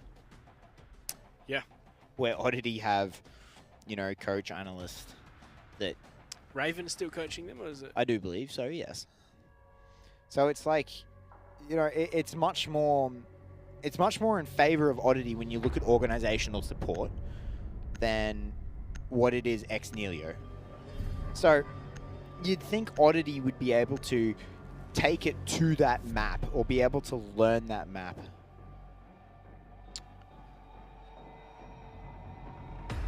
And it does look like we're going to have a customs inspection. And I guess that makes sense as, you know, we are in a, you know, we are in our tertiary bomb site now. But Unfortunately, yeah, bans forgot to be put in. yeah, no. So as we do just work out that bit of a ban issue that we had there. So, but as we do get that underway, customs inspection going to be our tertiary bomb site here. Really not that surprised. Like, you don't see a lot of tellers.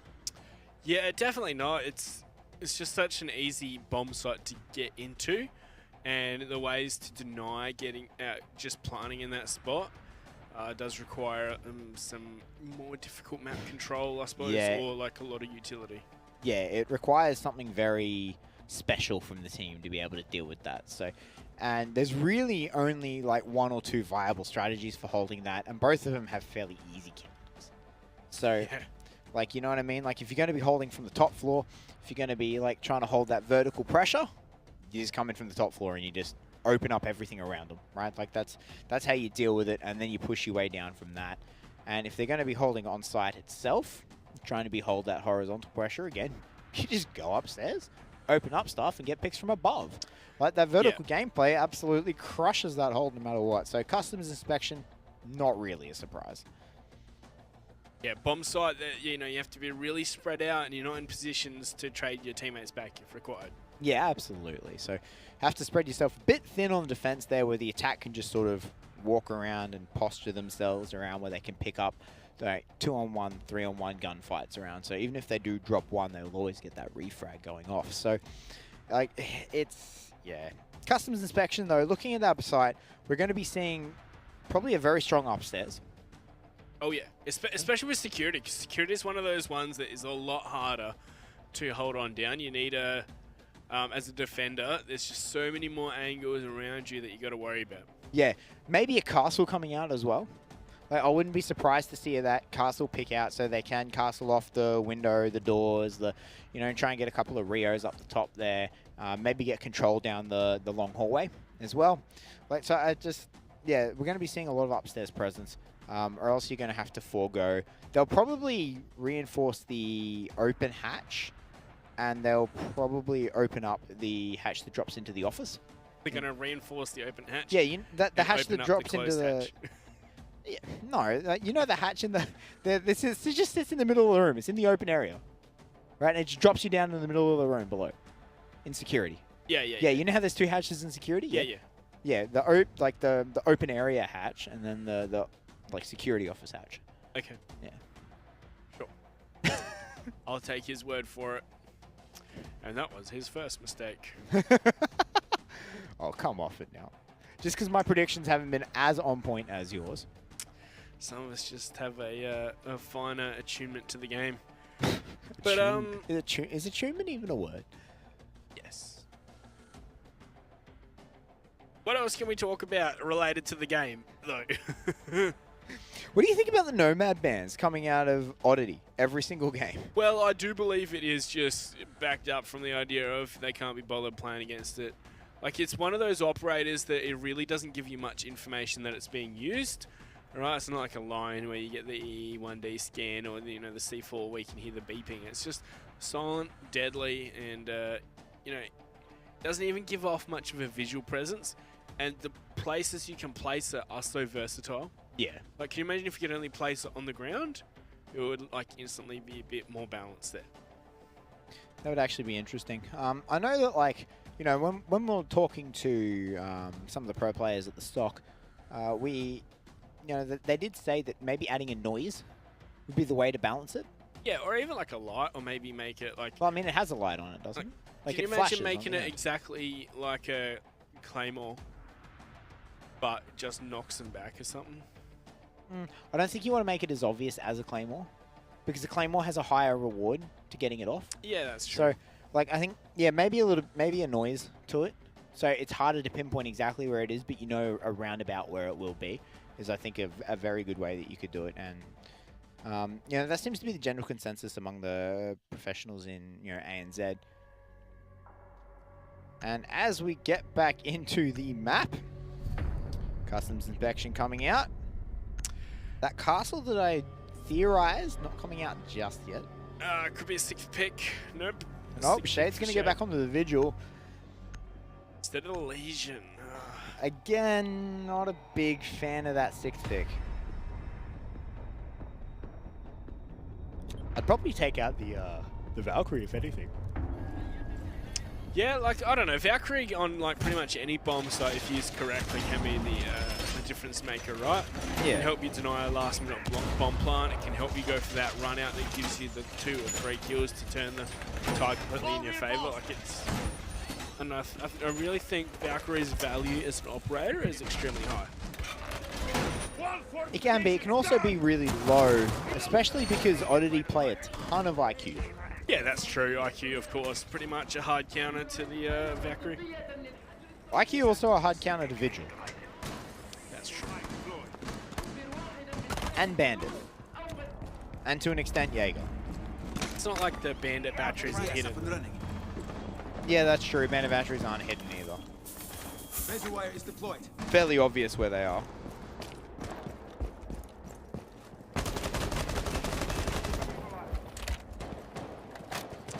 .556 of Redolent is going to open up a bit of a hole. Do you reckon when they invented IQ as an operator, like, you know, they had it in mind for what it would do to, like, Valkyrie and... Well, no, I don't think they planned that far ahead. Yeah, so right, what, like- she was a counter for Cap Can and Mute. Oh, Cap can Mute to an extent. Bandit at the time. Jaeger, she could find the ADSs, but you remember early on, like really early on, her wrist gadget could see through smoke. Oh, yeah. But that wasn't ever really practical, was it? I don't know, we never really saw it used. I mean, you did see it used a couple of times, especially on Origin. That you know, little wristwatch code. RED scanner. RED scanner. I just always called it the 3DS. But like, oh wow, Spruce. Okay. That's the Valkyrie cameras at work. Oh, that's 2 heads that seem to have lined up for him. That's what that is. But he manages to get that, and yeah, he's going to be pretty happy with himself now. So 3 versus 5 to Oddity. Are they able to pull it back though, Oddity? They had plenty of situations clutched out against them. Are they able to do their own way? There's that evil eye. Yeah, there's that evil eye that you were mentioning. It is a great evil eye. It sees a lot, especially if you open up security. So maybe that peak Spruce did was off the information of the evil eye. That is actually a possibility. But it looks like they've given up control of this security room. Oh, God, Legion, how are you still alive from that one, mate? Took a lot of damage there. Not coming for the peak. What do you think of the R4C losing the ACOG? It was an interesting nerf. The R4C is a very powerful gun. Don't get me wrong. It's a very powerful gun. Losing the ACOG, I don't know if that's like necessarily the worst thing in the world, as Wings does pick up 1, but because a lot of people, a lot of higher ranked pros didn't play with the ACOG on it anyway, right? That's why I don't play with it. So, but anyway, these kills have come around quick and fast, and now we've just left in Vinny in a 1v4. Shabs is on a slither of health, but Spruce puts an end to it. A 3k for Spruce. It's going to put Ex-Nelios 3-0 up. Yeah, good round from the Maestro player. Run out for the 2-piece and finish it off on the 11, 12 HP. It's not very often you see a run out from a 3 armor, is it?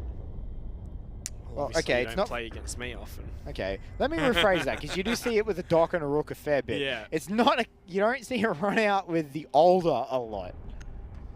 Oh, yeah, And that's Maestro. true. I think that the reason why we don't really see Maestro going for as many spawn peaks and such is because his utility can be so much more useful later on in the round. Yeah, absolutely. That being said, right, like in the current state of Rainbow Six as a game, it really feels like Ranked Fest isn't about their strategy at all. It's just about the frags. Oh yeah. But I mean, that's the big difference between ranked and Pro League, right? Like Pro League, they actually have strategies.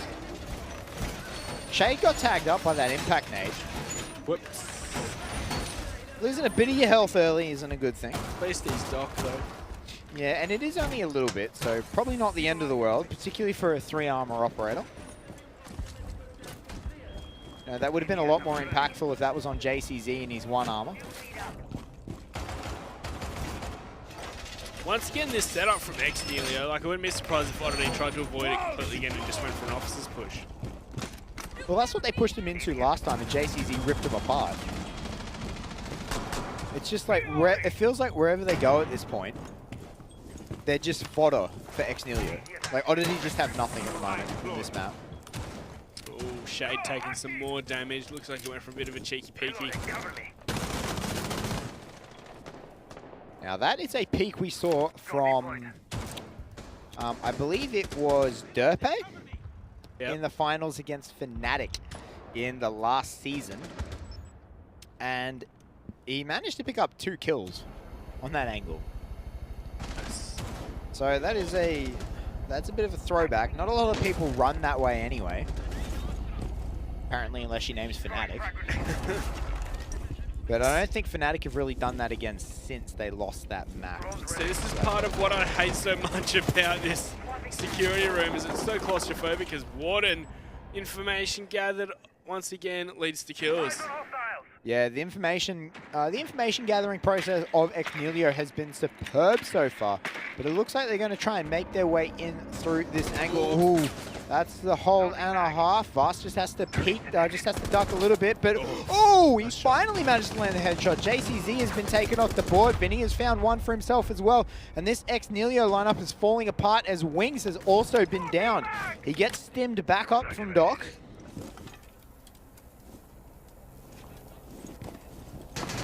Oof. Is he still alive? Yeah. Xnelio just peeking everything that they really shouldn't be at this point. Yeah, that's really all it comes down to at this point, as you know, they've lost way too many gunfights, but it's not over yet as Oddity has stalled out. They still don't know how they're going to be pushing this. It looks like they're going to commit to an officer's push, but they're just not ready for it yet, I don't think. It's like they're really fast in the very first part, and they spend 30, 40 seconds doing nothing, and they speed up again. Yeah, exactly. It's kind of weird, isn't it? But having lost the Older, having lost the use of the Evil Eyes, that's going to be pretty big for any late game shenanigans here. Todd, he's going to be coming up the central stairs. He is running a buck, so with that skeleton key, he could potentially do a lot of damage from downstairs, but it's not going to happen. C4 comes out. It did get shot, so Warden gets nothing. Nice shot. He gets nothing with the C4, but he finds the head of Todd. He's going to potato a little bit onto what I think was Vast. Oh, flashbangs come in thick and fast. He should be dead, and he needs some support now, but Shade is going to step on up. Ooh. Shade with another one. Shade? All up to Vast. He's going to run right on in, and Wings to clean it up. 4 in a row here for Xnelio. Xnelio, they're just... Things go so wrong for them in the early mid-game, and they just keep bringing it back. Like, we were saying, if Oddity can shore up their mid-game, they would be doing so much better. They just need to stop this pause that they have, this breath, this... Yeah, letting Xnelio gather themselves and work out what they want to do. But if Xnelio could shore up that early to mid-game, they would be looking so dominant right now. We're going to go back to Vent. Well, of course, they're on a winning streak here. Xnelio. Such a hard word to say. Yeah, well, we went through several iterations for it before we just decided to ask the team. I thought it sounded kind of Hawaiian, like Nihilo. Nah, it's Nelio, like the player. Yeah, like Nelio. Yeah. From Mantis. Yeah, it's Nelio. So, it's, yeah, we did decide to ask them. Apparently it's Latin. Out of nothing? Out of nothing. Like, from what I understand with Latin, it has a rather large array of conjugations, depending upon the context. I don't speak Latin, man. So, as much as I love Roman history, I haven't learnt a lot of Latin, so I'm gonna have to take your word for that. You can stop worrying about the All names right, into round number 5. Yeah, so round number 5, we are coming towards the end of the last. Sorry, we are coming towards the end of the first half.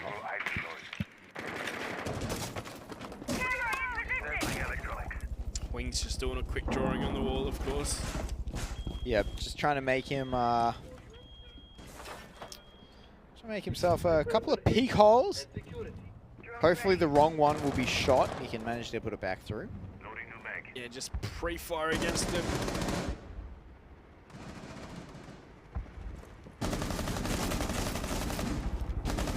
Now, if you remember, this bomb site was won off the back of a 1v3 JCZ clutch. Yep. JCZ giving his masterclass on how to clutch. We'll have to see how that's going to go again. Of course, they did play this round 4v5 as well last time, though, as well. True. So we'll have to see whether or not the 5th man can make a difference. Drone up.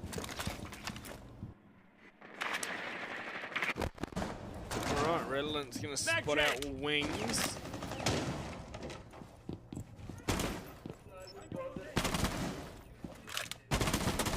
Oh, What just so Wings? close. That was on either side of the head. What are these? Wings is just like flicking everywhere, isn't he? Let's generate. These pre-fires are coming out of everyone right now. They're going to run out of ammo. Wait, was that a... What? Was that an FMG-9 on Shade? Yes, that is an FMG What? on Shade. Either A, a mistake, or B, he didn't want the shot. Okay, then. We'll have to see what Shade can do with his FMG-9. Possibly the least used weapon in the whole game.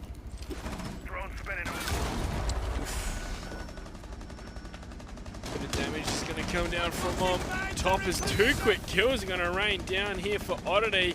Shade has seen the buck, but Vinny with a TK and Wings with his own onto God Legion. gonna tie it Evens up. up the numbers. Yeah, it's going to tie it up 3-3 right now. One goes down on the back, but Wings picks himself up. Redolent has disconnected across all this.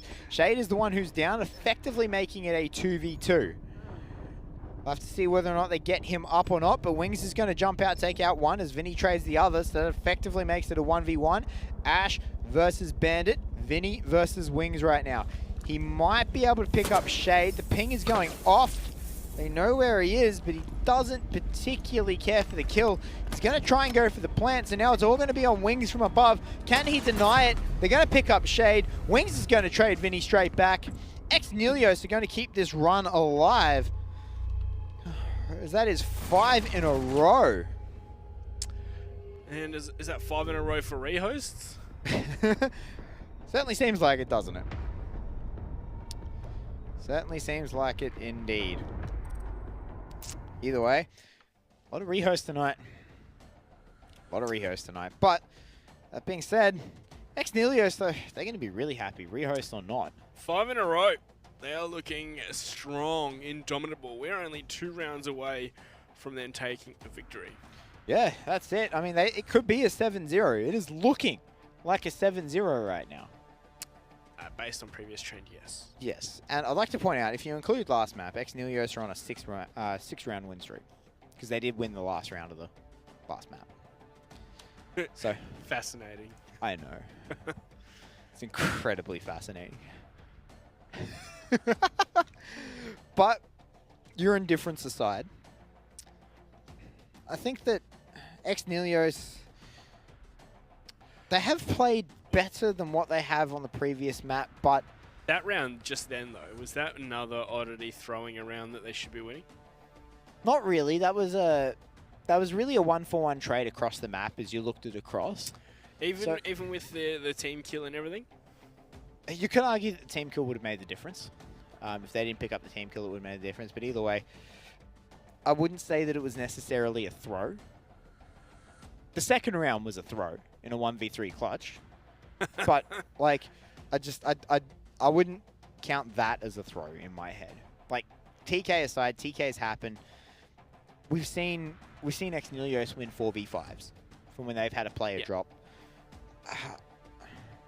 I just don't. Yeah, I wouldn't call that a throw. I'd call it an unfortunate circumstance, and it did cost them the round, but I wouldn't call it a throw. I think that, yeah, that needs to be reserved for actual throws. Let's hope we never really have to talk about that on this. Well, I mean, do you remember the time Walker naded himself and a teammate? Yeah, but that That's wasn't the a throw. throw. It's not like he's throwing it. Okay. What about... Just because they lose the round because of one thing doesn't mean they threw it. What about Emorin nading himself? He did technically throw the grenade. It's not like a throw in which you're intentionally losing. It's where you're doing something that makes it look like you're intentionally losing. Yeah. So, no, but... So what's the term for that then? No idea. You want to coin one? Hey? You want to coin one? Well, why don't we just Google it first? Why not make our own? Later. Live in the moment, monkey. Seize Later. the moment. Write your name in the history books. Coin a term that you will be forever remembered for. You can tell Flea's spoken everything he knows about Siege when he starts rambling like this. No. So, actually, what I was going to touch on is...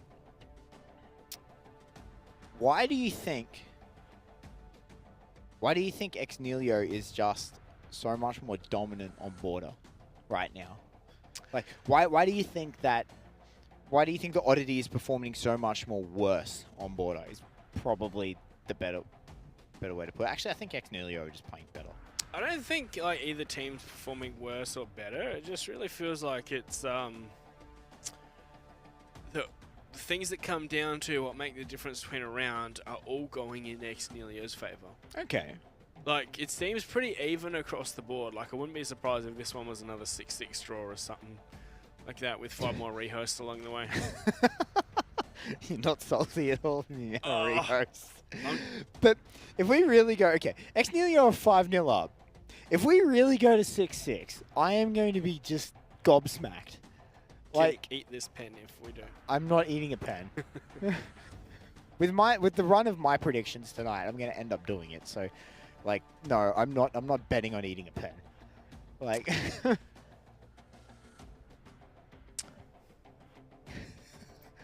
no, but why do you think? Okay, here's an interesting one: the Echo Glaz. Yeah. Why are they just copying Norango's bans? Because that's what Norango do, and Norango good. No, not really. I suppose Echo can be a very frustrating operator to play against, same as with Glaz. Like getting smoke shot through the smoke's never fun, and you know, being in a 1-on-5 and going to plant the diffuser and losing because the time runs out. Yeah, because someone decided to click on you. It's not funny like, either. The Glaz is the interesting one in my opinion. Right? The Glaz is the interesting one in my opinion. Why? Like, why ban Glaz every single map? He's not that ban I think it's more because Noranku or, for example, Exnelio here want to be able to run around behind smokes without having to worry about getting shot by Glaz. Like, it leads into that... Glaz's pick rate is not that high. Yeah, but it just leads into that aggressive style. If you see a smoke go down, instead of running away, you push right on up to it. Capcan. So Shade having trouble finding his groove today. He's going to be changing it up. Yeah, it looks like we're going to be seeing our first Russian operator of the night. Capcan coming out. We'll have to see whether or not those cap traps come into play, or whether or not they're just going to be shot out and a bit of time wasters. Either way, they're still worth it, I feel.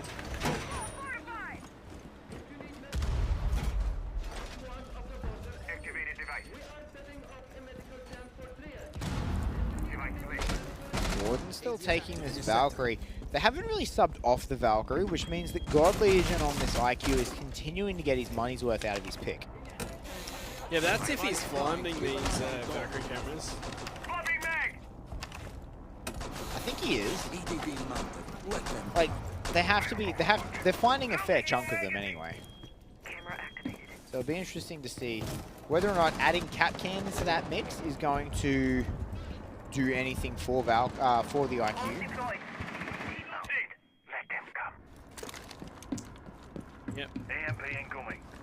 I wonder what why they've done with Vinny and put him on the Ash this time. Like, is it once again? You Actually, that's an interesting point too, isn't it? Like, that is, Vinny is not an operator you see on entry frag. Do you think it's more of the fact that they're like, all right, you know, still don't know how we're gonna fit you into this team, so now go play Ash. Just go play anything. Yeah.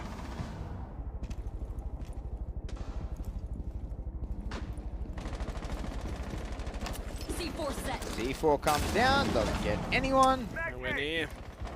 and big waste by Warden. There wasn't even anyone in the area. Ambush set. Stay clear. Sprucing that power play spot that he was last time, it netted him a double kill.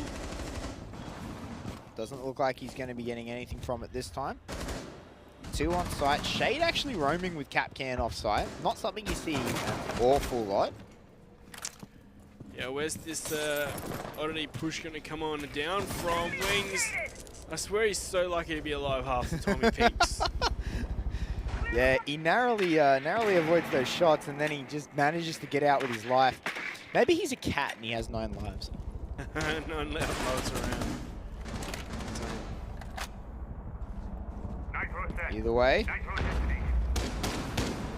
a lot of health being lost by this oddity lineup. And only Wings has taken damage in return. Tango located. Look at the separation there, like everyone on the bottom floor defenders, everyone on the top attackers. Reloading. Yeah, they haven't really been able to lock down this Reloading mag. this ex-Nelios lineup at all. Like, they've been very slippery, haven't they? Oh yeah. Disabling electronics. So I wonder why. Ooh, that's a downed member. Wings does pick up Redolent, but he's traded straight back. Oh. Whoa, Warden! Warden sitting just under the half wall, manages to pick up Vast from amongst all that. But Spruce moves from downtown, gets taken out. Shade's going to find one himself. These trades coming in so thick and fast. Now we're in a 1v3 as JCZ has picked up one himself. Todd's had to drop in, but JCZ is just watching it. Takes it out. Match point ex-Nelios. Ready for that 6-6 incoming, baby. 5 rehosts.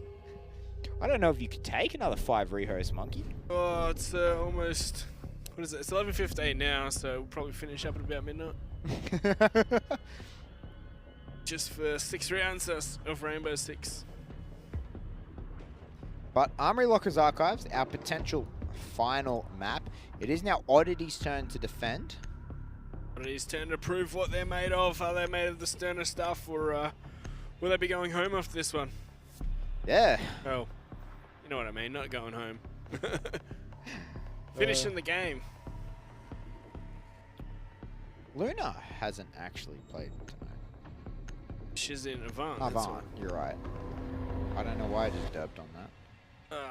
Him Flea. Tired. We all are. Yeah. So,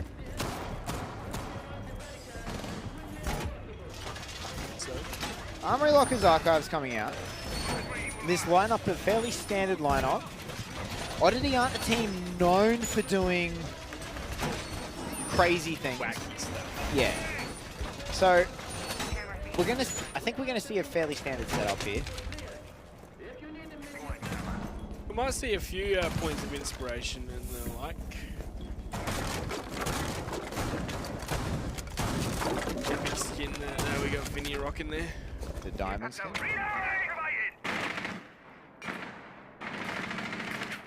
Twitch coming out of ex-Nelio. What do you think's making them run the Twitch? I was gonna say mirrors, but no. Is it perhaps like Goose? yeah, or even stuff like the enemies evilize? Shock them and disable them for a bit.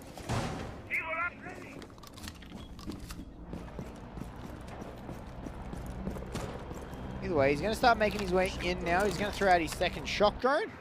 So now both are on the map somewhere.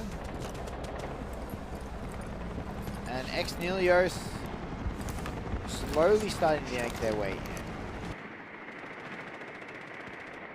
Changing mag. Really taking the time, to just drone things out. That was a goon mine being taken off the board. And a nice spot by Warden. He's going to realize that security is clear and they're going to be able to make their way in. Bruce getting droned up the main stairs. He's going to be able to see nothing and he will eventually move on from that spot or move up. What's the Oddity plan? Gonna try and hunt down his wings. Got one shade with his own. I think the Oddity plan needs to be stay alive right now. Yeah, they are getting just demolished by these players, aren't they? God Legion will trade wings on back, however, as JCZ will find God Legion. Shade's been dropped, however, putting us into a 2-on-3 as Redolent's going to try and stay in the back, Redolent. but he's been downed. All up to Vast in the 1-on-4, technically 1-on-3, and there we go. 7-0. Xnelios come out with a 7-0. That is huge. I said Xnelio 7-0 before we started this, didn't I? You did. He actually did. Am I an R6 prophet? Maybe, Monkey. Maybe. I think it might be a... I think it might be what's happening here, but either way, if that wasn't the longest 7-0 of your life... Yeah, it was quite a while, wasn't it? Yeah, but Xnelio, they're going to be very happy with that. They pick up their 3 points, and they save themselves from that Challenger League spot. So, with that win, Xnelios has forced TBD down into the Challenger League series. Yeah. So, we'll have to see how TBD go when they do verse for the next couple of months in the Challenger Qualifies League. this weekend, I believe. Yep. And anyone can qualify for that, but... 18 plus.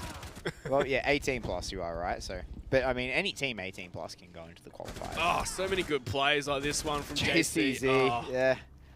As you like to put it, the left-right good night from the JCZ. I wanted to stick that in, but you were casted there, so I'm like, yeah, you can have that one. But, yeah, no, they had some incredible, incredible moments. JCZ was definitely man of the match for me, in my opinion. He What a played... crisp shot. Yeah, that was nutty as. That was nutty as. But, yeah, JCZ, man of the match, in my opinion. Played very, very well. And just carried Xnelios in a couple of rounds. Did very, very well for himself. But How does Warden win that? Like, I don't know. Like, he knew he was there. They could see him. He probably should have just shot his foot. Or shot his leg, I think, maybe, instead of going for the headshot like he did. But either way, that is some incredible, incredible games. We had 3 maps all go to 12 rounds. yeah, and then the final one, the least amount. Yeah, absolutely. What a way to end Pro League in ANZ for this season. Final map. All Final done. map. All done. It's it. That's it. You still here? Hey? Ferris Bueller reference? Never mind. Yeah. Wasted. Anyway. Yeah, guys. So, let's have a quick look at how we got here tonight. As you can see, FNATIC and ORGLESS went head-to-head with a 6-6 draw and a 5-7 victory for FNATIC. Meanwhile, Oddity and Xnelio a 6-6 draw to open it up, and then a 7-0 thrashing by Xnelios. Oddity finished off their season rather disappointingly, I'd say. Yeah, not the way you want to go out. You know, I think Xnelio will be over the moon about it. Yeah, no, very, very disappointing for Oddity. They're not going to be happy with themselves, but Xnelio are going to be over the moon with what they performed tonight. And, yeah, I think they're just going to be... I think they're going to be fairly happy. They're probably going to be disappointed with Consulate, and I wouldn't be surprised to see Xnelio work on Consulate something drastic over the break that they're about to get. Yeah, I suppose like maybe Consulate's not a map that really plays into their skill set or their style that they like to play. So what, maybe just ignoring it and focus on something else? Well, you can't do that. I think you got to have like all maps, like at least the majority of all the maps in your repertoire. But yeah. Well, in the way that Oddity just bans out Villa left, right, and center. Yeah, pretty much. So, but yeah, no, that's definitely going to be very interesting. But ORGLESS and FNATIC, that was a great series. First place, second place. Oh yeah. We believe ORGLESS came out first? Yeah, well, that's what I thought, and then we had some conflicting information, so I suppose we'll wait for the bigwigs to do the maths on that one. Bigwigs. The bigwigs, like Jeebus. Jeebus. I don't know if I call him a bigwig. But anyway, so FNATIC and ORGLESS, they had some phenomenal players. Were you surprised by FNATIC tonight or by ORGLESS tonight? Not really. As I said, like any given day, any team that's of equal skill can beat the other team of equal skill. Like these teams are close together. And just So you would call stock more just on the day type thing? yeah, and you know it's LAN, and different people show up for LAN, and you know play better or worse or whatnot. That's fair enough. I think, yeah, I think ORGLESS have definitely had FNATIC's number for a long time now. I think they've been performing better domestically than FNATIC has. Oh yeah. But they've struggled internationally. And that's where FNATIC shines. So I'm actually surprised that FNATIC put up as big of a fight tonight as what they did. I definitely expected this to be ORGLESS's favour a little bit more. I'm happy we got to see the games we got tonight because especially FNATIC ORGLESS was a phenomenal map to watch. Back and forth the entire way throughout the whole series, both maps. Oh yeah. So I think FNATIC, especially pulling off that last victory, they can at least exit the season holding their head high. Even though they ended the season in second, probably, right? Yeah. Like, even though they exited the season coming second, I think they're probably going to be very happy with the way they exited the season. I think that if they absolutely have to now focus on the Pro League, the finals coming up, they're going to put a lot of effort, and I think they're going to show up very strongly there, as they traditionally do. I think the thing is with FNATIC is they set themselves a goal and they make sure they achieve it. Like, you know, Magnet was saying their goal this season was to reach the LAN finals, and, you know, their goal for the LAN finals is going to be to qualify for, where is it, Italy, Milan. Yeah. So, that being said, you know, this week when they already knew that they had qualified, it's not a big deal, but they still put on an amazing showing against ORGLESS, who actively said to us, no, yeah, we want that first blood. Yeah. Like, It'd be great if they would use some more operators, that's for sure. yeah. But all right, guys, we do actually have the final standings for the season for you now, and this is how your ANZ season finishes here. ORGLESS and FNATIC will qualify, and look at that, ORGLESS actually get first place. That is tough. They tied 26, but round difference carries it through. Look, FNATIC didn't lose a single map. It was 5 draws. Yeah, 5 draws is what killed them. And they drew against some of these lower tier teams as well. But Mindfreak comes in 3rd. They're going to be fairly happy with that. Oddity retains their 4th spot. Avant comes in 5th. Exnelios just secures a 6th place, losing the head-to-head to Avant. And, yeah, TBD come in last, down into Challenger. Yeah, well, I've no doubt that those players will be up into Pro League once again at the next season. That round difference. Oh, yeah. Everyone from 3rd down is in the negative round difference just because FNATIC and ORGLESS were so dominant. But that's crazy. Yeah, that is. That is crazy. But, guys, that is pretty much how we're going to be ending our ANZ season. You know, we've got Pro League finals coming up. That's not going to be for another, what, 3 weeks coming up? 2 weeks. 2 weeks? Yeah. Yeah, 2 weeks coming up. It's going to be awesome fun.